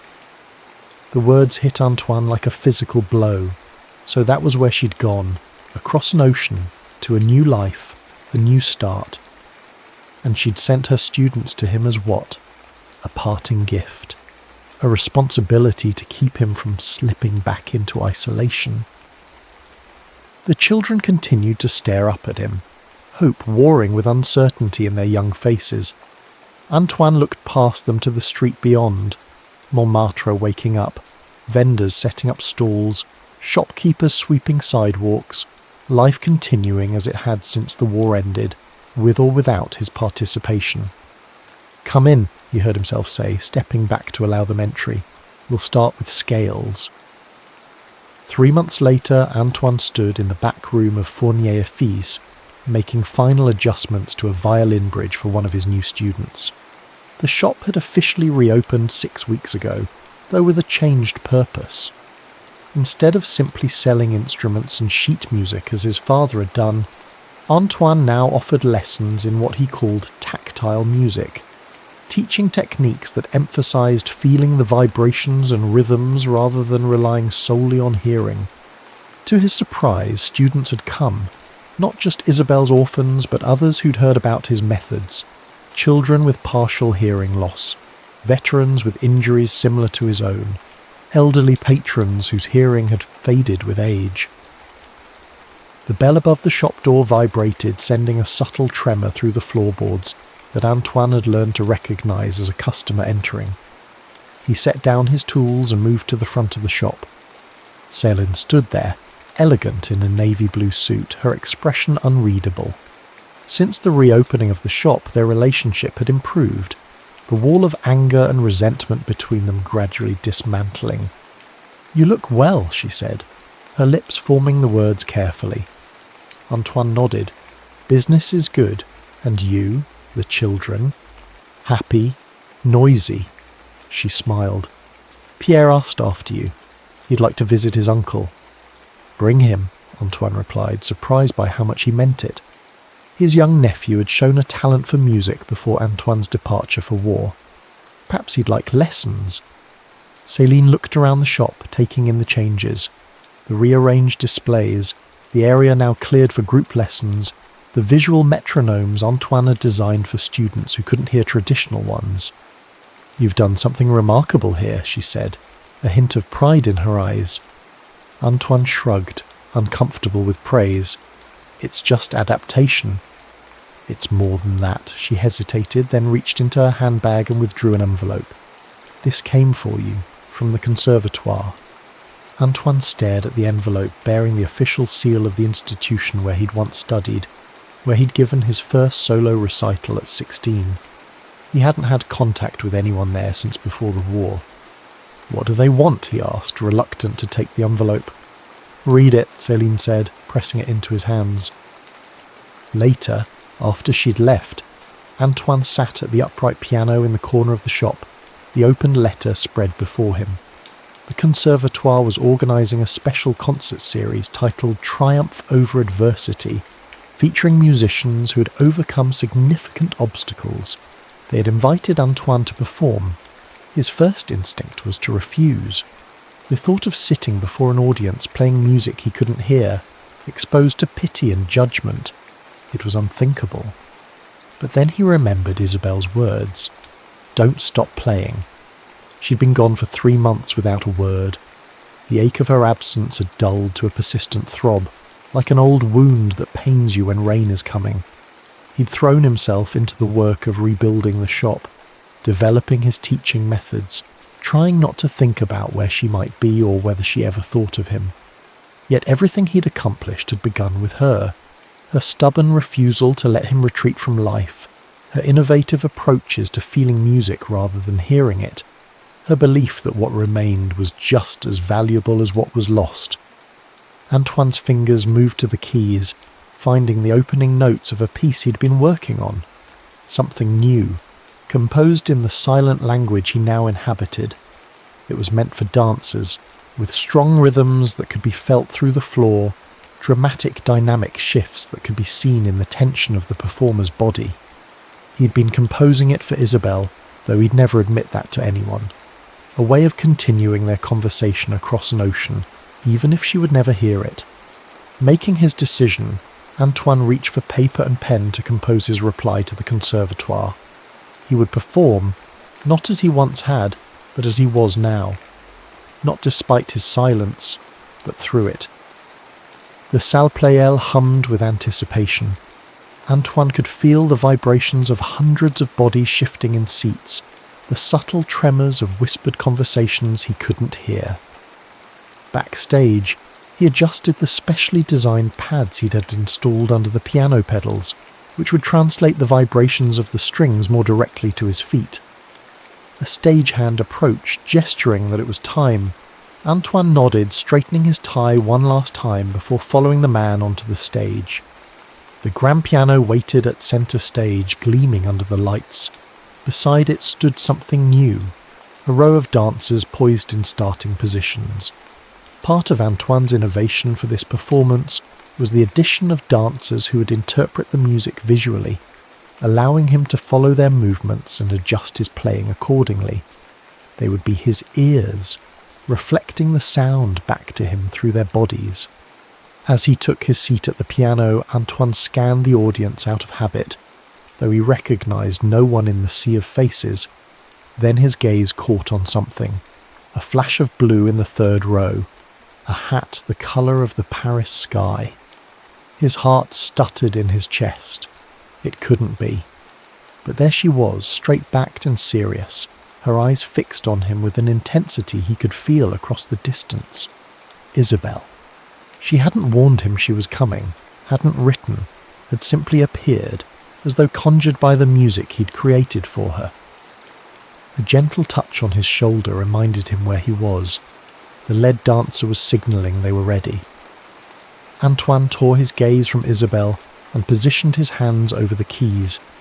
He began to play the piece he had composed in the months of her absence, a composition that traced their story from silence to connection.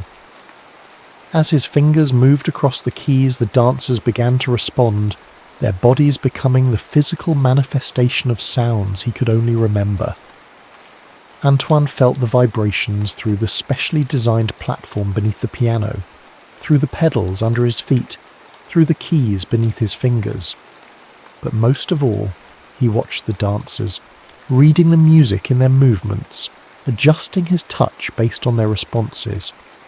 It was unlike any performance he'd ever given. Before the war, he had played from a place of technical brilliance and emotional interpretation.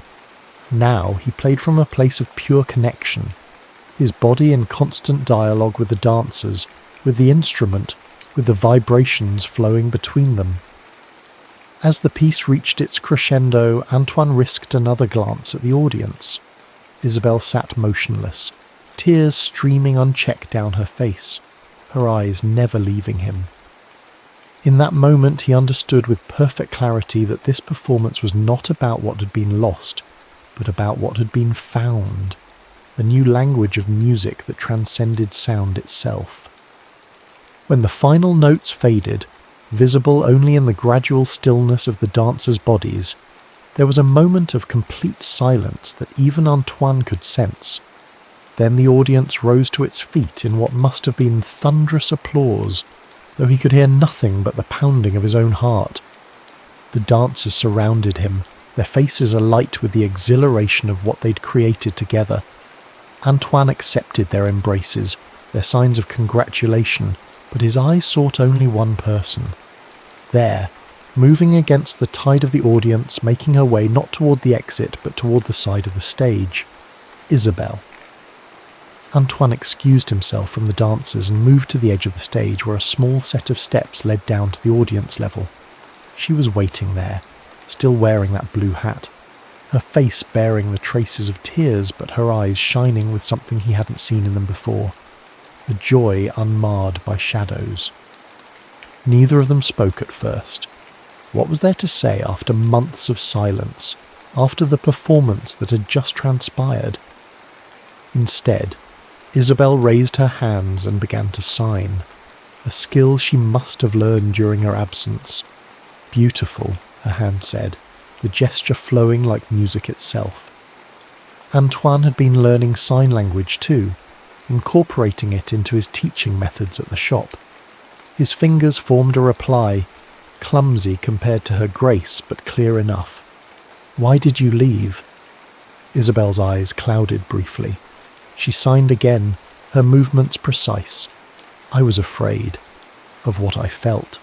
Of what it meant." "And now?" he asked, both with his hands and his expression. She stepped closer, close enough that he could feel the warmth of her, could see the subtle movements of her breathing, the pulse at the base of her throat.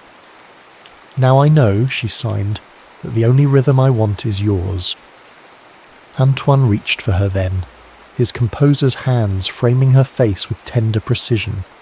When he kissed her, it was like the resolution of a complex piece of music, every note falling into perfect harmony, every tension finding its release. Around them, the audience continued to mill about. The dancers celebrated backstage. The great hall of the conservatoire hummed with life and conversation. But for Antoine and Isabelle, there was only the silent symphony of their reunion, played out in touch and gesture, and the shared language they had created together. 5 years later. The small courtyard behind Fournier-Effys buzzed with activity as children of all ages gathered for the end-of-term recital. What had begun as Antoine's modest teaching practice had blossomed into the Fournier Institute for Tactile Arts, a school dedicated to teaching music and dance to students with hearing impairments and other challenges. Antoine stood in the doorway of the newly expanded building, watching as parents and students found their places in the seats arranged around the performance area. In the centre stood a specially designed platform that amplified vibrations, allowing the students to feel the rhythms through their feet as they performed. "The Bertrand family is here," a voice signed beside him. Antoine turned to see Isabelle, elegant in a simple blue dress, with her hair that caught the afternoon light. "Their daughter is nervous." Antoine nodded. "I'll speak with her." He made his way through the crowd to where 9-year-old Sophie Bertrand stood clutching her violin, her face pale with anxiety. Like Antoine, she had lost her hearing, though in her case it had been from birth rather than war. Kneeling before her, Antoine signed, "Nervous." The girl nodded, her grip on the violin tightening. "Do you remember what we practiced?" he asked, his movements gentle and encouraging. Sophie nodded again. "Close your eyes," he instructed. "Feel the violin against your collarbone. Remember how each note vibrates differently. The music is in your hands, not your ears." The girl closed her eyes, positioning the violin properly. Her bow hand steadied, and a look of concentration replaced the fear on her face. Antoine smiled, giving her shoulder a reassuring squeeze before returning to Isabelle's side. "She'll be fine," he signed. "She has excellent instincts." Isabelle slipped her arm through his, her body warm against his side. "Like her teacher," she replied, both in sign and with her lips, knowing he could read either. The year since their reunion at the conservatoire had brought changes neither could have imagined that night in the jazz club. After Antoine's groundbreaking performance, offers had come to teach, to compose, to develop his methods further. With Isabelle by his side, he had chosen to focus on building the institute, creating a place where those who experienced music differently could find community and expression. They had married quietly in the small church near the orphanage where Isabelle had first taught her dance students. Matilda, no longer the smallest or most hesitant of the orphans, had been their witness, along with Céline and her family. As the recital began, Antoine took his seat beside Isabelle in the front row.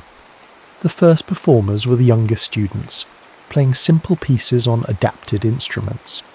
Through the vibrating platform, Antoine could feel the rhythms of their music, sometimes faltering, sometimes surprisingly precise, always earnest. When Sophie's turn came, the girl walked to the centre of the platform with newfound confidence. She positioned her violin, closed her eyes as Antoine had instructed, and began to play. Through the floor, Antoine felt the clean, pure vibrations of her notes, a Bach minuet, executed with technical precision that belied her years. Isabelle's hand found his, their fingers intertwining as they had countless times over the years. In her touch, he felt pride and love and the quiet understanding that had grown between them, a communication more profound than words or even music. The recital continued through the afternoon, soloists, duets, and finally the ensemble pieces that brought all the students together. For the finale, Isabelle's dance students joined the musicians, creating a performance that combined sound, vibration, and movement in a seamless whole.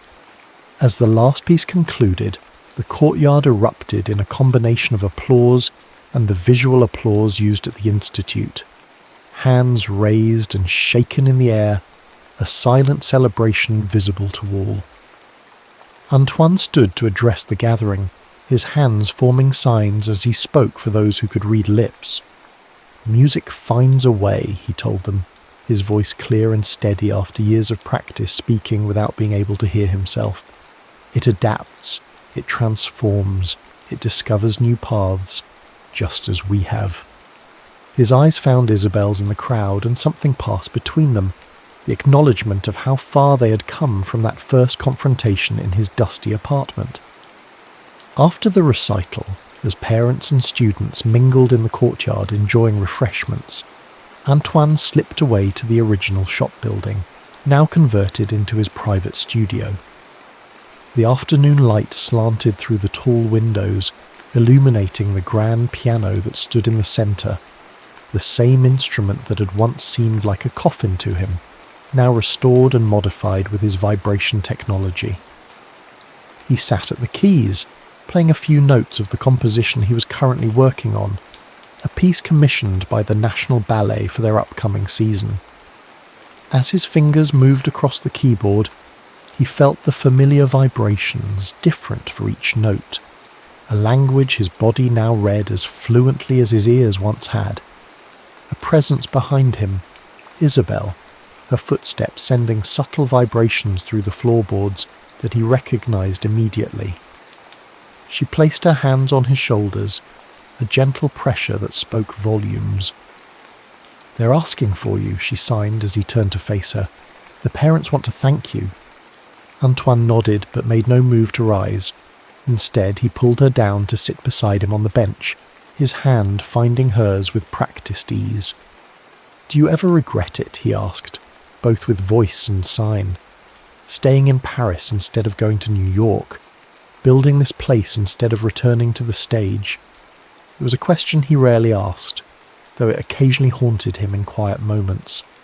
Isabel had been offered a position with a prestigious dance company in New York, the opportunity that had taken her away briefly all those years ago. She'd returned to him, choosing their shared vision over what might have been a brilliant career revival. Isabel's response was immediate, her hands forming the signs with elegant certainty. "Not for a moment," she replied. "This is where the music is." She took his hand and placed it over her heart, an echo of that first tentative duet they had played by candlelight during the power outage. Under his palm, her heartbeat was strong and steady, the first rhythm he'd relearned after losing his hearing, the tempo that had guided him back to life.